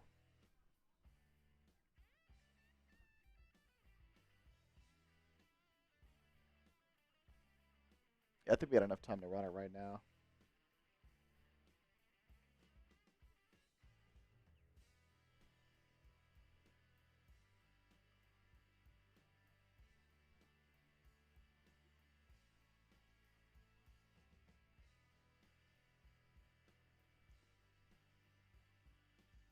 Bengals go Brian Parker out of Duke. Brian Parker.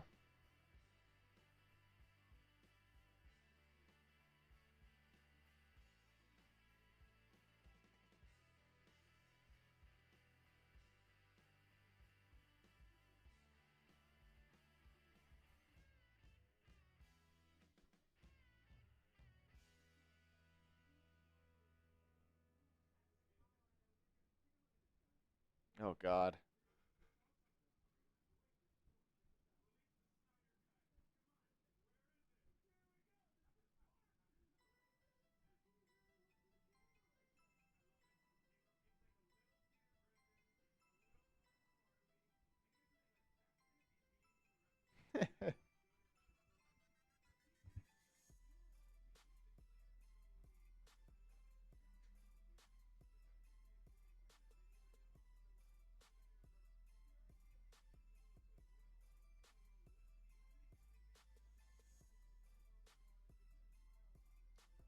Okay, Saints on the clock. 190.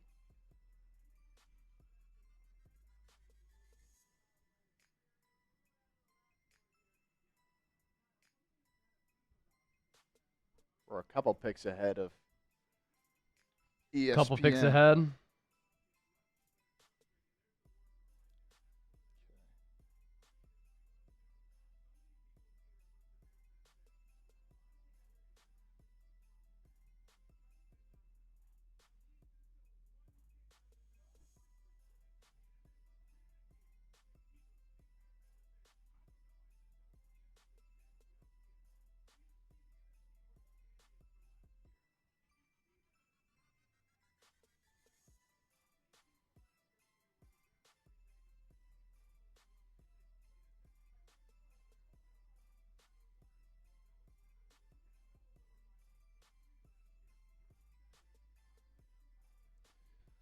So we're in round 6.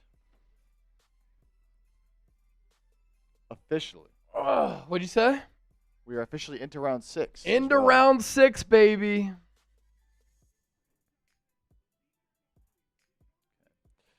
How did you want to attack this? With just want to do the Niners one now, or did you want to wait to do like grades or?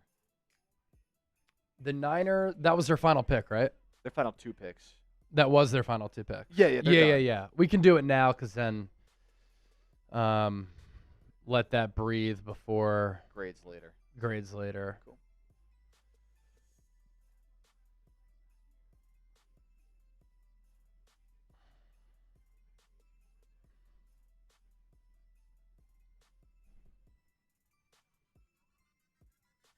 Duggar and Cruz.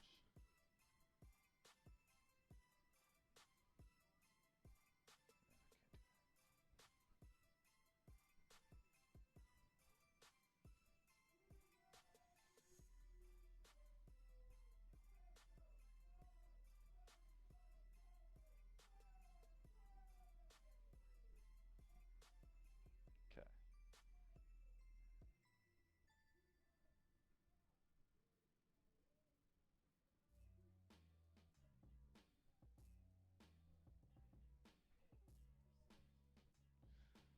We're going to talk some Jordyn Duggar and Enrique Cruz Jr.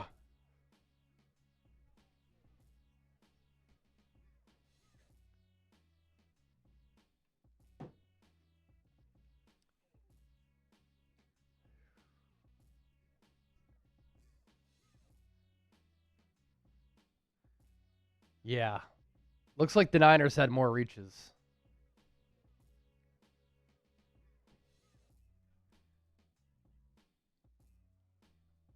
Hard to believe, man.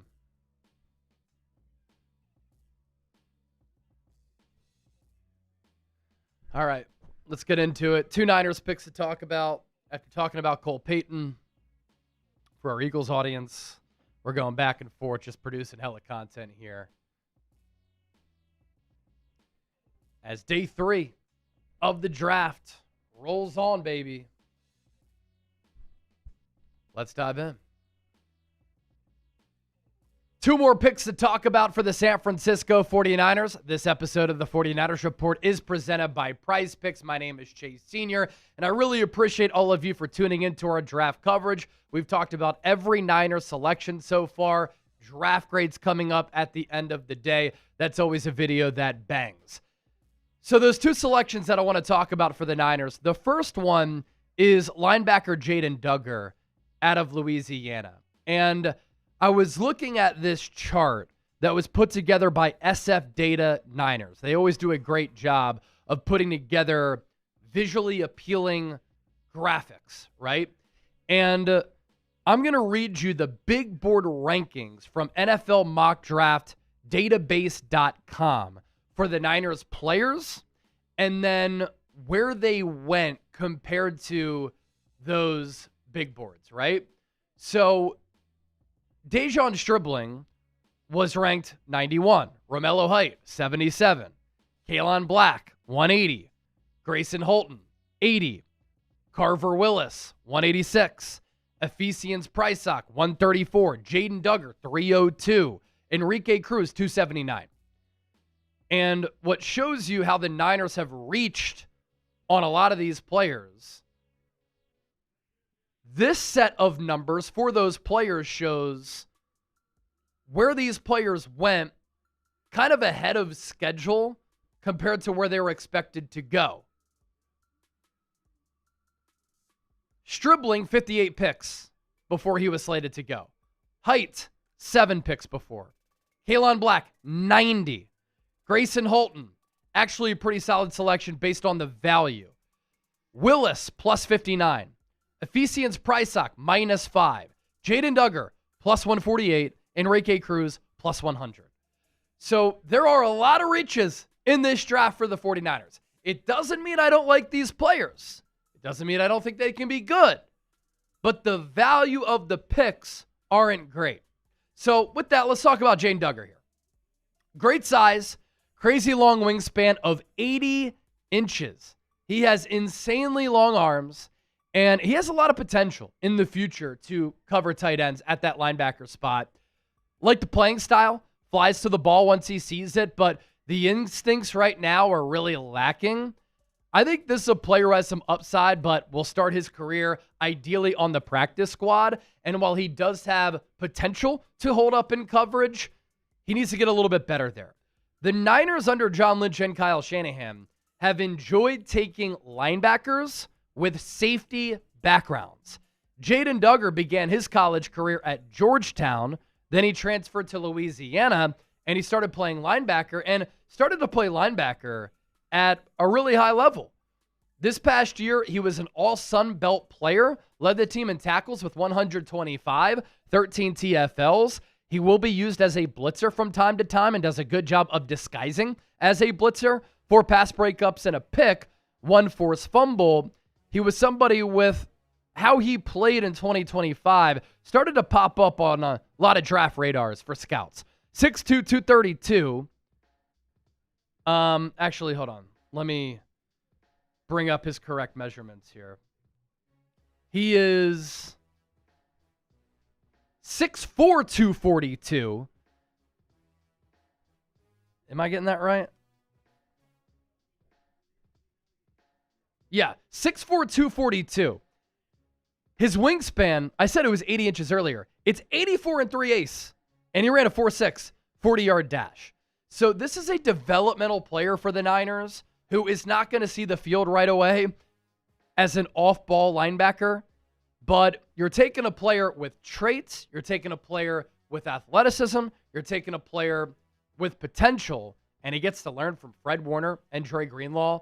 I know the Niners traded away D. Winters because they had a lot of linebackers. At that time, 9, went down to 8, now back to 9. It's not like a Garrett Wallow or a Tatum Bethune are locks to make the Niners roster. And so while the Niners are deep at linebacker, you can afford to take a chance on a player like this. Again, it's another one of those cases where I think going with Jaden Duggar is very, very early, and you could have had him a little bit later. Here's what Dane Brugler said in his scouting write-up on Duggar.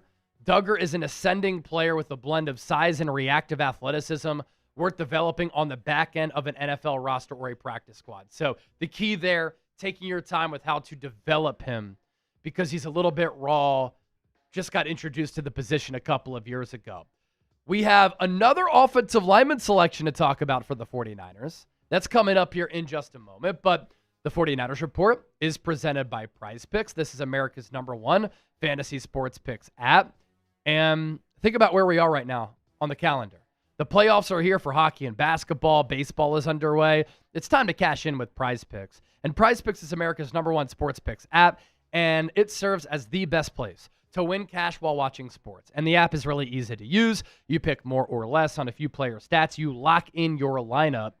And with the new social feeds feature, you can give me a follow at Chase_Senior to see my lineups before we talk about them here on the show. Prize Picks now has early payouts as well. So if your player gets off to a hot start, you now have the option to cash out of those winnings before the game even finishes. Prize Picks available in most states, including our great audience in California.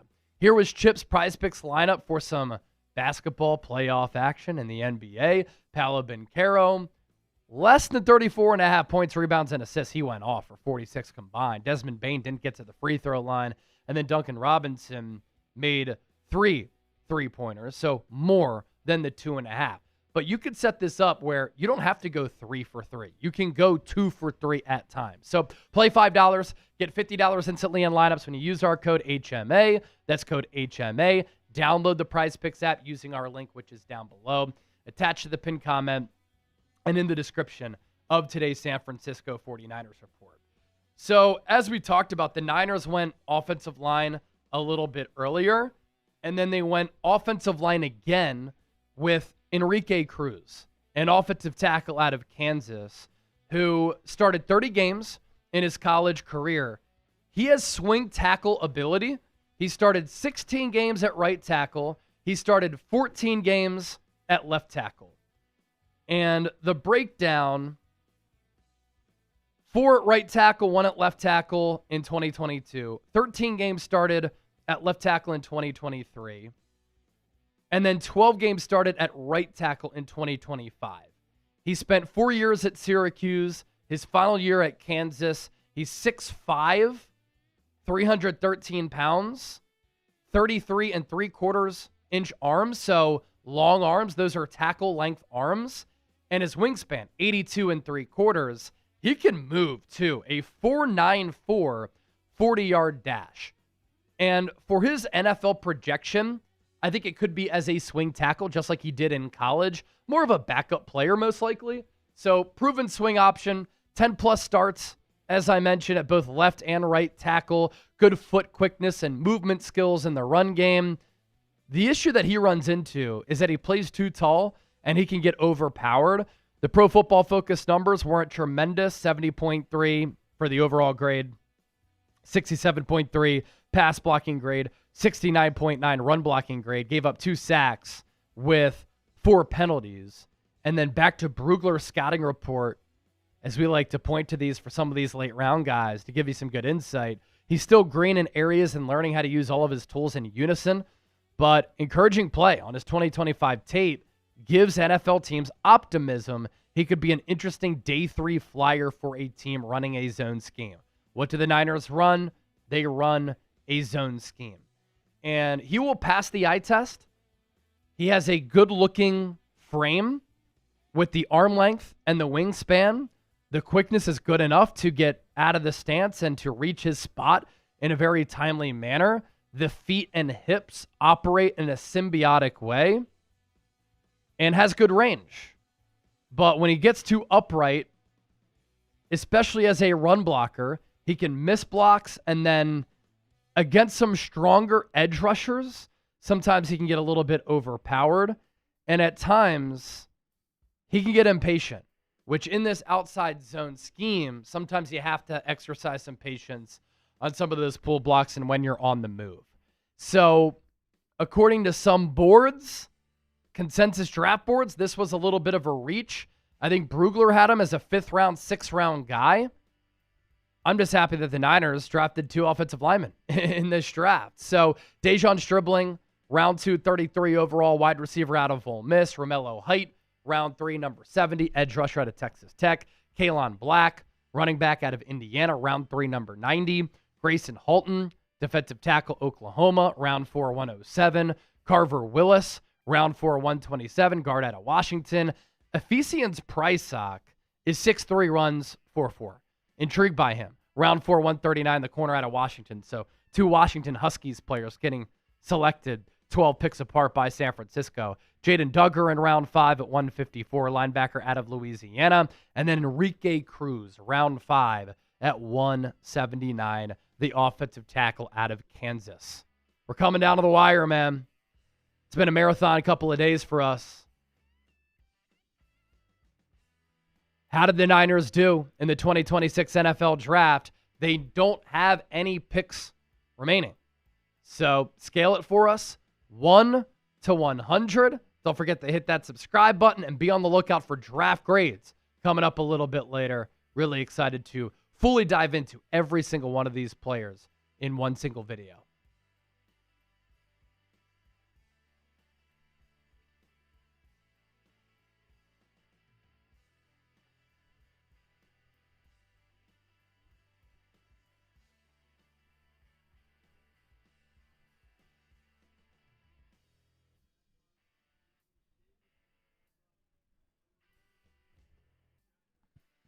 All righty. So let us know, Niners fans, as they're all out of picks. I've seen a lot of different numbers. 10, 70, 49, 80, 70, 85, 75. Words going with 49, fitting, very fitting, which means they came up short yet again. 55, 50, 68, 75.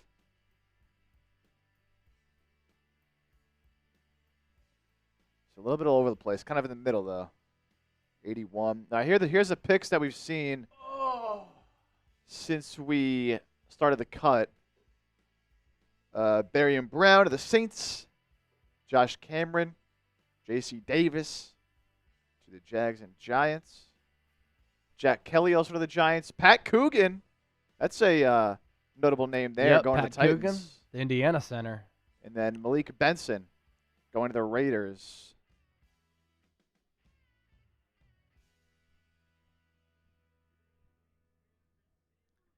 Eagles on the clock at 197. Oh, they're about to be up again.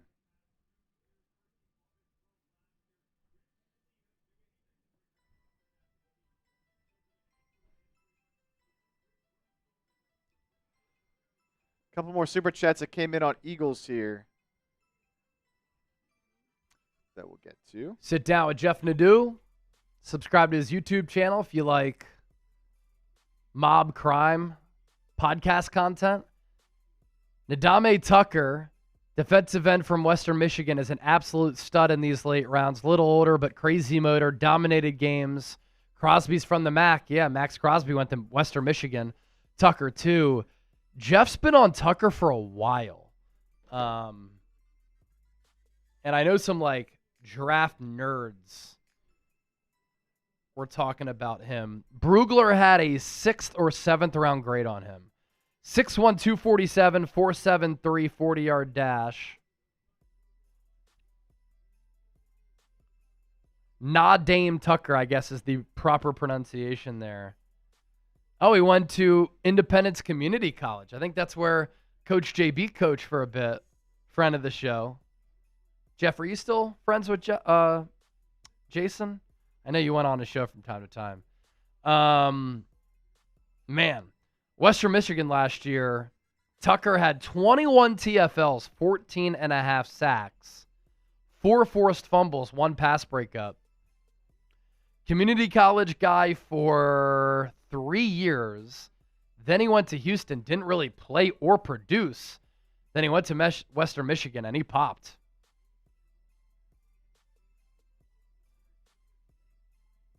A little bit light-framed. It's going to be a 26-year-old rookie, but a fascinating path. Eagles traded out of the spot. They did.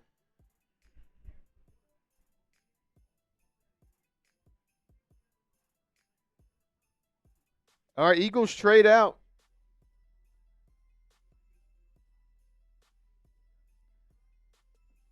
So they still have another pick in the 7th. We'll see if they make that pick or not. They might be content with their draft class.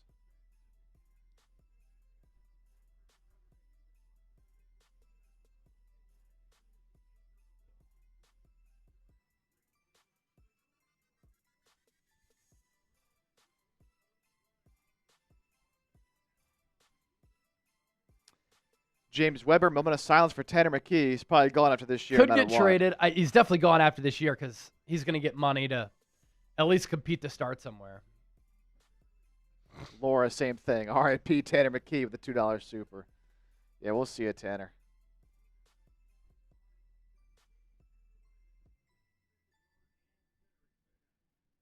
We'll see ya.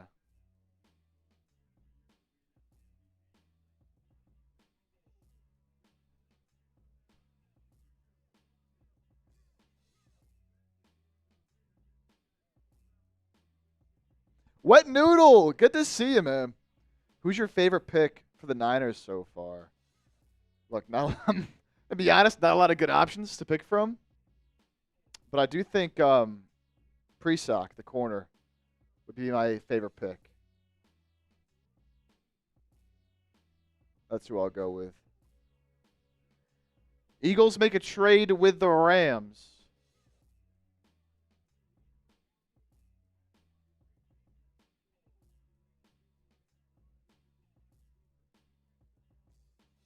Eagles trade with the Rams.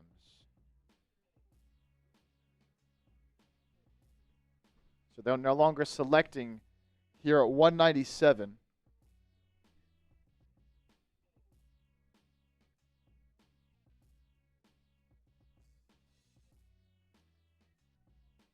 Yeah, we'll get that trade graphic up.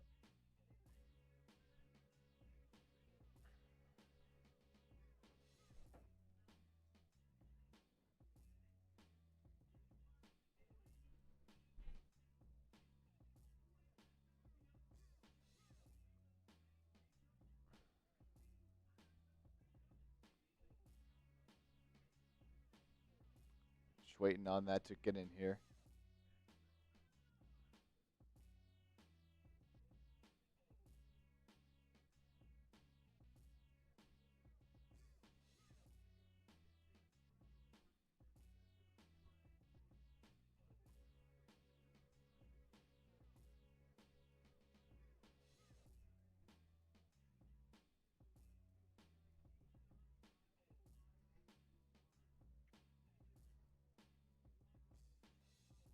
So the Eagles, oh wow.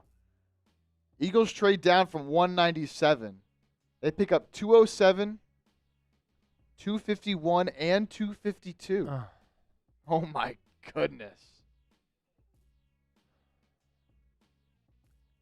Uar Bernard is going to be one of those guys. If they're stacking up on late picks, that kind of makes sense. So now all of a sudden, I want to make sure that I had this right here. They had 244. So now the Eagles have 4 picks left. Just like that. Oh, man. Now they have 207, 251, 252, and 244.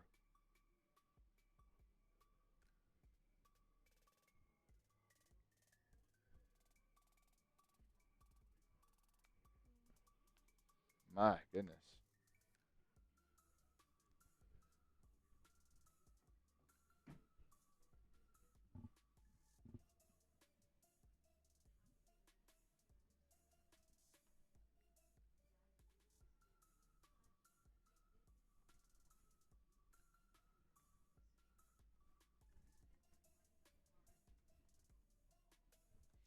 I mean, all things considered, pretty good value. You move 10 spots, get 2 extra 7s.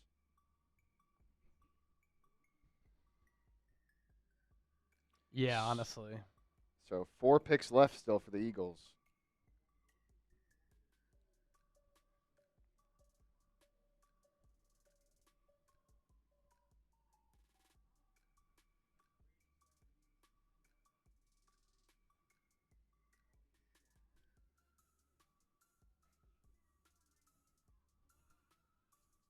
No, Wheeler pitches tonight. It's electric. Yep.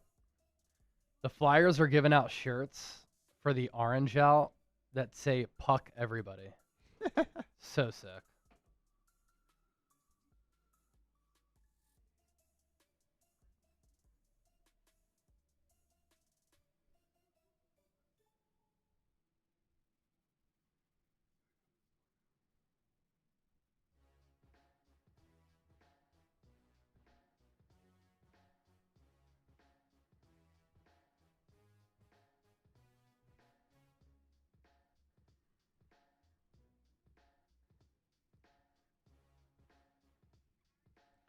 the Rams traded up so they could get Miami wide receiver C.J. Daniels.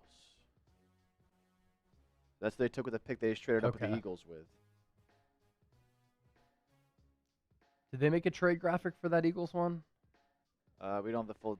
Oh, right on time. Look at that. Updates on the fly.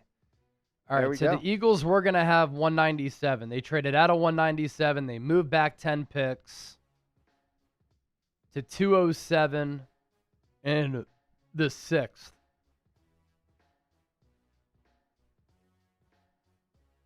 And then they get 251 and 252 in the 7th.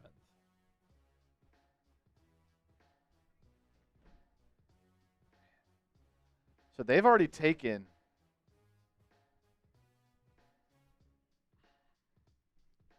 I mean, they've only taken 4 guys so far. So if they make the rest of these picks, they'll take 8 players, which the Niners have also taken 8 players. So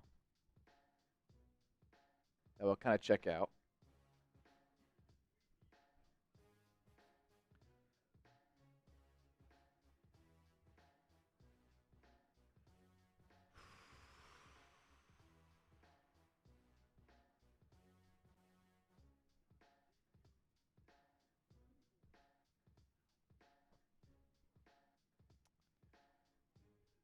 Pick is in from Minnesota. They go Damone Claiborne. Oh, that's Sam's guy. Oh, that is, yeah. Yeah, Sam's guy. That is Sam's guy. I wonder if they'll show the video. Damone Claiborne. So round 6, 198. Let's go. What are the odds they show a picture? That would be cool. They already passed the pick. Oh, they passed it? Yeah, they're already on Seattle's Oh, yeah, pick. they're at 199.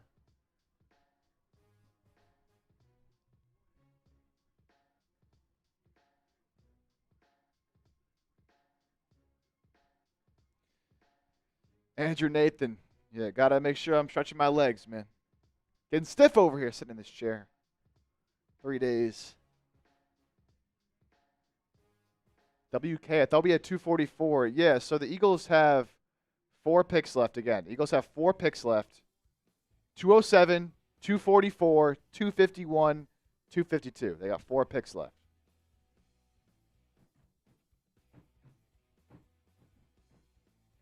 Peter Thurman, we're taking a kicker. They might. They have 3 7ths now. They might take a kicker. It's not out of the question here.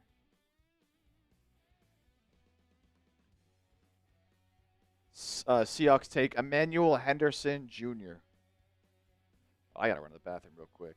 You do your thing, bro. Oh. So Emmanuel Henderson to the Seahawks there at 199.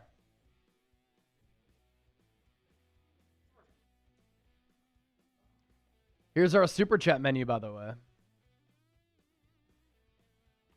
Where are we at? Okay, we're at 528 on Niners, so I owe a shot of Mezcal. And we are 383 on Eagles. Can we get to 500 on Eagles? Let me upload this Cole Payton video here.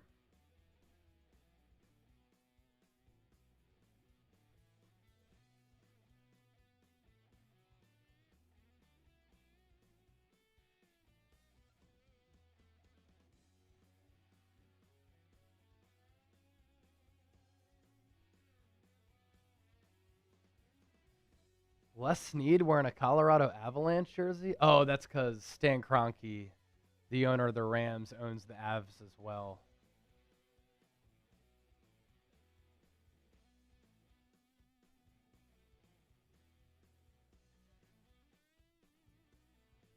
Yeah. Reese Davis, you got it right.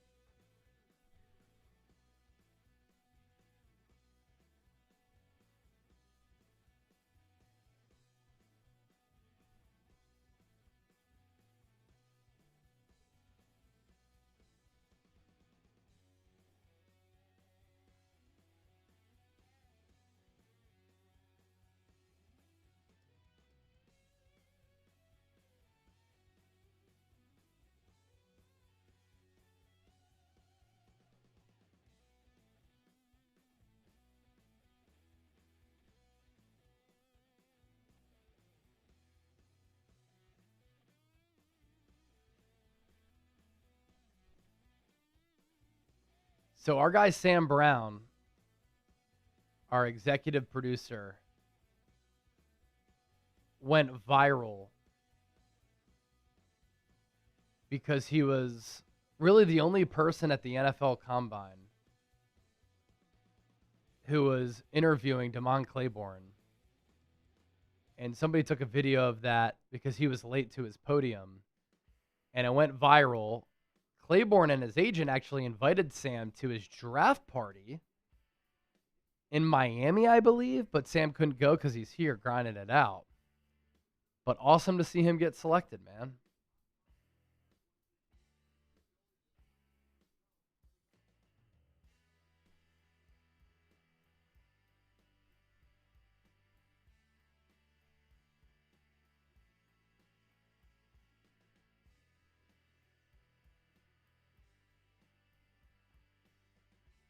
Second team all ACC, back-to-back seasons with 10-plus rushing touchdowns. Almost 2,600 rushing yards, fourth most in school history.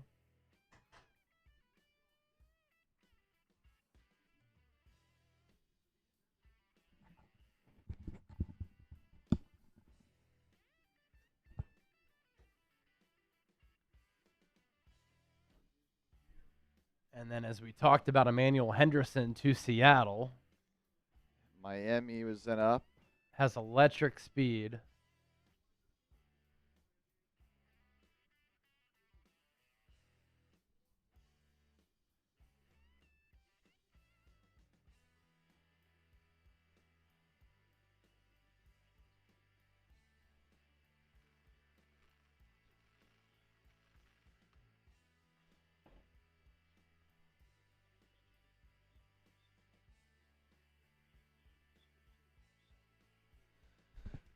So we got Miami took DJ Campbell at 200, and then the Packers just took Damani Jackson at 201. Round 6, 201. So now we got Corner out of Alabama. Chargers on the clock. We got this 2 from Bob Paul. Bob Paul, what's up, brother? Go Eagles, Chase and Chip, go USA, Flyers, Sixers, Phils. See, Bob is what we call a 4-for-4 Philadelphia sports fan. Eagles, Phillies, Flyers, Sixers. Some people might want to add the Union to that to be 5-for-5. You can if you want. But Bob Paul, a 4-for-4 guy. I like how he puts the clown emojis after the Phillies because they're playing like some fucking clowns right now. There was a sequence last night where the Phillies had an opportunity for a double play. Trey Turner fields a ground ball. Bryson Stott doesn't cover second. Turner throws to first. Throw is late. Harper throws to third. Runner is safe. That type of stuff happens way too often under Rob Thompson. It's getting close to needing to make a managerial change. Peter Thurmond! $20 super chat gets us over 400. Peter! Let's go. My guy. I always love the funny Instagram DMs that Peter sends me of like funny memes and stuff.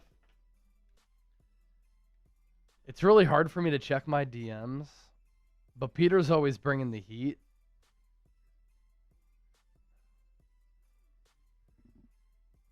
And Instagram tries to separate them, but I don't think it does a great job. I'm going to message Peter back right now. He sent me the story of how Hollis Thomas is now dating Brent Selleck's ex-wife. Wild story.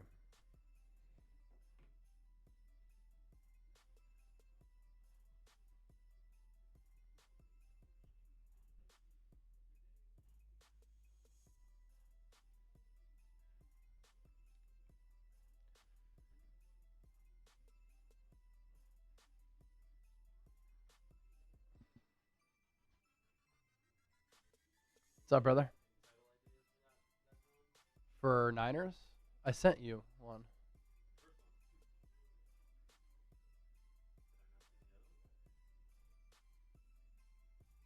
Check Slack, bro. Oh, who did I message that to? Oh, I had it written out. Oh, really? Yeah. Who did I send that to? It's lost in the ether.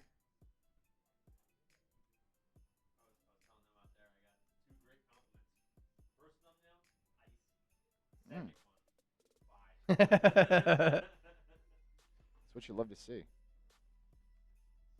do you think of Cole Payton? I like Cole Payton. He's a fun, developmental quarterback. Lefty squad. Yeah, I don't think it's too loopy. It's definitely not Tebow-esque. One of these Eagles draft psychos reversed and flipped the video to have him a righty, and it actually doesn't look that bad. Yeah, but it's definitely it's almost like he catapults it. Yeah, it's a catapult throw. But he's got a really strong arm. He can drive throws to the opposite sideline. I think this is insurance, knowing that he's going to leave after this year, or if he gets traded. Arizona got Beck. Rams got Simpson. Steelers got Aller. Jets got Klubnik. Dolphins backup is Quinn Ewers, but they signed Malik Willis. Vikings. Colts. If they trade away Anthony Richardson, McKee would be there too.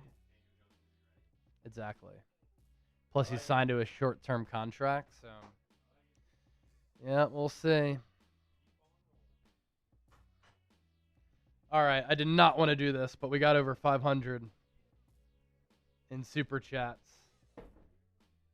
So a shot of mezcal to all of the legends, all of the real ones, all of the OGs who are watching the show, and the fact that we have people still watching in a draft that doesn't have a lot of juice. 203 picks in. 5 hours into the live stream is incredible, but that's why we love you. Cheers. Cheers. So I have a new Prize Picks lineup. And this game Okay, Chip. is just started the third quarter. Oh, some live picks, which you could do with Prize Picks. Yeah, that's what I just put this in live. Yeah. All right. And so we'll see what happens here. I got to just put these in. Okay, so we need 2 more threes from McCain, or a 3 and an and 1. Shea Gilgeous-Alexander, you've got more, right? More than 42 and a half? Yep. His name is too long. Halfway there. Yes, name is so There we damn go. long. And then Dylan Brooks, more than 22 and a half. Honestly, props to Dylan Brooks. I didn't realize how good of a year he had. Yeah. He put up some really good numbers. He's been great in the playoffs too. Rockets are missing him, man. They traded him away, and they're missing him in the playoffs.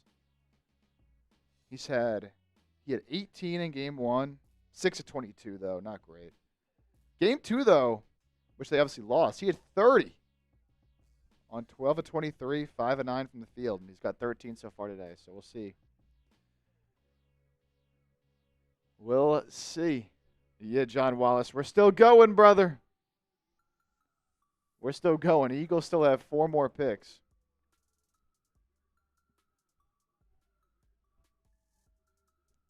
As Lions are about to pick at 205, then Chargers at 206, and Eagles at 207.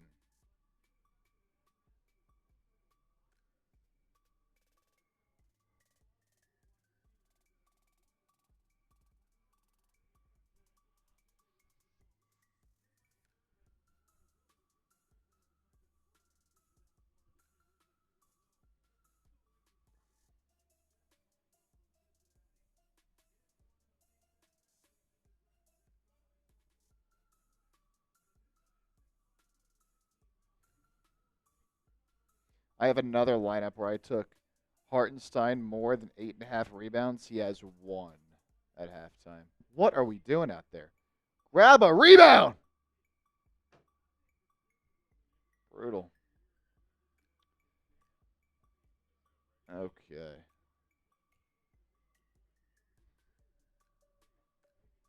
Detroit at 2:05 going with Skylar Gill-Howard, Texas Tech defensive lineman.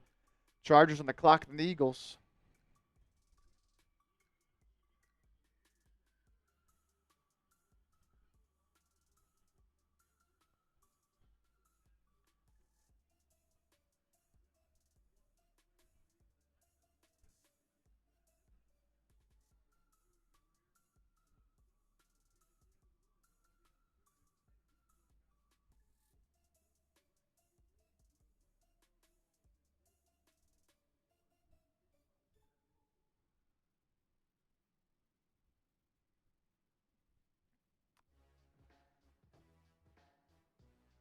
Deion Burke still there? I don't think I've seen him get drafted. I thought I saw him as like the best player on Mel Kiper's board. Let's see.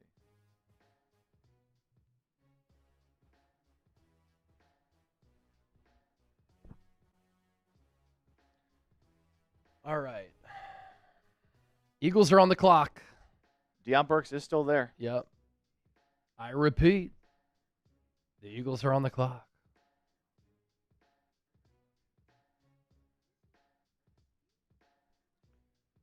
Chargers went with, we'll see in a sec.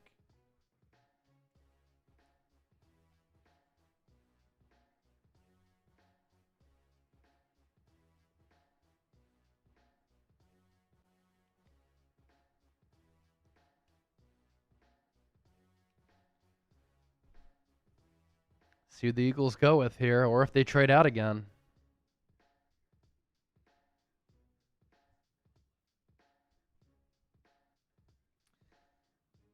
Yeah, Embiid's doubtful for tomorrow. He's not going to play in the series. Embiid? Yeah, he's doubtful again tomorrow. It would be just a crime, a war crime if he played.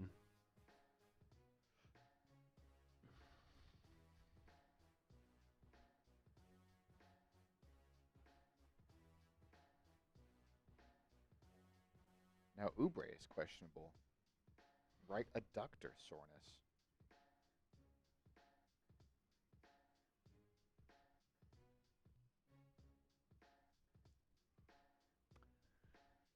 Alrighty. Eagles have been on the clock. We're still waiting for this Chargers pick to officially be announced. Yep.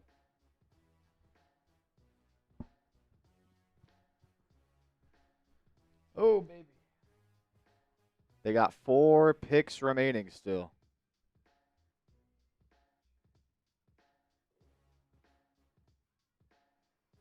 All right, they go. Alex Harkey, Oregon guard. We'll do some wall sits. Eagles on the clock. Eagles on the clock.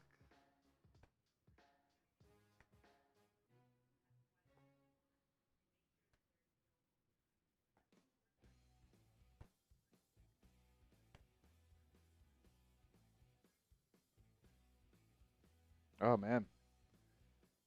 Some big news in terms of celebrity relationships here. Megan Thee Stallion and Klay Thompson have broken up. I didn't even know they were together.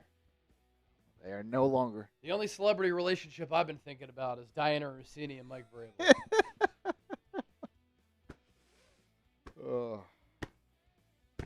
Yeah, Megan Thee Stallion has accused Klay Thompson of cheating. Not good for Klay. $20 super chat. I'll do 20 air squats.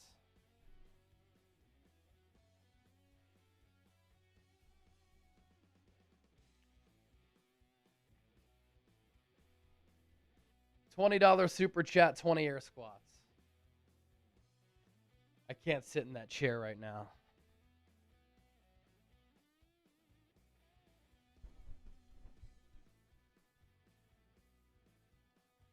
Eagles pick is in. Eagles pick is in.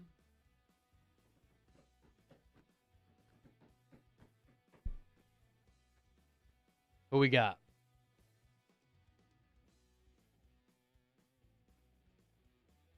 It is interesting the Eagles went Cole Payton over Garrett Nussmeier. Harold Perkins.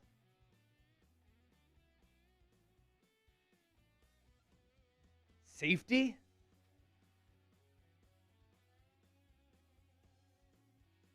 I mean, clearly the Eagles didn't like this safety class. Otherwise, they would have taken one earlier. There were so many opportunities. Or they're just gung-ho about Michael Carter.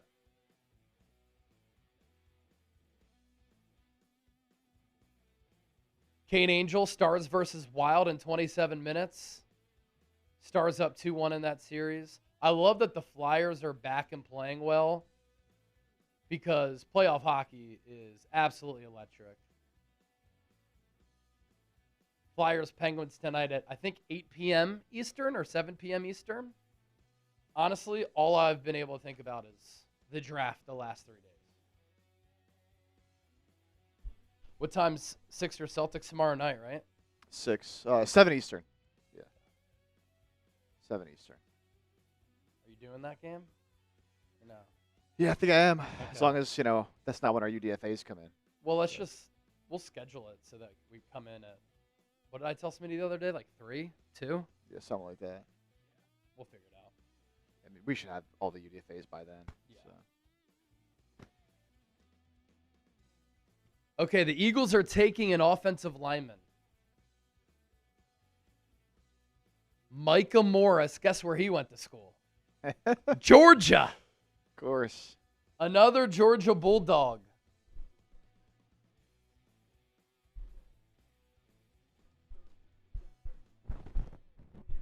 "6'5", 3/4, 334 pounds. 72 PFF overall grade. Did not give up a sack last year. 4 pressures. Moves really well for his size. Solid length. Flashes of really good power. He can lunge too often, get wild with his hand usage. A lot of question marks surrounding his weight and his work ethic concerns. Oh. It is interesting. I think the Eagles have taken 2 offensive linemen in this draft. Markel Bell and Micah Morris, who I wish Jeff Stoutland was around for. Because these are the types of offensive linemen you want Jeff Stoutland coaching up, developing, tutoring. Because they have so much ability. Weight concerns, though. Micah Morris, Markel Bell. Hit up Jordan Davis. Peloton. Whatever he did with the Peloton and the diet, get it done. Get it done.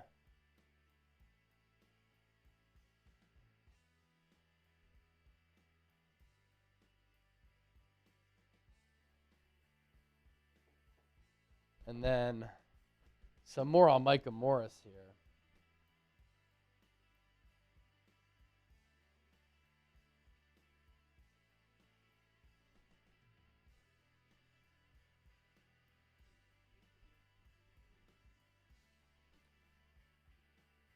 He's, man, huge guy. 6'5", 334.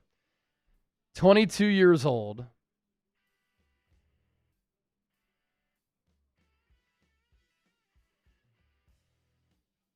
He was the number 7 recruit in Georgia, 4-star coming out of high school. 67th recruit nationally.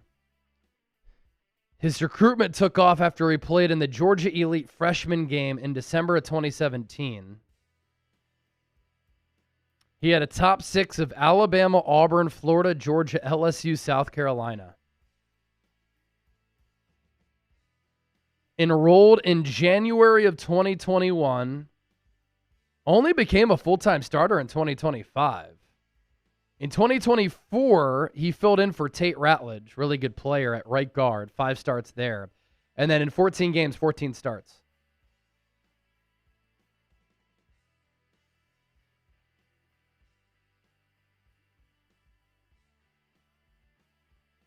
Eagles are just getting some fucking maulers along the offensive line.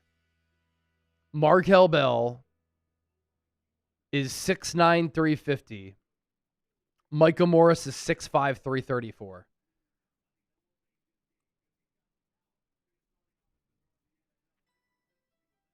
He's got the talent to be a starting guard at the NFL, Mel Kiper just said. 5'09", 40-yard dash at 334 pounds. My goodness.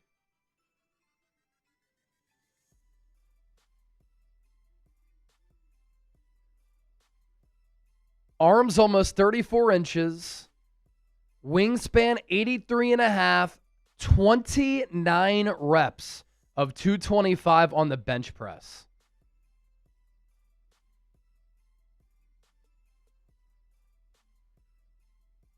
Flagged for holding only once in 2025. Can play both guard spots.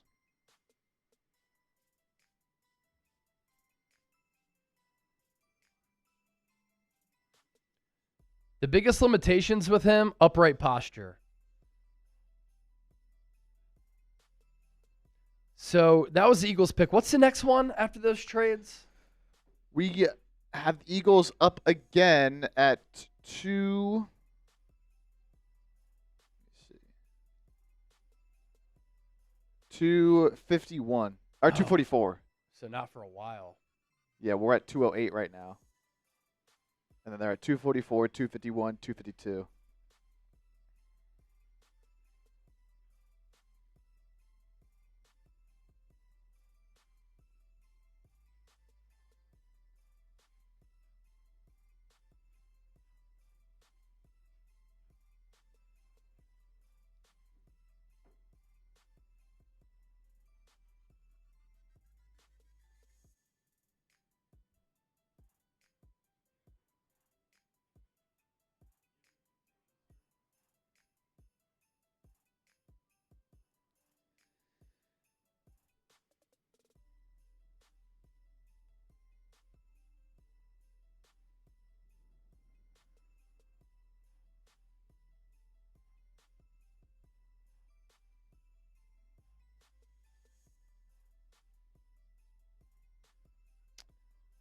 Micah Morris.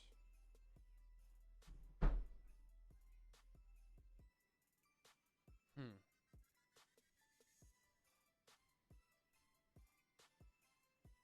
they've got, show me the Eagles picks, because they've got the string of late sevens now, right? With Yeah, the they're like Rams. all right next to each other. 244, 251, 252. We just put Cole Payton out. Wonder if this is a video or not. Yeah, how long ago did Peyton go out? Peyton went out 50 minutes ago. It's 4:10.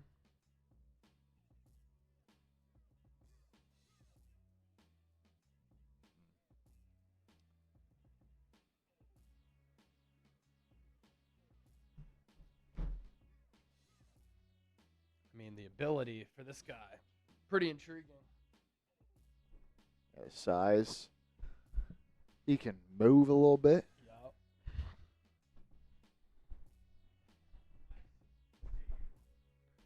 Oh, Lou Dort strikes again. What'd he do? He just tripped Devin Booker, and Booker had to go to the locker room. Pretty severe limp on his ankle. God, Lou Dort sucks. I mean, it's such an obvious trip. Intentional. What a dirty player.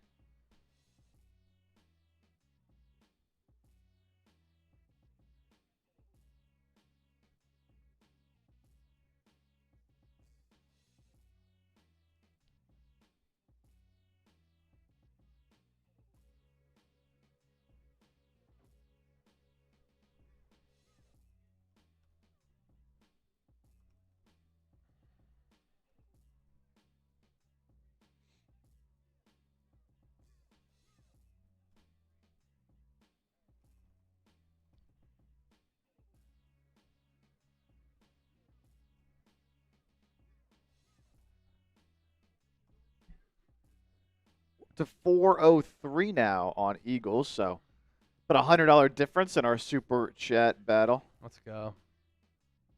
Been a good battle here on day 3.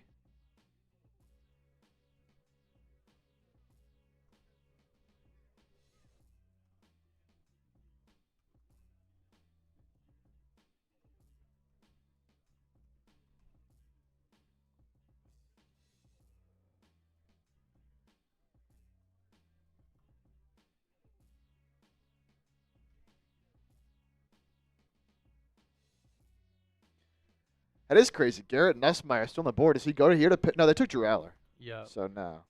Is there another team that needed a quarterback coming in that hasn't taken one yet? I feel like every team, Jets took theirs, Cardinals took theirs, Steelers took theirs. Yeah, I think you're looking at like backup teams. Eagles got theirs.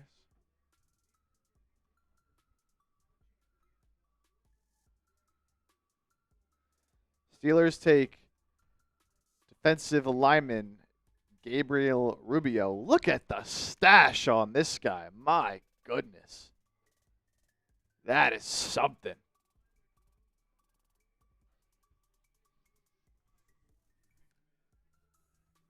Miami. I suppose Miami could use one behind Willis.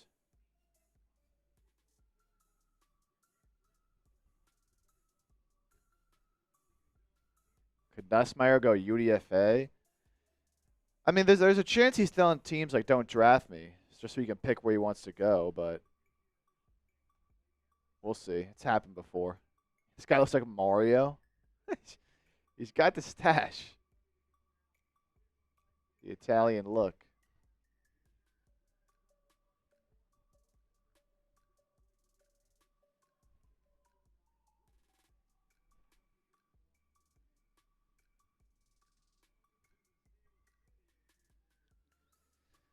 Ravens to 11. They are taking.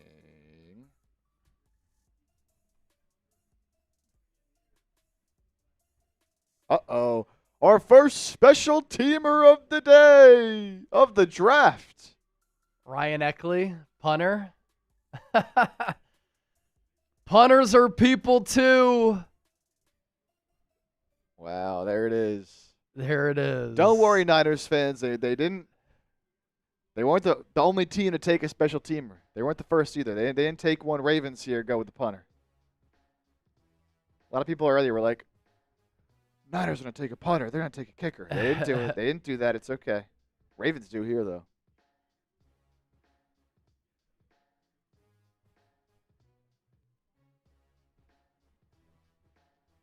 Eagles could take a kicker in round 7.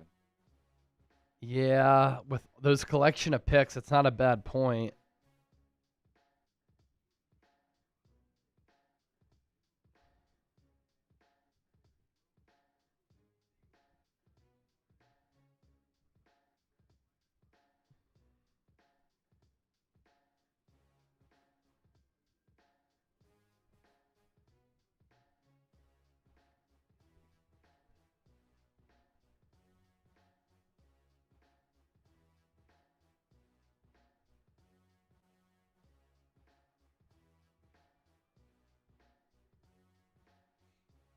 Patriots at 2-12.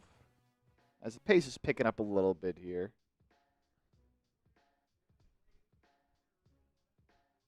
There you go, TCU linebacker Nnamdi Obiazor.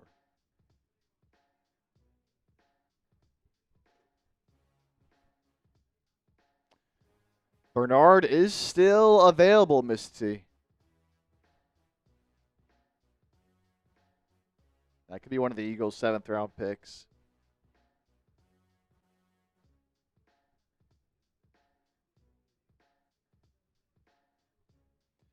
Wonder if the Eagles will try to package up a couple of their 7ths if they really want him. Yeah. To make sure no one else gets him, they trade up at the top of the 7th because all those picks are near the bottom of the 7th. In fact, there's 257 picks in the draft, so The 251, 252, those are right near the bottom. And then 244 also near the bottom as well. We're at 213 right now. First pick of the 7th round is 217, so we're getting close. Round 6 kind of went by a little bit here. No, Heisenreich. Am I saying that right? Heidenreich? Heidenreich. Yep. He has not gone yet. Eli. He has not been selected 75 Dignan, but Niners are out of picks.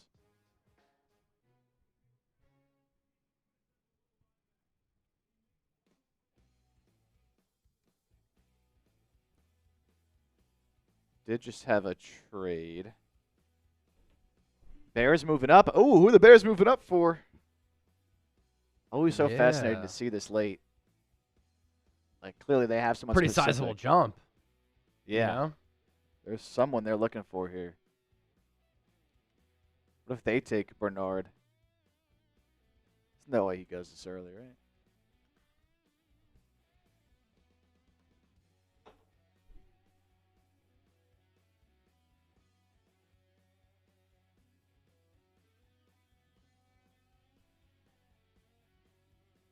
Yeah, Bills have made a ton of trades, Miss T. A lot of trades for Buffalo during the draft. They might be coming close to that record that Howie set.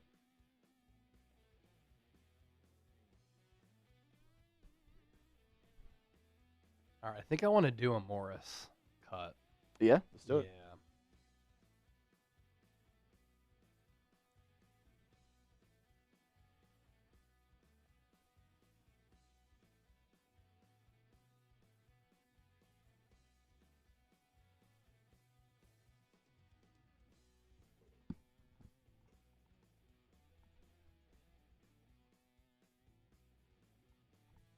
I will send in that message here.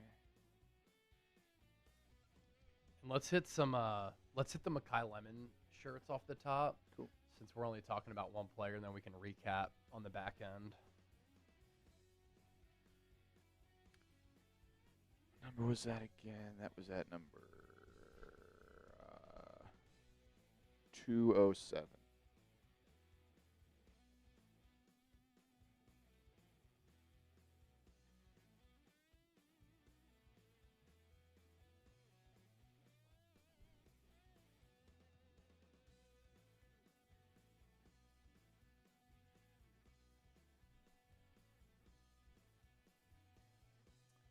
So the Bears moved up for, what a name we got here. Jordyn Vandenberg. What a name. Georgia Tech D lineman.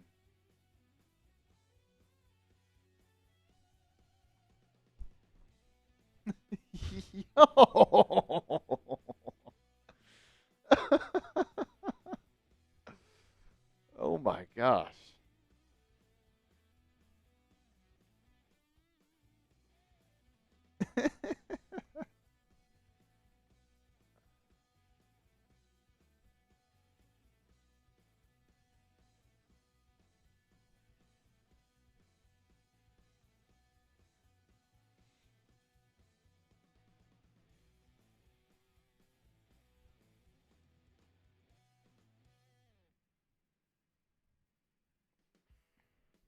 Billy. All right. We got Billy on it, so Got Billy on it? we are good to go whenever.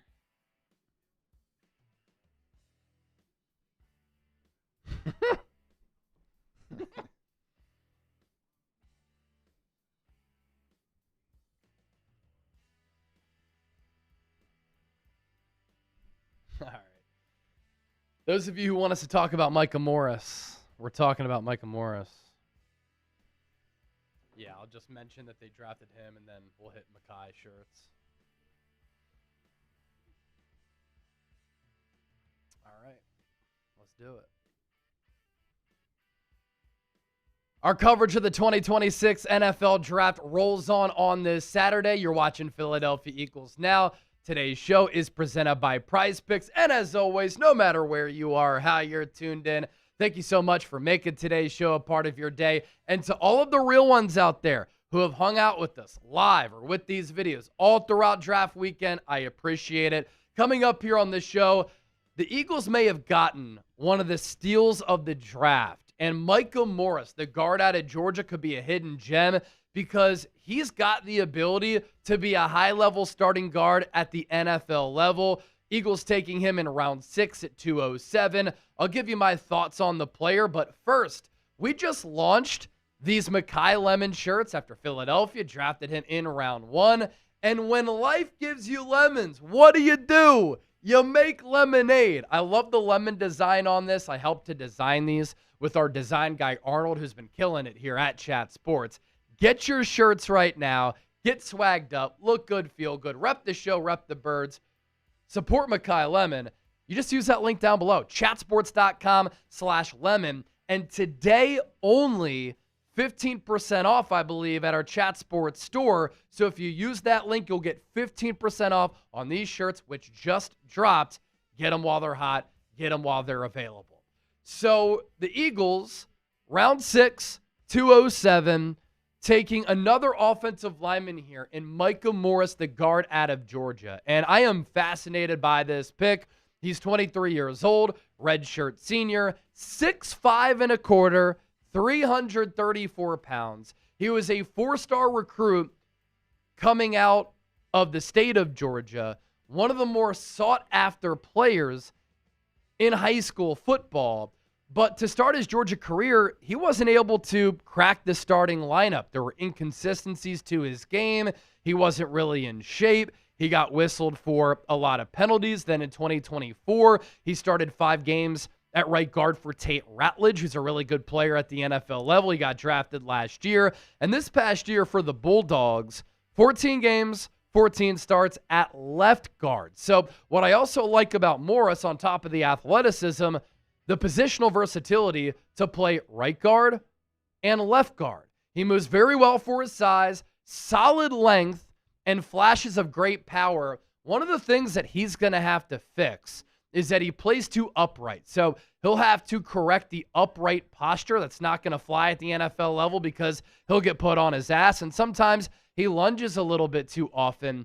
The other thing with him, which he kind of silenced in 2025 with no false start penalties and losing some ugly weight, there were questions, and still are lingering questions, surrounding his weight and his work ethic concerns. But he played well for Georgia last year, did not give up a sack. The Pro Football Focus number is pretty good. And with his size, with his strength and athleticism, he's got mauler upside at the guard spot. Keep in mind, Atlanta Dickerson might retire soon. Tyler Steen, final year of his contract. So the Eagles are planning ahead here. Another thing I like is Howie Roseman alluded to this during his pre-draft presser. He was asked, in the Kyle Shanahan type of offense, usually those teams get more slender offensive linemen. Is that going to change, especially no longer having Jeff Stoutland, now having Chris Cooper as offensive line coach? And Howie pretty much said, we've had our way of how we look at, develop, and scout offensive linemen. That's not changing. And what have the Eagles done in this draft? They took Markel Bell in the 3rd round. He's 6'9", 350. Didn't give up a sack last year, left tackle for Miami. And they take Morris here, who is 6'5", 334. His hands, 10-3 ace. His arm length, 33-5 ace. His wingspan, 83.5. He threw up at the combine 29 reps of 225 pounds on the bench press. This is a freak of nature here. And at 334 pounds, this guy can move. He clocked a 509, 40-yard dash. The upside here is tremendous. If he fixes the upright posture, if he keeps the weight down, if he puts the work in, this is a player who has starting guard potential at the NFL level. And Micah, Markel Bell, whatever you got to do to link up with Jordan Davis, to fall in love with Peloton, and to link up with his nutritionist to keep that weight down, do what you got to do. And, of course, another storyline here, Howie Roseman and the Eagles taking yet another Georgia Bulldog. Do you like the pick? Type yes. Type no. Let me know what you think about it right now down in the comment section. Show me that you know ball. Philadelphia Eagles Now is sponsored by our friends at Prize Picks. What is Prize Picks, Chase? Well, I will tell you. Prize Picks is America's #1 daily fantasy sports picks app, and it is the best place to win cash while watching sports. Think about where we are on the calendar. How about those Flyers?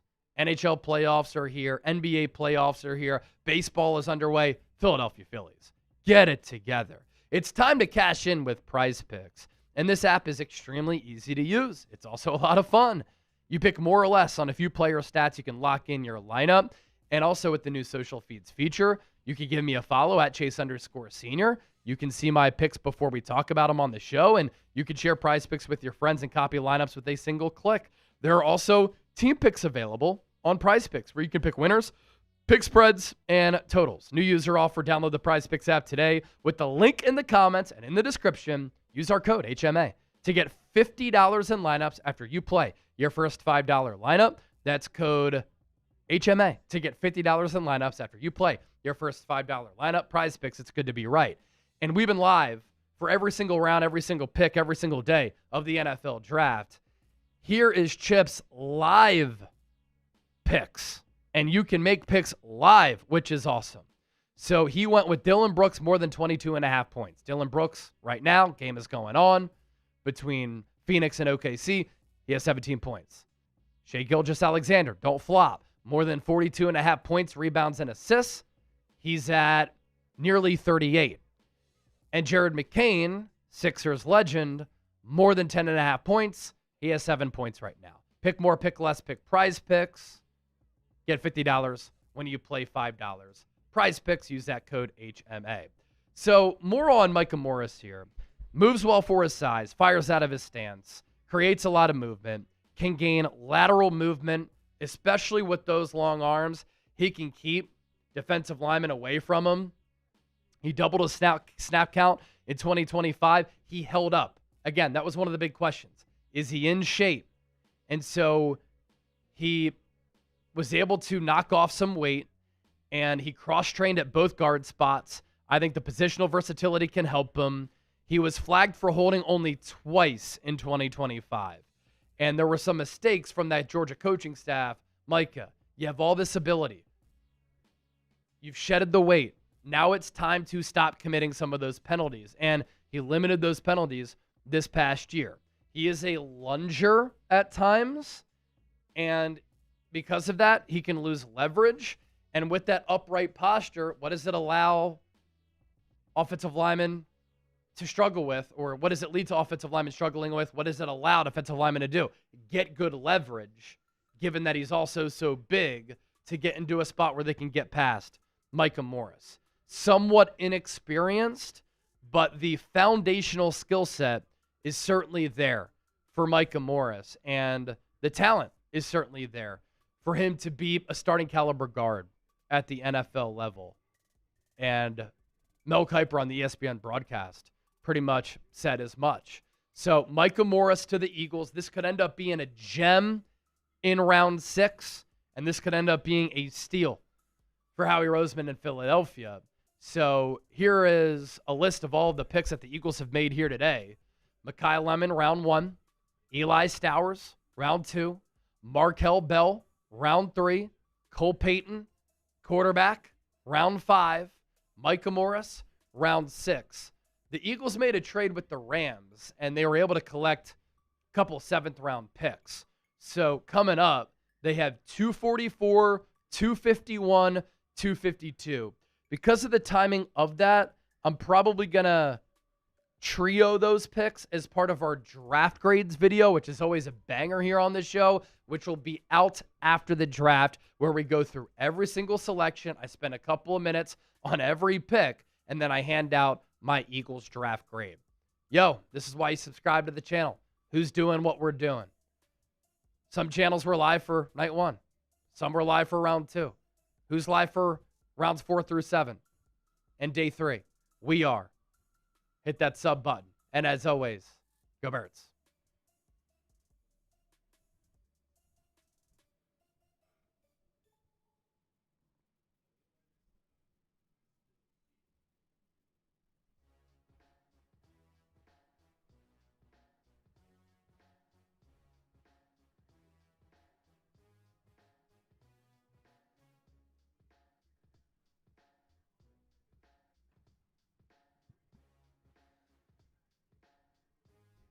Okay.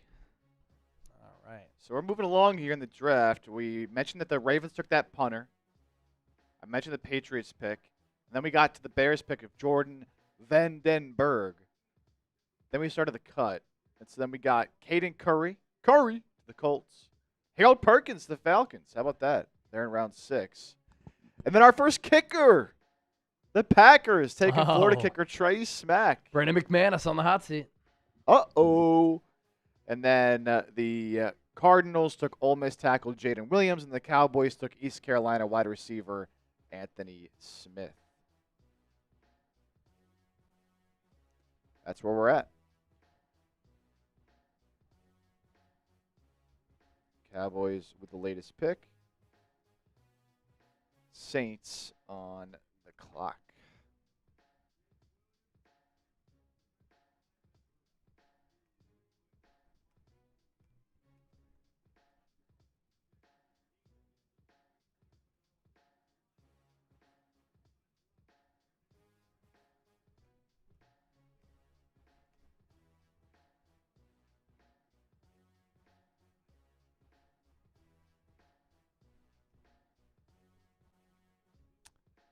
Okay. Let's see. Oh, we're so close. Come on, Shay. Come on, Shay.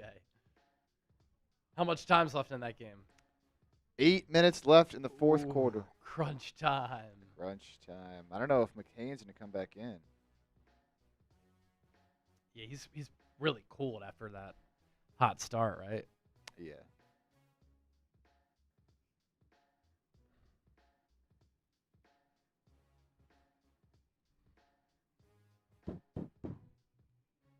Brooks, I could see getting there. SGA, I could definitely see getting there. It's McCain, though. I don't know if he'll be back in the game.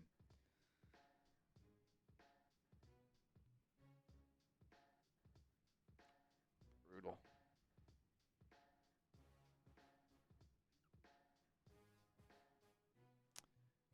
Saints just took Iowa corner TJ Hall at 219, bringing the Bills up at 220.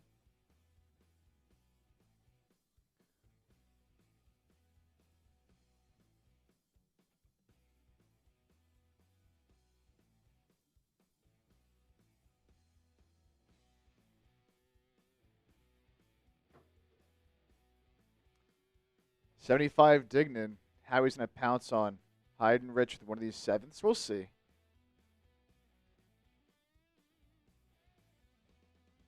I wouldn't think so.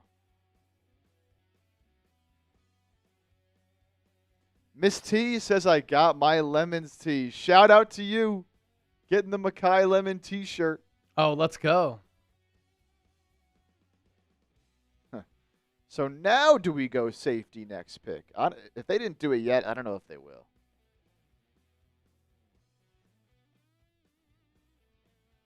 Don't know. John Wallace messaged me on IG. Let's go.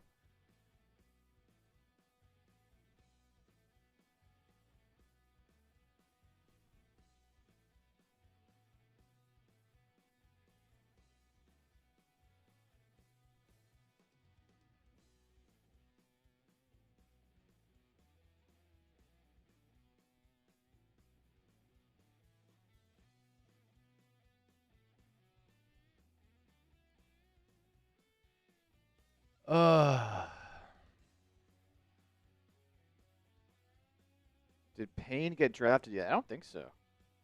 Who? VJ Payne. No, he's still there. Yeah, I don't think so. Garrett Nussmeier still sitting there. VJ Payne is still sitting there. Deion Burks. Jack Endries. Eli Heidenreich is still there. Michael Trigg is still there. Some interesting options.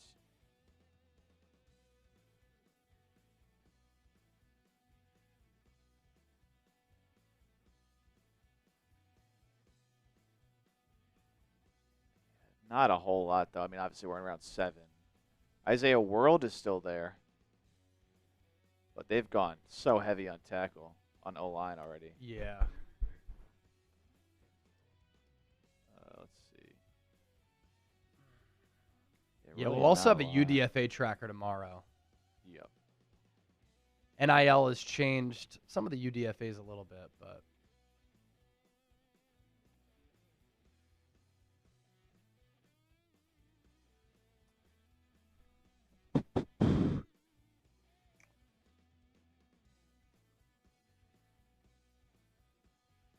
all right, let's do this. Let's start getting those raffles going.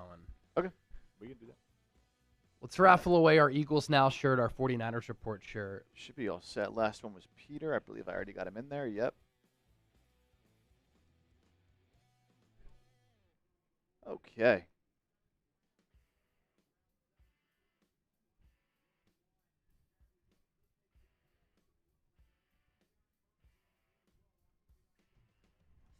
Bills go Toriano Pride out of Missouri.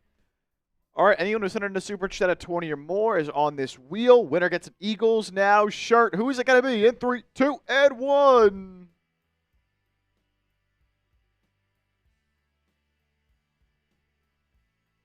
Oh.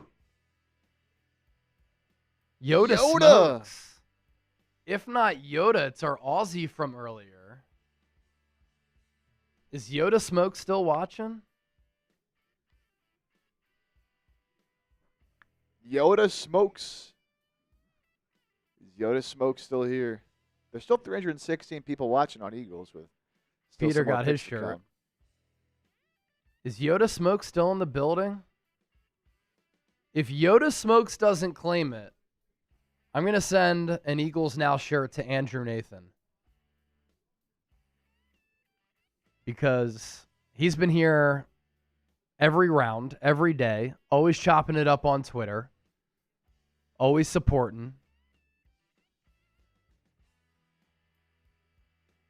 He's not a sneaky hater like Tanner Plummer. Just kidding, Tanner.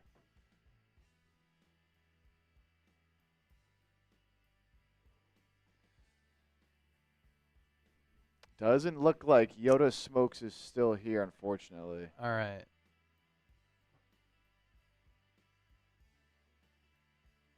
Bengals go Jack Endries, Texas tight end here in the 7th. Ooh, Jack Endries. Okay.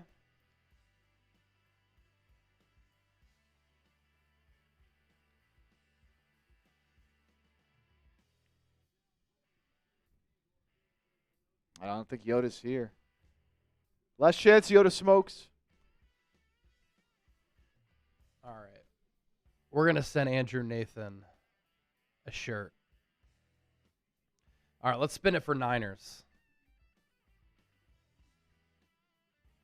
Here we go. A lot of these people may have left because the Shuffle Niners it up. draft has been over.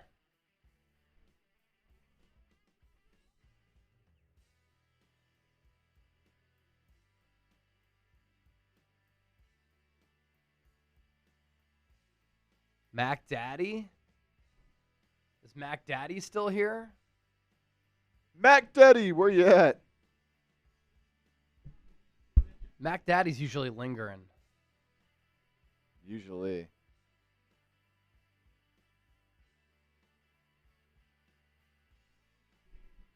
If not, we could give it to Buddy Moles. Buddy Moles was sending in some big-time super chats. Let's see if Mac Daddy's here. If not, Buddy Moles, you're next up.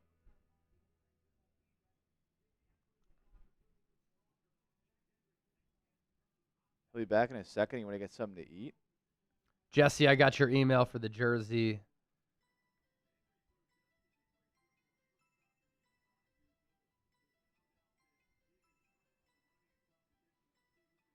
All right, we'll give it a moment. It's yours if not, buddy. So Yeah, Buddy, we'll pop up my email, chase@chatsports.com. Buddy Moles, you want to just send me an email? we'll see if he shows. But Yeah, Buddy, just send me an email. You see it at the bottom of the screen. Therefore, I have it. If Mac Daddy claims it, cool. If not, we'll send you a shirt. Mac Daddy.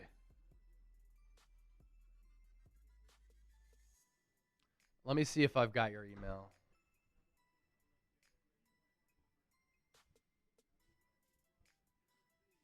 I don't know if I've got your email. So if you just want to send it, chase@chatsports.com, that'd be dope. Therefore, I have it because I just searched. I don't have it.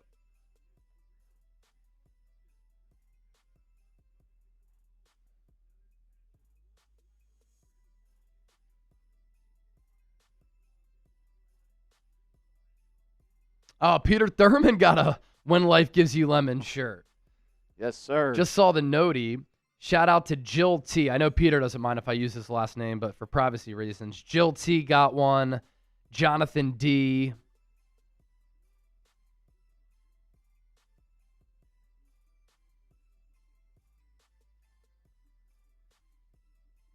Who else got one? Bunch of people overnight.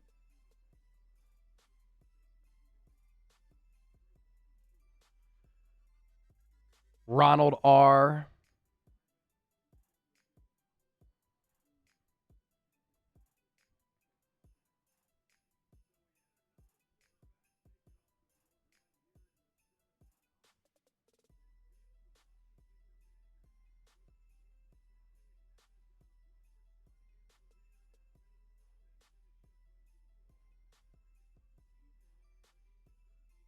SGA just hit the more on his PRAs. There's 5 minutes left. They're up by 15. Oh, So what I need here is for the Thunder to get up by even more. yeah. And Get then McCain they put in. McCain back in. But I need Brooks to hit one bucket first. Yeah, one bucket for Brooks. It's, Go to the free throw it's line. possible.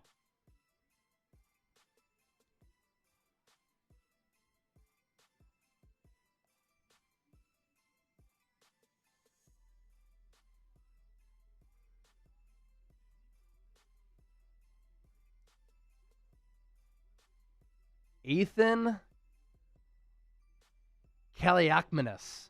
He goes ahead of Garrett Nussmeier. I know Nussmeier had some stuff pop up with the back, but surprising.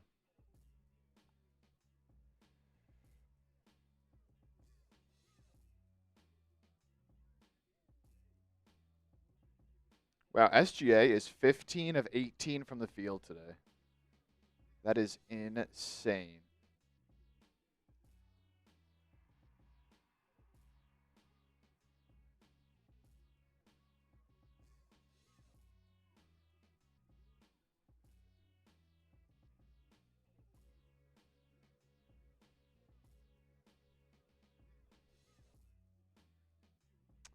It's only 13 with 4 to play. I don't know if they're going to pull the guys.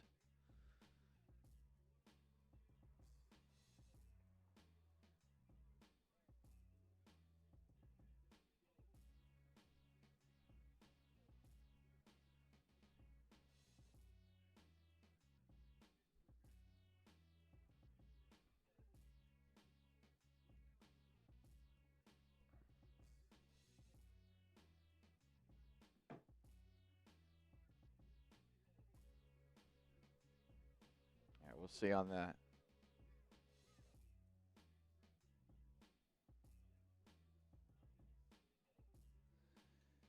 Don't forget to hit that sub button if you're new. Plenty more coverage all year long.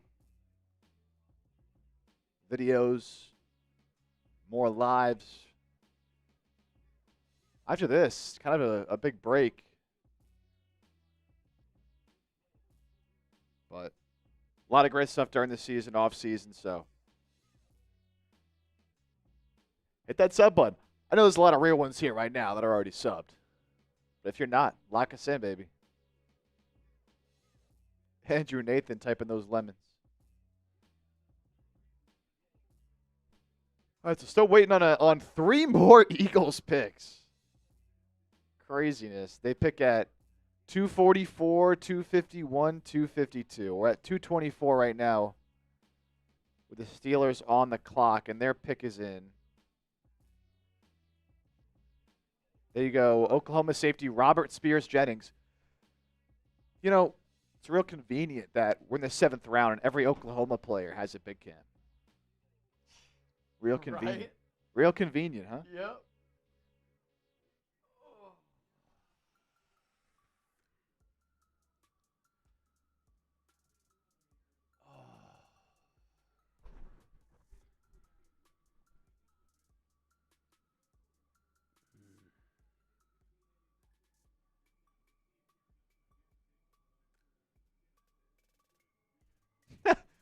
Words. I am sloshed. Had to do it. Only way the draft looks good. Words getting it going. I'll tell you guys what. I got one more Miller Lite in here. Someone sends in a $50 super chat. I'll do one more beer bet. If we get another 50. Because why not?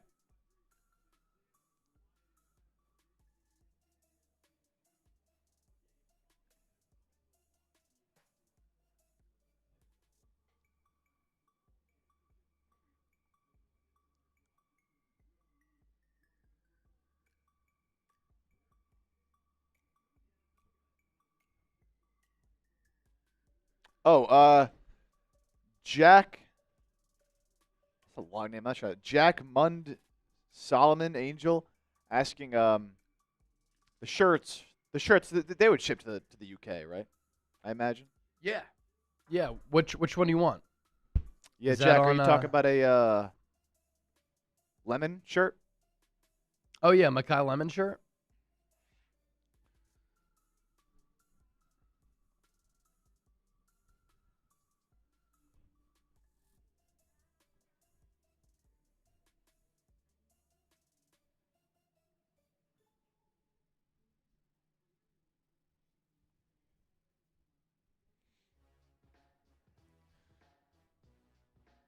Yeah, they ship to the UK. I'm almost certain.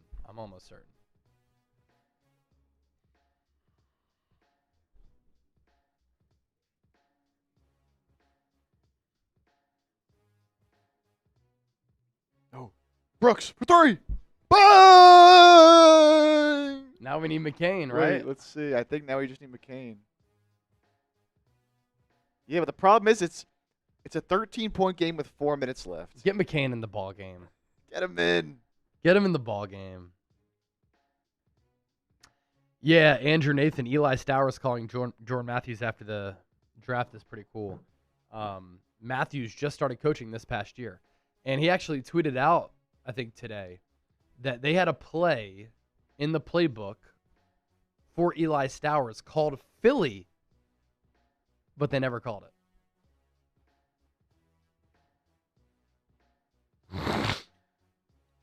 Big 3 from Caruso. They're up 16. Call it. Call it, Daynault.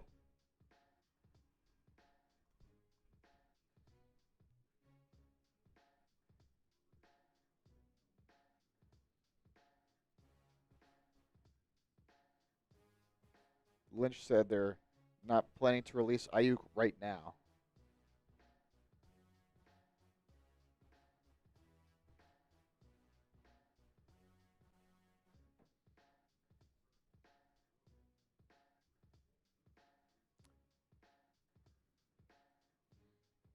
Tennessee's pick is in. Jaren Kanak.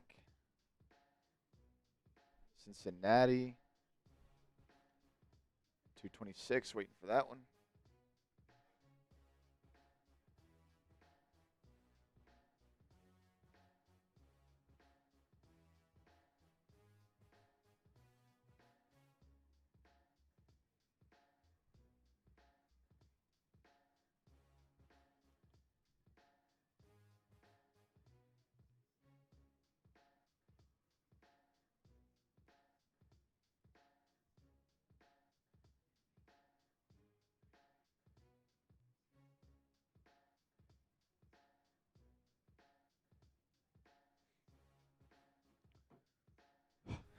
Dylan Brooks is just keeping the Suns just close enough.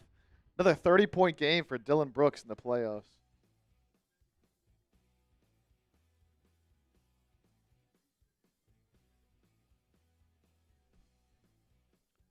Oh, words. Cooking up 2 ribeye steaks for dinner. What about you guys? We got pizza. Oh. Canes now. Oh, we have cans now? Yeah. At least a little bit better. Nothing like a ribeye steak, though.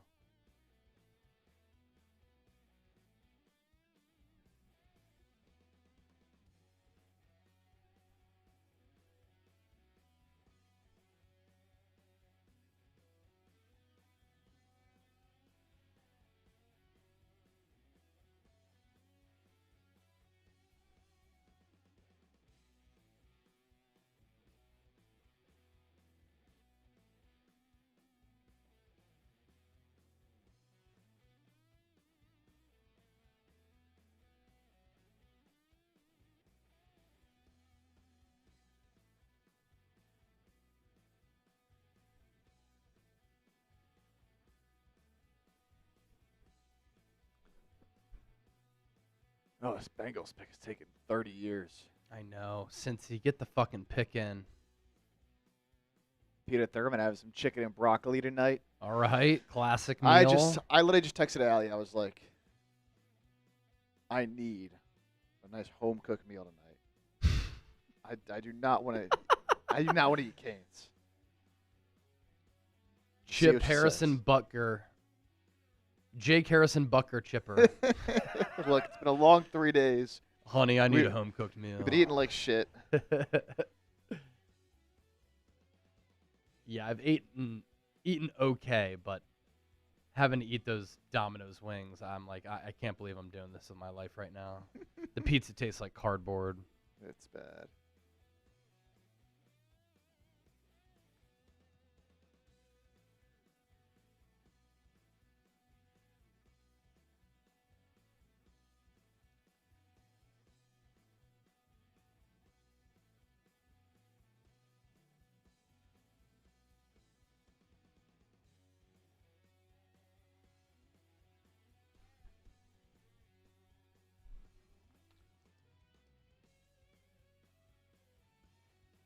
What is going on with this Bengals pick, dude?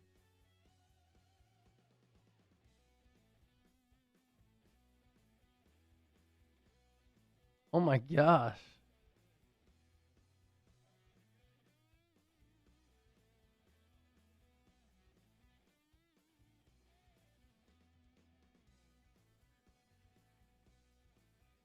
Oh, here we go.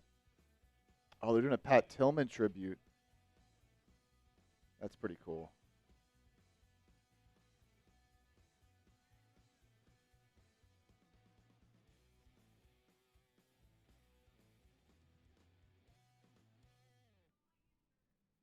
Clay says that Meg the Stallion cheated on him with one of his teammates. I'm seeing that, and then I watched the video, and he didn't say it. So I think I got. Or we got. Oh, he didn't actually say that in the video.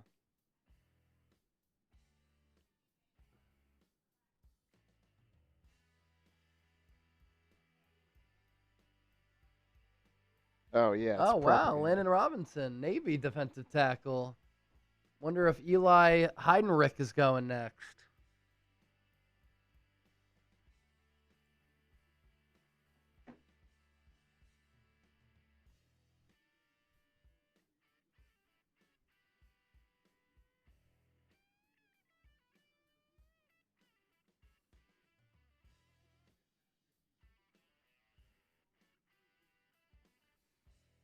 What's crazy about this with McCain is he had 7 at halftime. He hasn't scored since. And he's not going to come back in because it's a 10-point game. That's tough.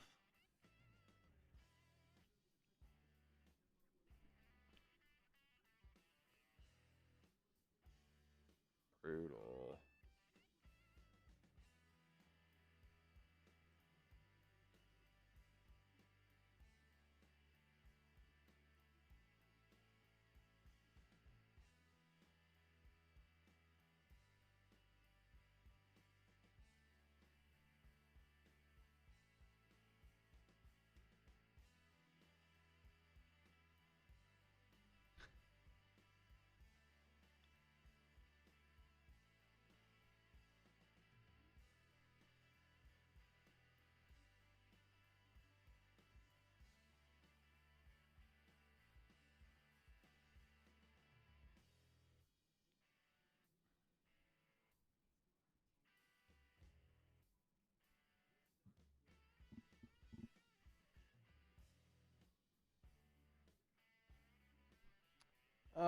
When are the Eagles back on? 244. And then 251 and 252. Albert Breer here says, Garrett Nussmeier dealt with oblique pain last year as a result of a nerve problem. A cyst was found in his back, and that's at least part of his drop. His tape not being great last year is obviously another factor. Yeah. He might not get drafted. Yeah. All right, Panthers pick is in at 227. Jackson Kuwach. Oh, a little Miami, Ohio action. Shout out Tom Downey. And then Jets pick is also in at 228. They go VJ Payne. This is a guy the Eagles fans have been asking for like 3 rounds. Yeah. VJ Payne to the Jets. So he will not be a Philadelphia Eagle.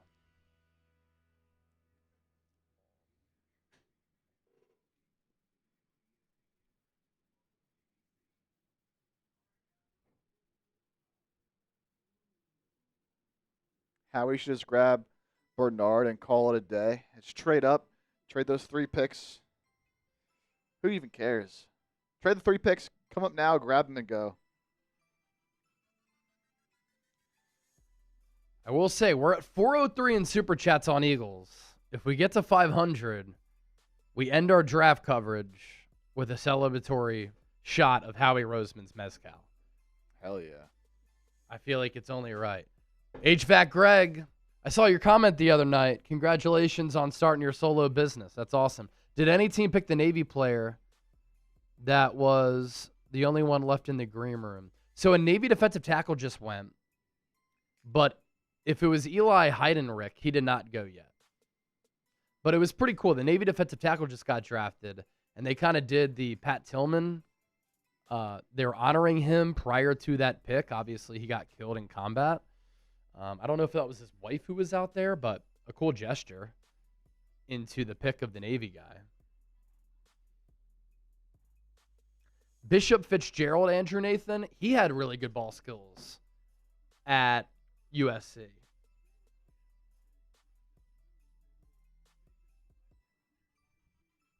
I mean, I feel like with 3 picks left, the Eagles have to get a safety. Yeah, you'd think so.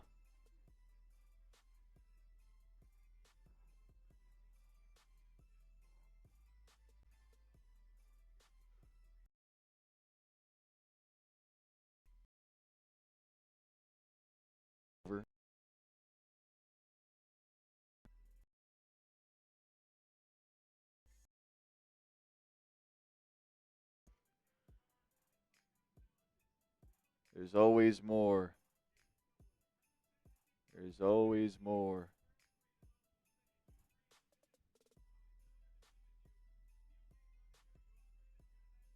Knicks Hawks getting underway right now.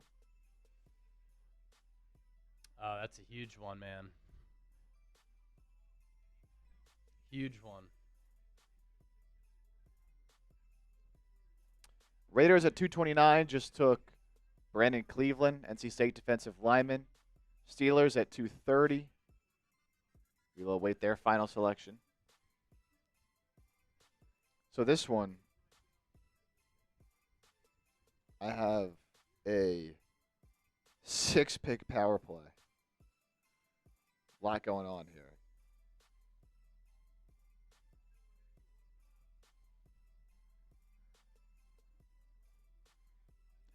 No words. Niners have no more picks. They're done. They're done. Yeah, Niners are done. They made all their picks within the first 5 rounds.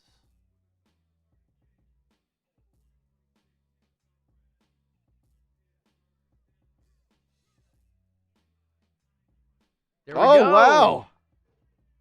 Yeah, There, that's him, there. HVAC Greg. Heidenreich goes to the Steelers. Last player left in the green room. 0-star recruit. And he's like a poor man's Christian McCaffrey. That is so cool.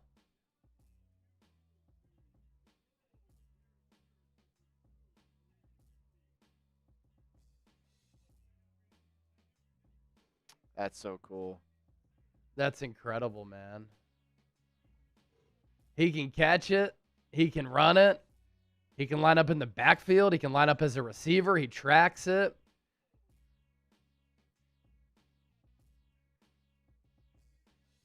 He's rocking the naval uniform. That is so cool. I just got the chills. Look at how many fans are still there at the draft.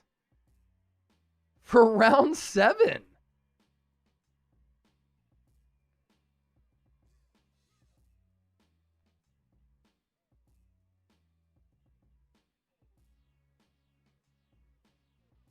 That is maybe the coolest moment of draft weekend right there.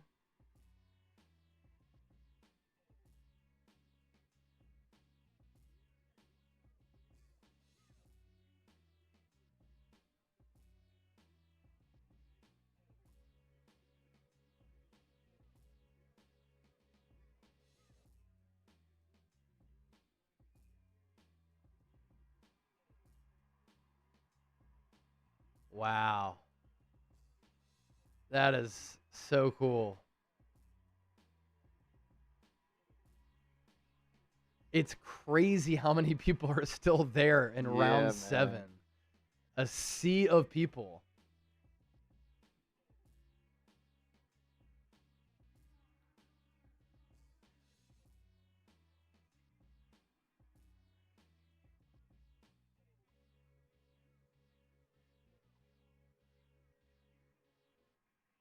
It's got TJ Watt's helmet. Number 90. A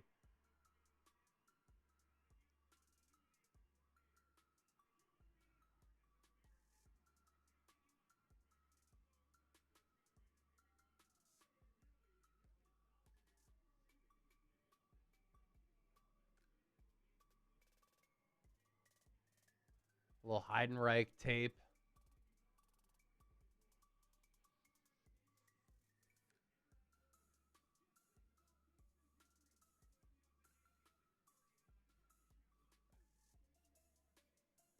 Kyle Brandt. 6 receiving touchdowns at Navy is like 30 at LSU. Dude, I mean, Navy plays in the American Athletic Conference. Like, he's playing against pretty good competition.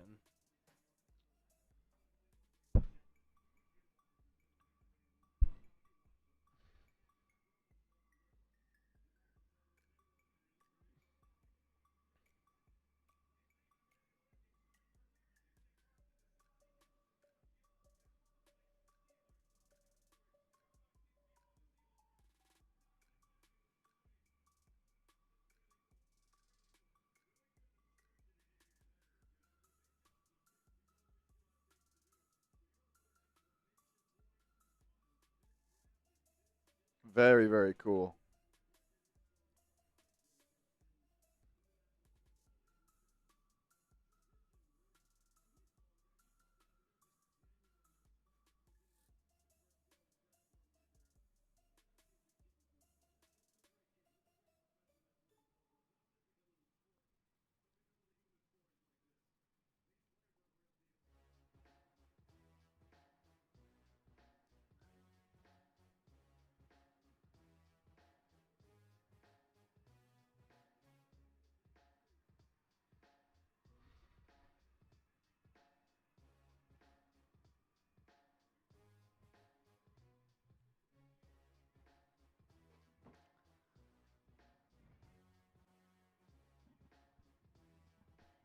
Such a cool moment.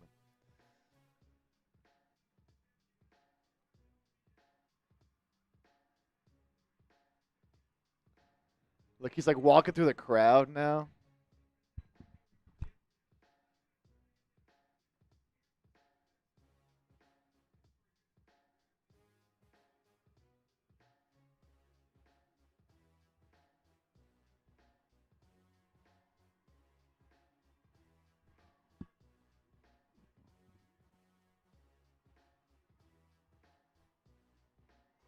Where's he going?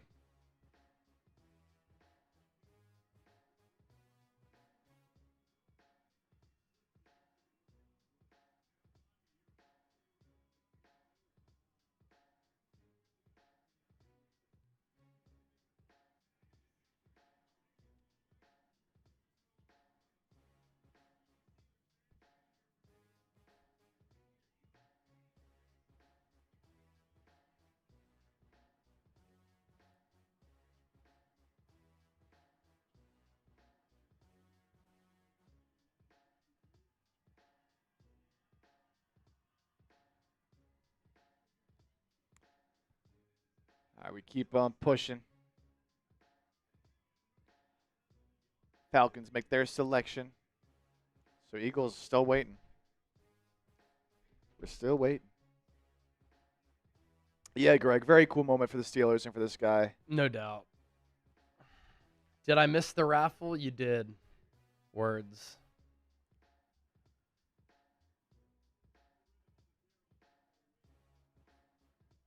Dennis Designs. Enjoy the silence. Bro. Oh, man. I'm This sleep tired, tonight? man. Yeah. We still got to do 2 draft grades videos, and then we're back in the studio tomorrow talking UDFAs, man.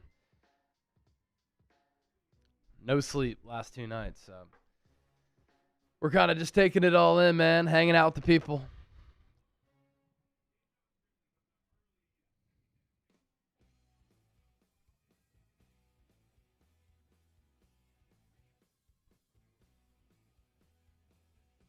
Kind of like Kyle Brandt on the broadcast. Brings good energy.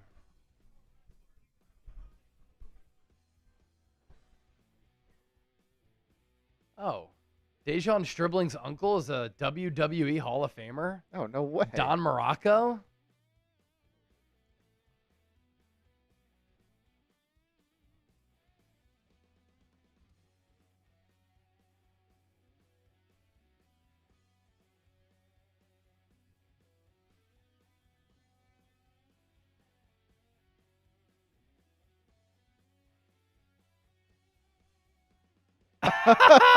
We have a substation reference. Oh, that's good stuff.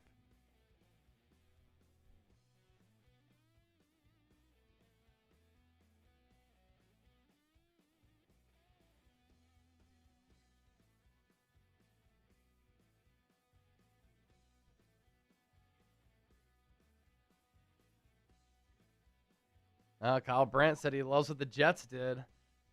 Can we see who the Jets have taken? Absolutely. The Jets pull off. Let's see if we agree. I mean, 3 first-round picks. And it really comes down to, does David Bailey end up being that guy? Some people like him, some people don't. So Yeah. I liked him better than Arvell Reese.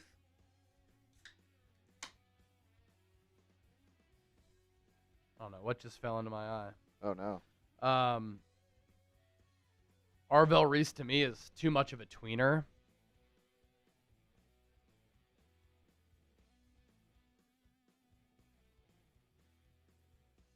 So David Bailey at number 2. Kenyon Sadiq the Freak. I was hoping that he would go to the Eagles so that we can make Sadiq the Freak shirts, but when life gives you lemons, we made those shirts instead.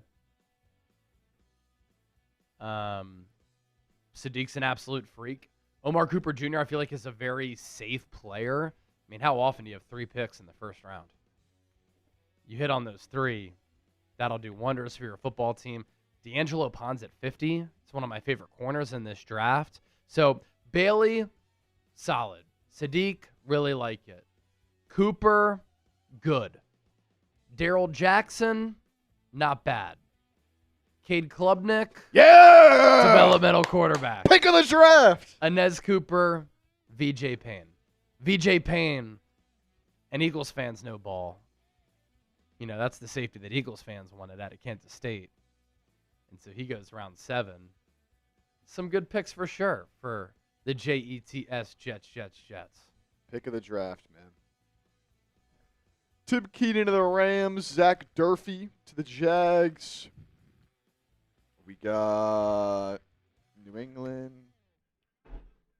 234. They go another quarterback. That's not Garrett Nussmeier. Baron Morton. He was not very good. He is just a slinger. Hawks Knicks has officially tipped. Jalen Brunson gets it going. First bucket of the game. Hawks up 2-1, man. If they can win this game, go up 3-1, be a disaster for the Knicks. They haven't been able to stop C.J. McCollum.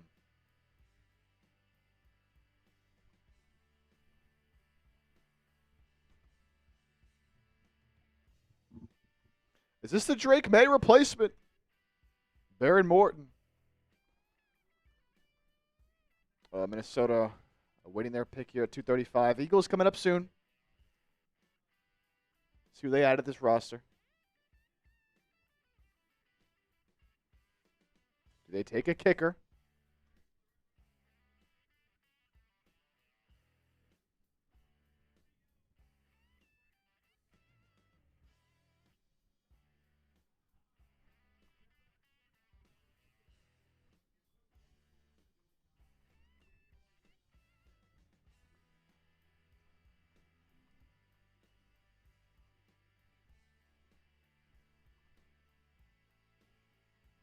Vikings go with Gavin Gerhardt.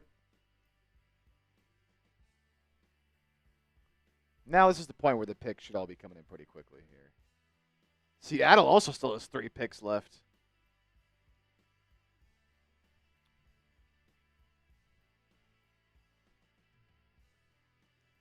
We can get a kicker in UDFA. No, for sure, but if there's one they really want, then they could just guarantee it.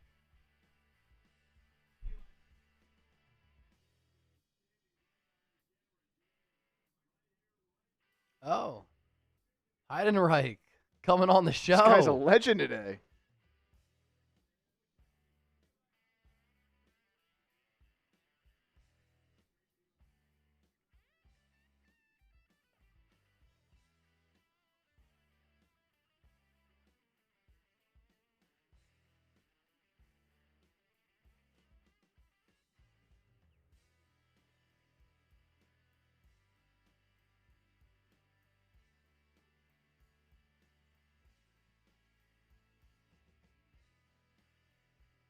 Wow. Huh. Heidenreich committed to a team as a UDFA, and then the Steelers took him.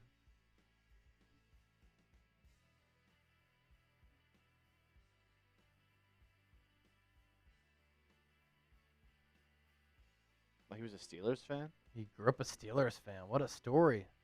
0-star recruit. Now he's playing for the hometown team.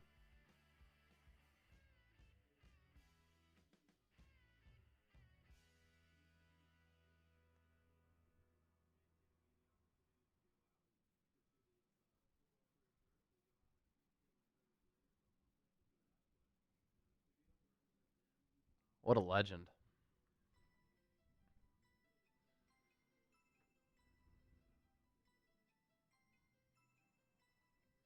Eagles' next pick is 244, Kylie. Next pick is 244. We're almost there.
Isaiah World still hasn't been taken, right?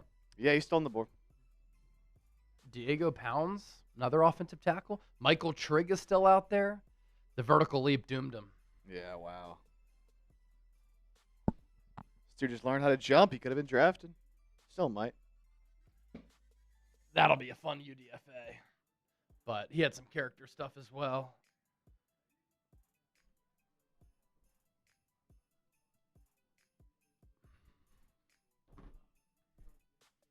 Oh, this is the other running back that we were talking to at the combine at the end of the day. Seth McGowan. Seth McGowan? Yeah.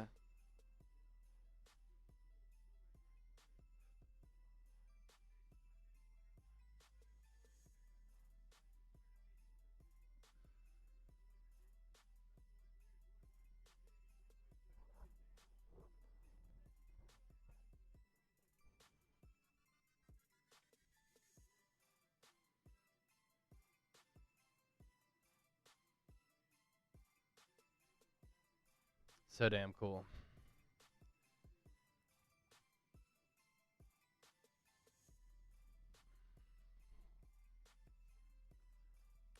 Does anyone draft Diego Pavia? Yeah, where does he go as UDFA? Bleed Green, Smack from Florida, got drafted by the Packers, the kicker that you're talking about. Packers Yep. did draft him, so. Only kicker to be drafted. Oh, the UTSA kickers that crazy athlete who like ran a 4.4 Oh, yeah. and boomed like what, 60, 70-yard kicks.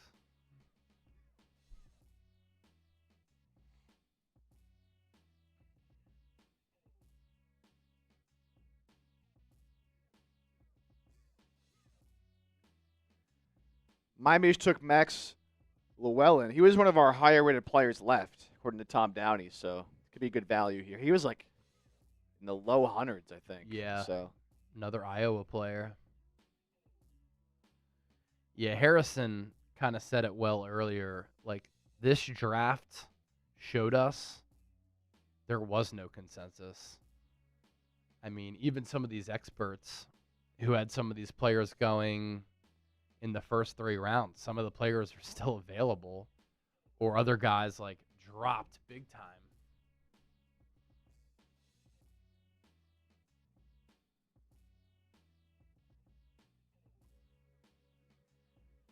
Yeah, NFL draft quarterbacks.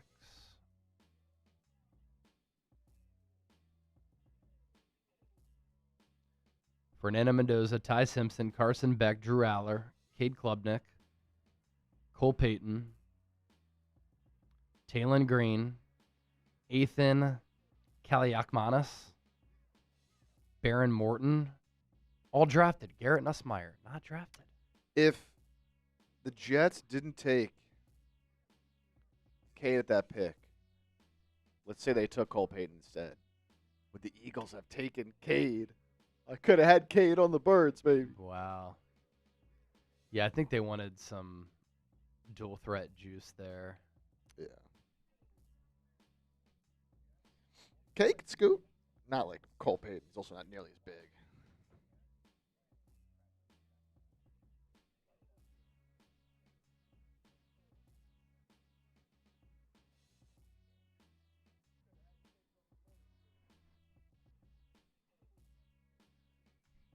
Bills take a punter. Second punter to go. Tommy Doman out of Florida. If I were a GM, that would be one of my rules. We can't take a punter.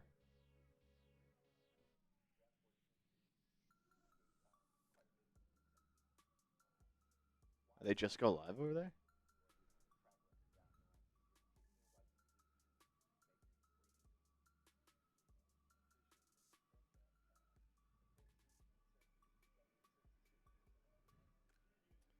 Jags were up again.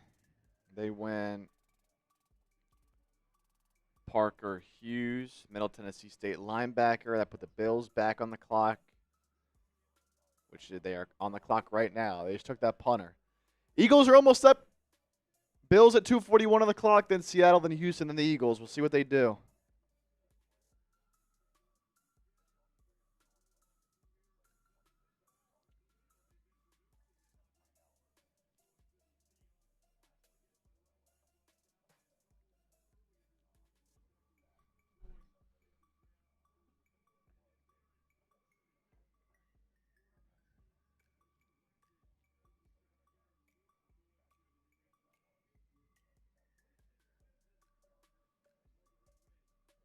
Dennis Designs, good to see you in the building, man. Good to see you in the building. Who here, as we wind down the draft, has been here for all 3 days? Yeah, type me if you've been here all 3 days. Type me.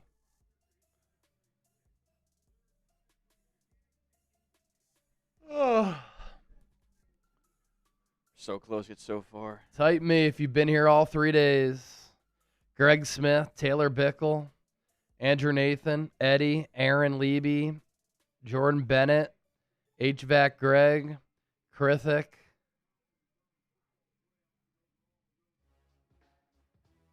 Peter Thurmond, Matthew, Card Guy, Leaking Albie, Robert Smith, Fred Justin, Eagles 95, Miss T, Sacred,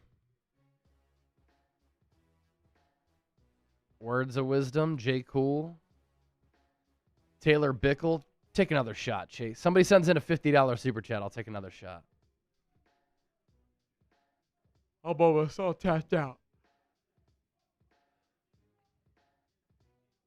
Just waiting on these Eagles picks. Get those Eagles picks so we can sign off.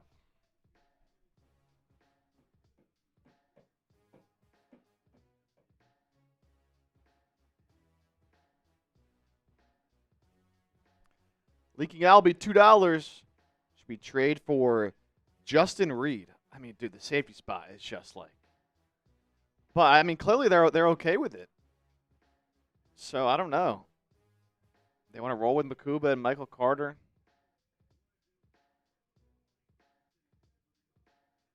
I think they're fine with what they got.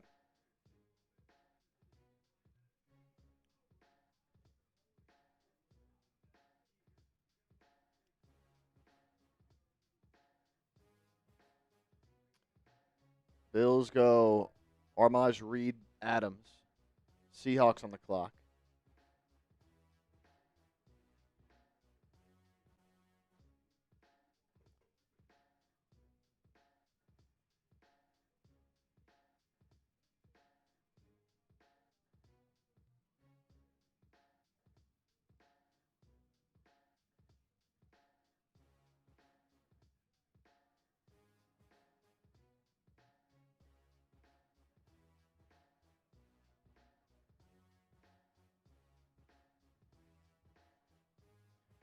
Oh, Giannobi is killing it right now for the Knicks.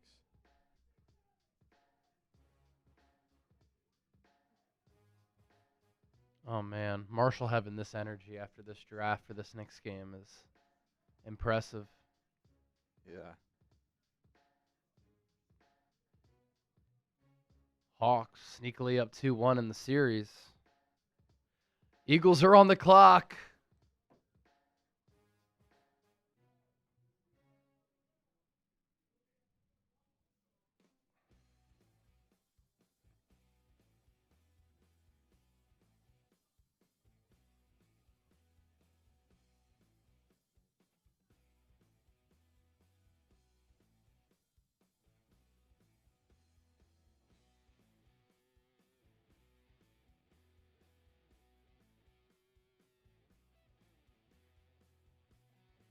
Knicks up 19-14 early.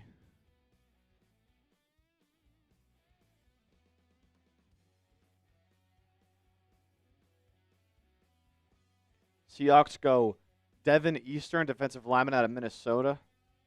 Puts Houston on the clock, and their pick is already in. Should we trade for Justin Reed? I think if they were to trade for a safety, it would be like Buda Baker.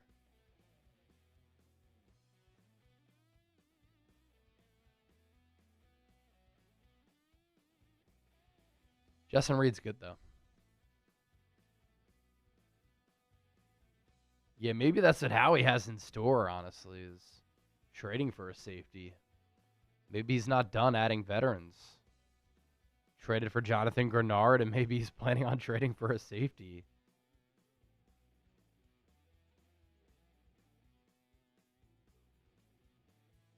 Things get a little chippy between the Knicks and the Hawks here. Jose Alvarado going at it with someone on the Hawks. And that was Mo Gay.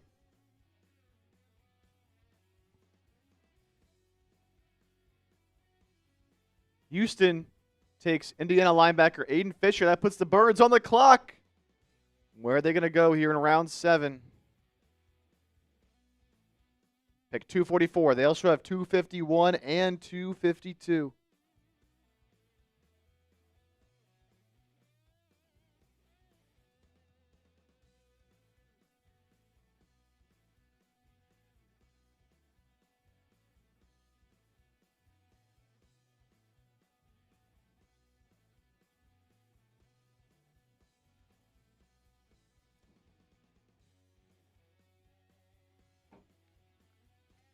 Who are the Eagles going to take? The pick is in.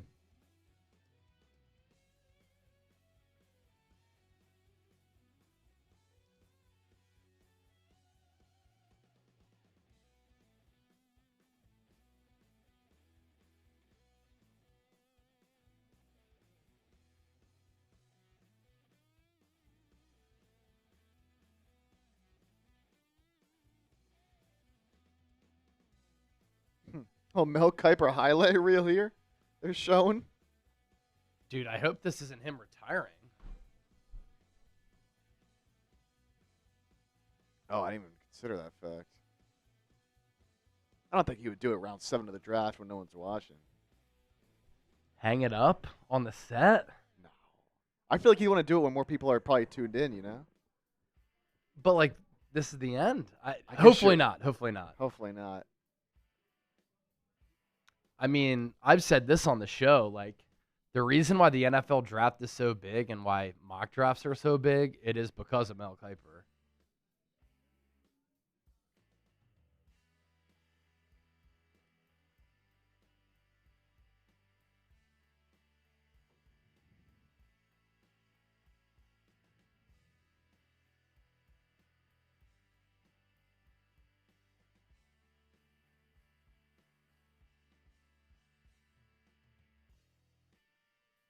Damn, Mahomes was slinging that thing at Texas Tech. How did we not know?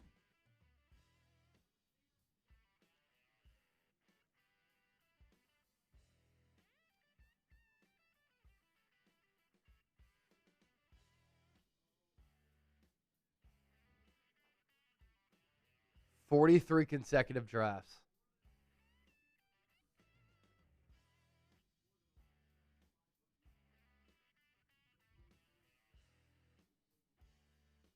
Eagles pick is in. It's a safety. Oh, okay. Cole Wisniewski. So they let Reed Blankenship go, and they replace him with another white safety. That is true. See, I was talking earlier about how, like, there's no consensus in this draft, and some people had Cole Wisniewski going a little bit earlier. He's 24, so he's older. 6-year senior, 6'3" and a quarter, 219 pounds. Last year for Texas Tech, 78 tackles, 6 TFLs, 6 pass breakups, no picks, 2 forced fumbles, 1 fumble recovery, kind of a do-it-all type of player. And he's a former linebacker, actually. That background definitely shows up in his chops during run support. Lacks elite strength, which is interesting because he's playing safety from that linebacker background, but makes up for it with good ball skills, great motor. Not that good of an athlete, so he will struggle to kind of overcome that. And that's the key reason why he dropped to the 7th round, was actually playing for North Dakota State for 5 years. Missed the season last year, 2 years ago, 2024, at North Dakota State with a left foot injury. So then he transferred to Texas Tech. And when he enrolled at North Dakota State, it was as a linebacker. Also tore his Achilles, or missed his first 7 games of 2022 due to an Achilles injury. Then he came back 2023, consensus All-American at North Dakota State. Missed 1 game due to injury. Moved to safety then. 6'3", 219. Did not partake in the 40-yard dash during his pro day. He's pretty tall. Excellent physicality, good mechanics as a tackler. That's what shows up with that linebacker background. Led FCS with 239 interception return yards in 2023. 101 more than number 2 on the list. Elite preparation carries over to game days. NFL scout said, quote, he's already a pro. A lot of injury concerns, though. Broken left foot, surgery, setback required after another surgery, tore his Achilles during offseason workouts. But he's been pretty healthy, I guess, since 2024.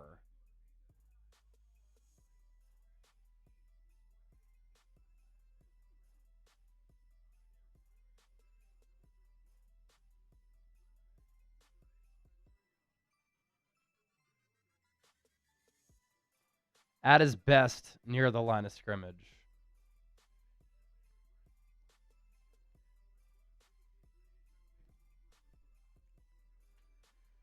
Iron Arrow coming in with a $10 super chat here. Appreciate that, Iron Arrow.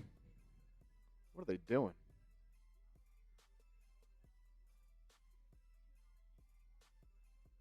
Oh, hilarious. Sent this in and said, very surprised we didn't use any capital to take a swing at a safety. Thoughts? And then, horrible time regarding that super chat. Iron Arrow. That's good stuff, man. That's hilarious. They saw your super chat, Howie did. And yeah. He was like, you know, Howie's watching the show. He's a fan of the show. He saw your super chat. And he's like, for Iron Arrow, we got to take a safety. Have to. Mel Kiper just said he doesn't eat at weddings or parties. What?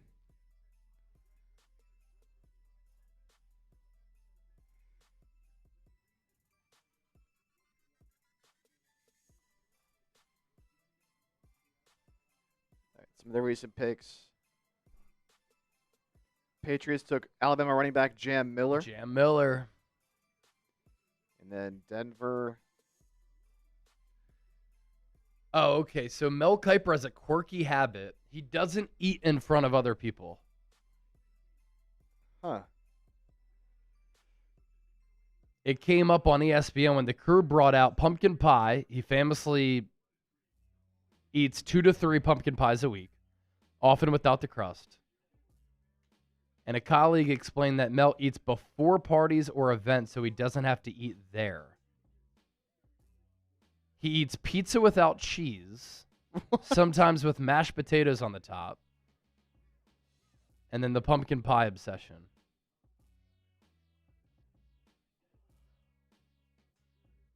Just imagine Mel Kiper grinding film, eating 3 pumpkin pies. That's crazy, yeah.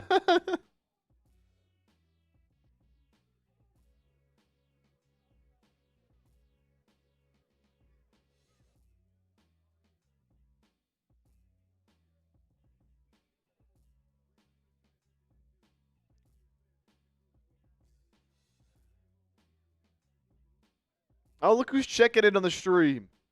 It's Queen Courtney Burgess. Courtney Burgess. What's up, Chase? Jumping on yours from Traces. What's up, Queen Courtney?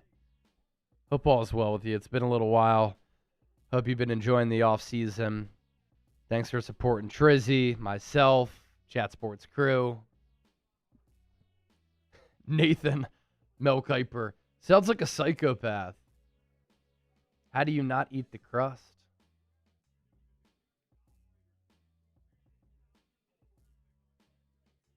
You don't. John says, I don't eat the top crust, like on a pie.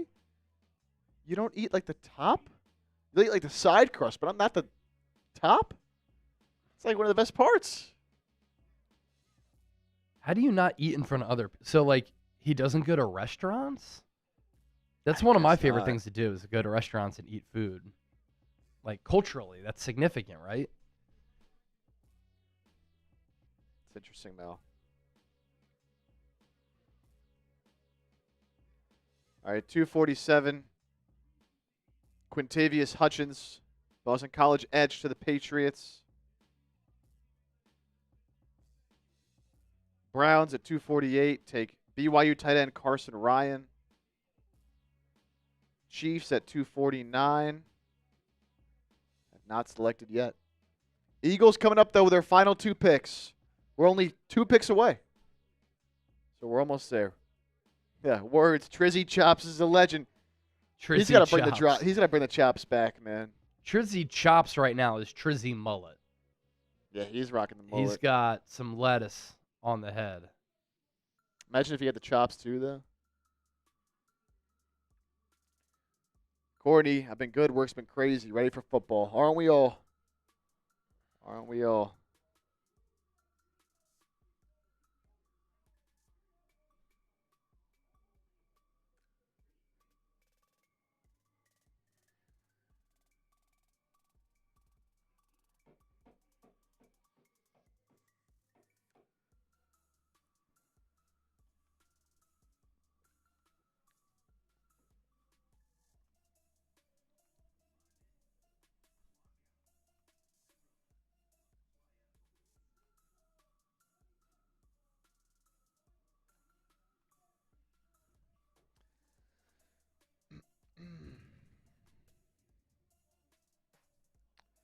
Another $2 coming in.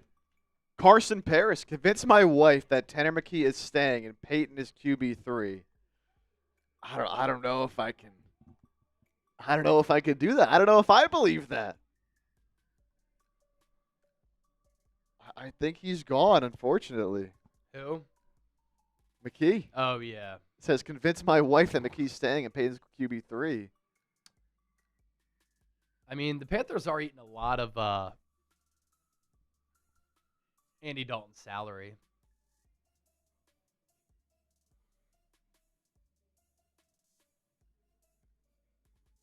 But I think they want a veteran in that room. Andy Dalton was also coached by Zach Taylor, Sean McVay, Dave Canales from that tree.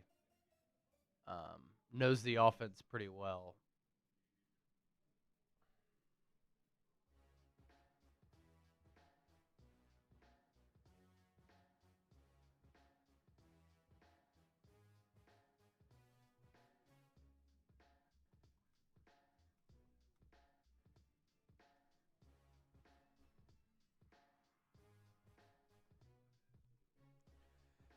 Courtney, how come every other stream ended, but y'all are still rolling?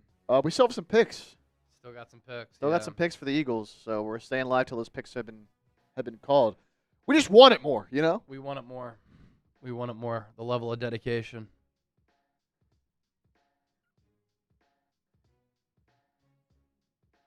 Two picks coming, right? Or three? 2 picks coming. Two. 2 picks coming. Kansas City, then Baltimore, then 2 Philly picks, and that's it. I'll just pull that one up. Brian Seitz with a 5. Says, what's up, Chase? What do you think about the Niners overall in this draft? C. C grade for me. Maybe even D. I don't like it. Too many reaches. Not a lot of like high upside players.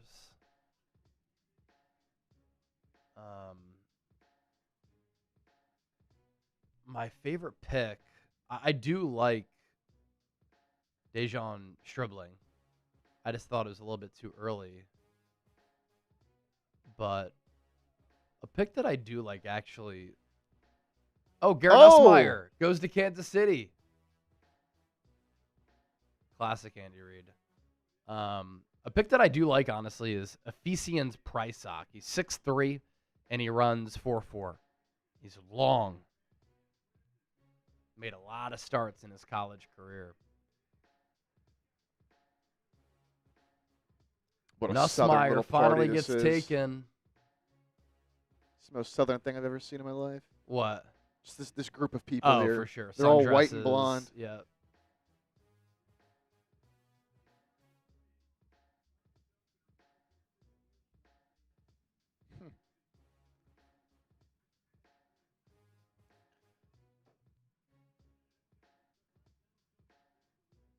Do a little scouting report for Garrett Nussmeier. Some people thought coming off of 2024 when he threw for more than 4,000 yards, second in the SEC, 29 passing touchdowns, he could have been a first-round pick and then just did not have a good year this past year and was injured. Almost 6'2", 203, and it was a disastrous season just for LSU as a whole. Brian Kelly getting fired. Players not happy. Garrett Nussmeier being hurt, not playing that well. He had 13 total touchdowns and 5 picks. Huh. So coming off an injury-filled year that really hurt his stock. Quality arm, though. He lets throws rip. Moves around the top pocket to buy time, can throw off platform. Threw some just terrible interceptions last year at LSU. And then there's some worries about a back injury.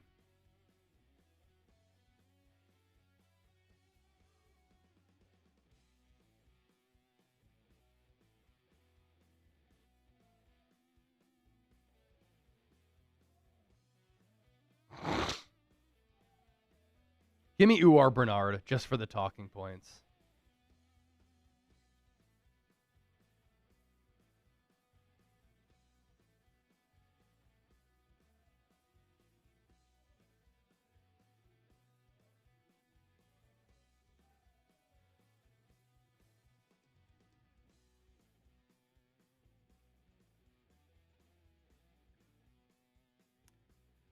Baltimore goes with Michigan defensive lineman Rayshawn Benny.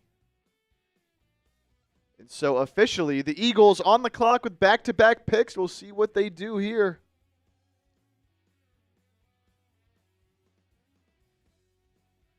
Here we go.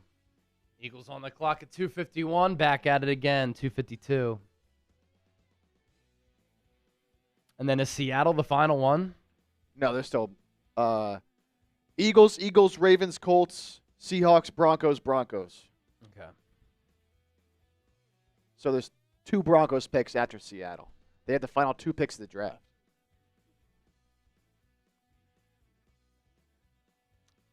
Almost a 7-hour live stream. Crazy.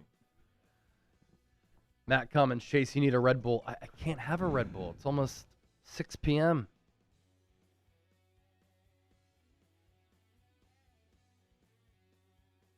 Popped an Adderall this morning. I'm still tired. Just a long few days, man. But I love it. I love it. I'll bring the energy for the draft grades.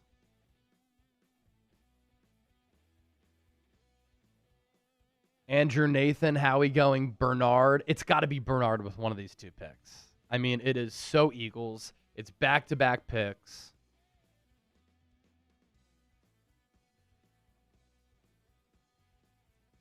First pick's in.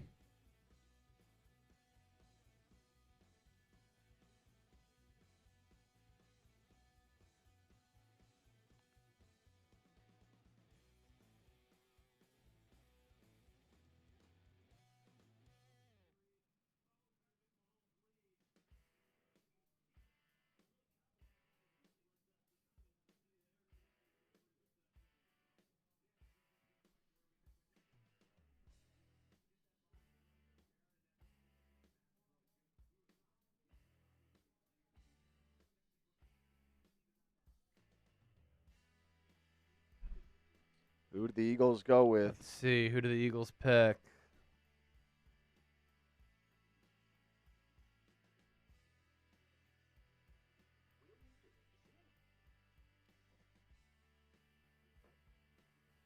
Pick is in.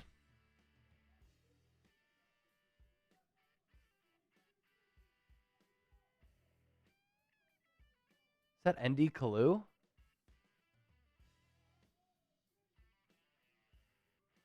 This got to be U.R. Bernard.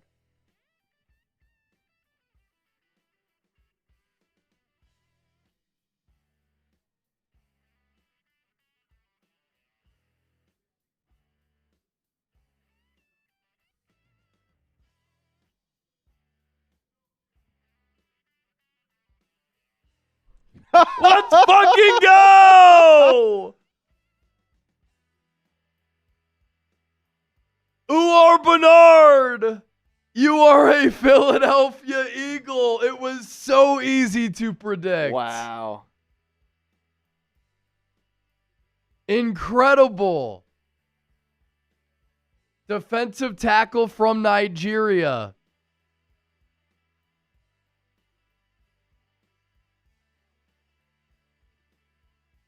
Four-six 40-yard dash at 6'4", 306 pounds.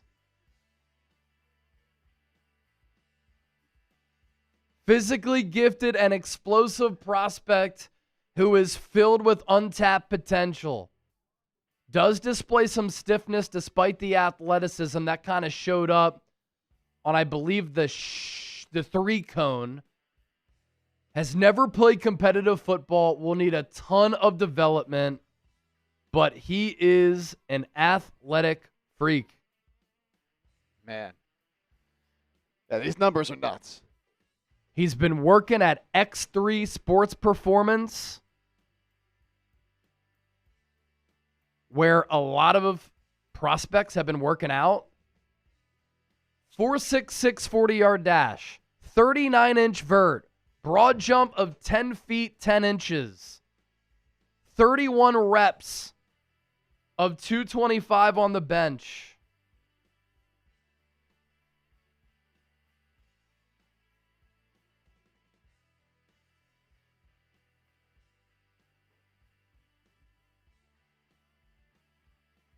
Sick.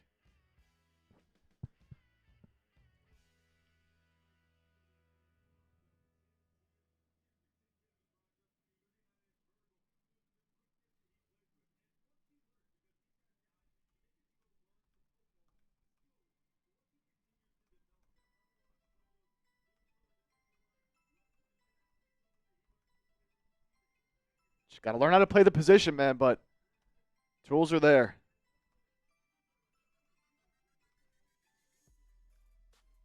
Grade the pick. Eagles are picking right now, too, at 252.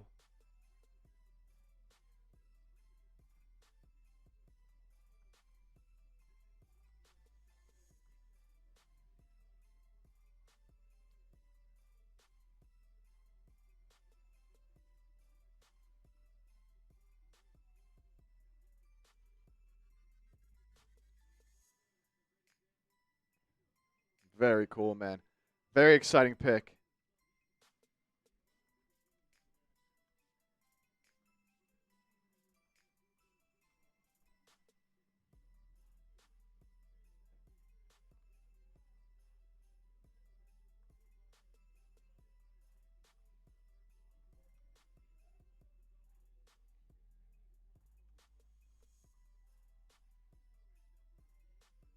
It's powerful, man. Built. Just got to learn how to play the game. Got everything you need. Peter Thurman, $2 super chat. The Nigerian Nightmare. Sick nickname. We'll see if he can pan out.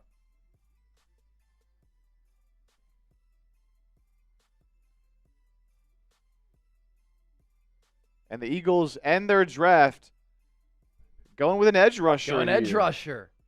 Keyshawn James Newby. 75 tackles, 17.5 TFLs, 9 sacks, 74 pressures, 6'2", 238. So he's a lighter player.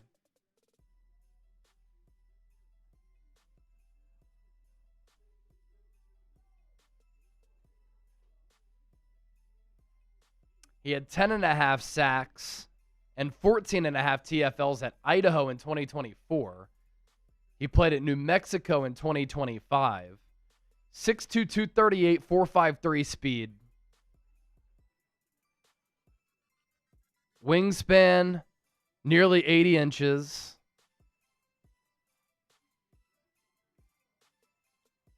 Not much power, but pass rush twitch.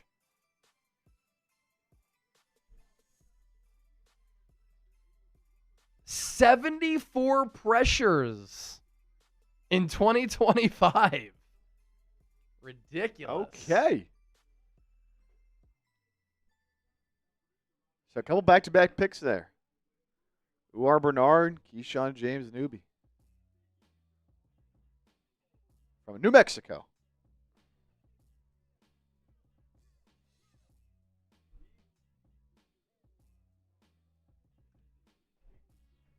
That is so cool, man. Uar Bernard.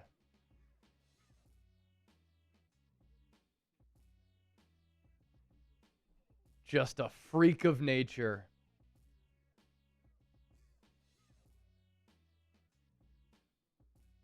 Taking a couple projects late. I don't hate it. Uar Bernard, you are a Philadelphia Eagle. We might be able to interview him, by the way. That'd be sick. Got some connections there. So we might be able to interview Uar Bernard on the show, which would be really, really cool.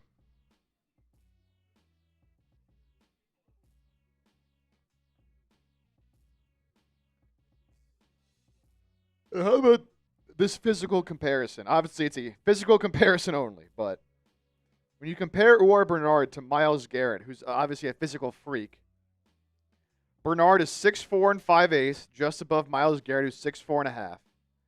Bernard comes in at 306, heavier than Myles Garrett's 272, but ran a slightly faster 40-yard dash. Bernard 4.63, Myles Garrett 4.64. Wow. Bernard had the higher broad jump, 10 feet 10 inches to Garrett's 10 feet 8 inches. Garrett had 2 more reps in the bench press, 33 to Bernard's 31, but very similar physically to Myles Garrett. Obviously, Myles Garrett also had the football side of things down when he was drafted. Number 1, but just from a physical perspective, it's intriguing.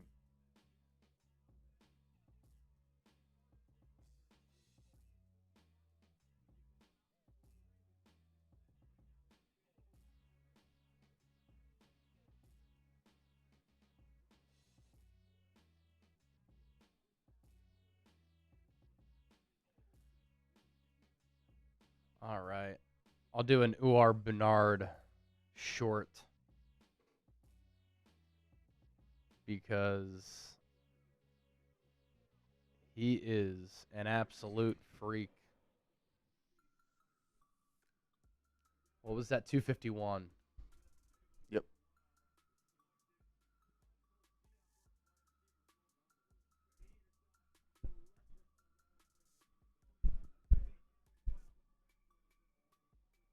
This was so easy to predict. I had this in my final Philadelphia Eagles mock draft, and it's a classic Howie Roseman type of pick.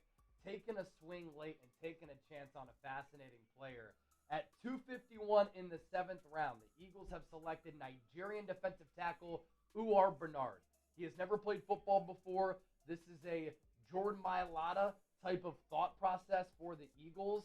He is a one-of-one athlete, and he's been working pre-draft alongside some really marquee prospects, and he did this International Pathway Program combine a few weeks ago, and he burst onto the scene. He's 6'4", 306, 4.66 40-yard dash, 10-foot broad jump, 39-inch vertical, 31 reps of 225 on the bench press, loaded chest, six-pack abs, and he's got an opportunity to slowly develop through the International Pathway Program with the Eagles. This is sick.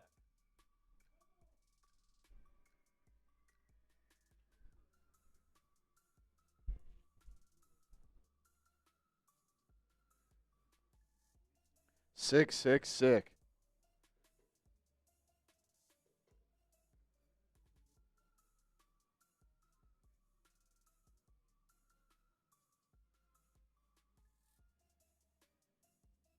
Yeah, the RAS score is crazy. It's nutty.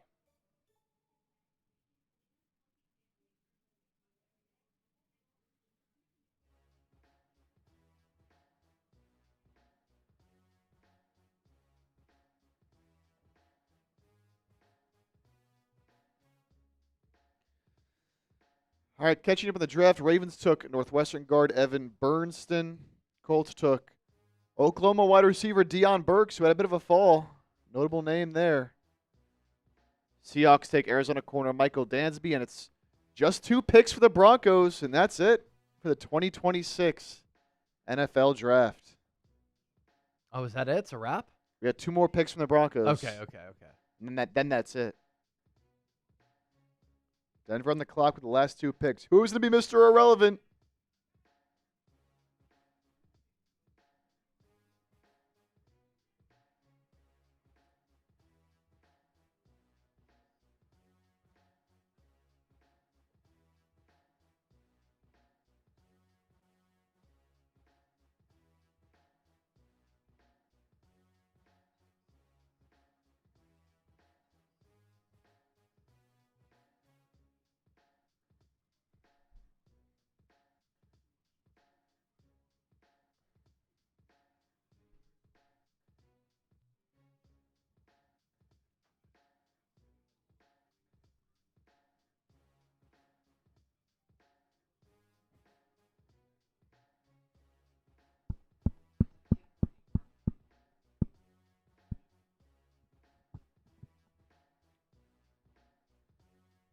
Crispy says it's 12 a.m. in the UK. I'm going to head off to bed. Crispy, thank you for hanging out with us for the draft. We'll see you around.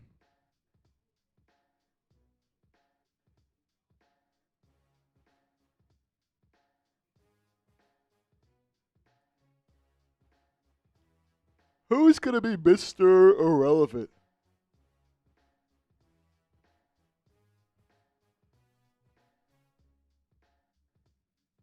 Uar Bernard. So damn cool, man. Wow, the Red Sox just fired everyone. Manager, No way. coaching staff, everybody. Wow. Even Alex Cora. Yeah. Manager Alex Cora, hitting coach Peter Fatse, bench coach Ramon Vasquez, game planning coach Jason Varitek. It's early to clean house. Cleaning man. house.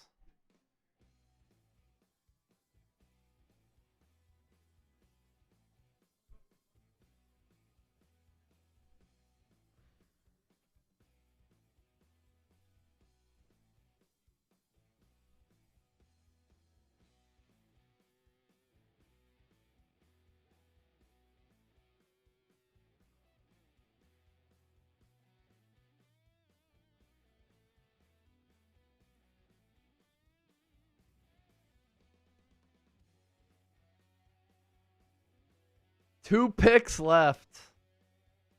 Pick is in for Denver.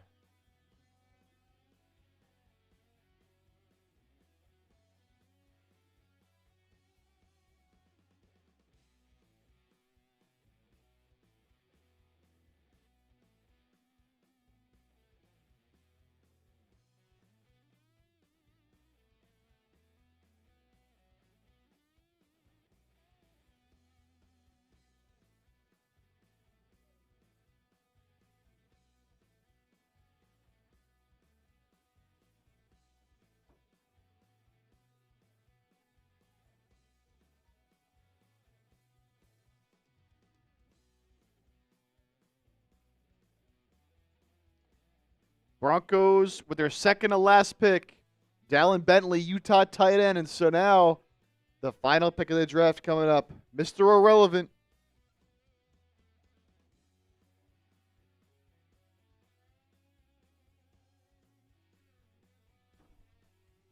Come on, Denver. Who is it going to be? Mr. Irrelevant.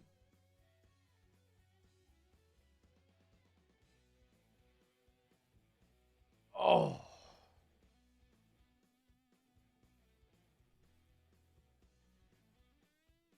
What's cool about Uar Bernard is that the Eagles can keep him on their practice squad through the International Pathway Program. I mentioned this a couple times here on the show.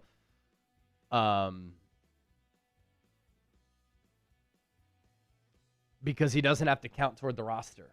So you can cut him, technically, where he doesn't make the 53, but then he doesn't have to go through waivers. And the Eagles can take their time developing him on the practice squad through the International Pathway Program, which is pretty sick.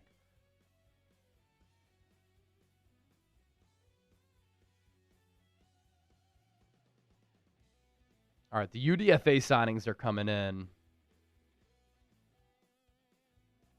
Haynes King signing with the Panthers, $250,000.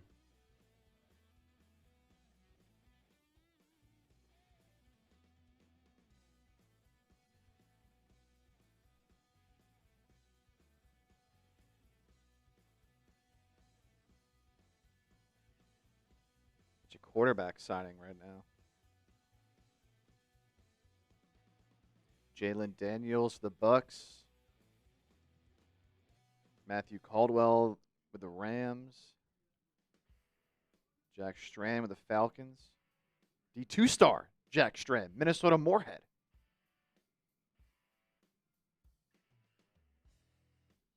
All right, here we go. Mr. Irrelevant is. Mr. Irrelevant.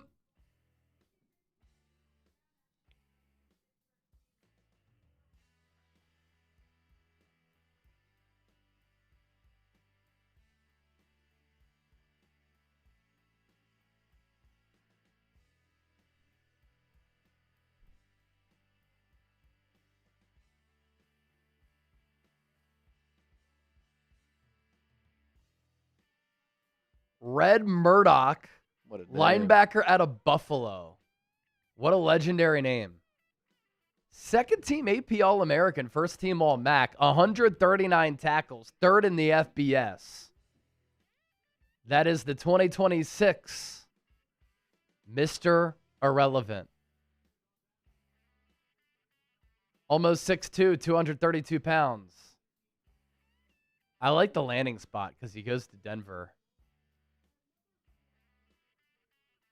Great defensive staff. Of course, Khalil Mack went to Buffalo. Don't forget. He'll pop you, man. Plays with some violence. His 158 tackles 2 years ago were second in FBS. Joey Aguilar is signing with the Jaguars. All right. I want to see where Diego Pavia goes. Does he go somewhere? Kyron Drones to the Packers. No Pavia yet.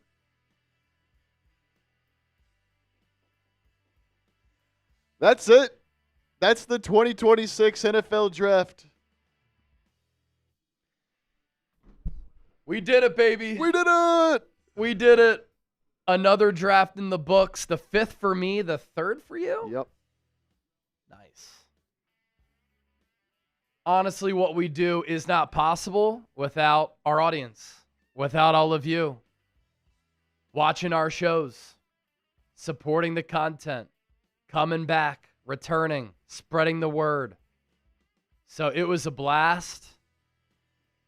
7-hour live stream here for day 3, rounds 4 through 7. We're going to give you Eagles draft grades, Niners draft grades coming up post live. So be on the lookout for those videos. They should be out in about an hour, give or take. And that does it for the 2026 NFL Draft. Congratulations to all the prospects. Can't wait to see these players in action. Rookie minicamp will start here soon. We'll have rookie minicamp winners and losers. Mandatory minicamp and a training camp preseason. This is the start of another new football season. And we'll have you covered with great coverage and content every step of the way. Enjoy your weekends. Draft grades tonight, as I mentioned. UDFAs tomorrow. And then from there, more great content. Going to try to lock down an interview with Uar Bernard. We'll see you on that front. Jeff Nadeau. Let's link up. Let's talk some Eagles. Other content creators, hit my line. Niners content creators, hit my line. We want to continue to evolve and be better than ever. For Chip, I'm Chase. 2026 NFL Draft is over, and we're out. See ya.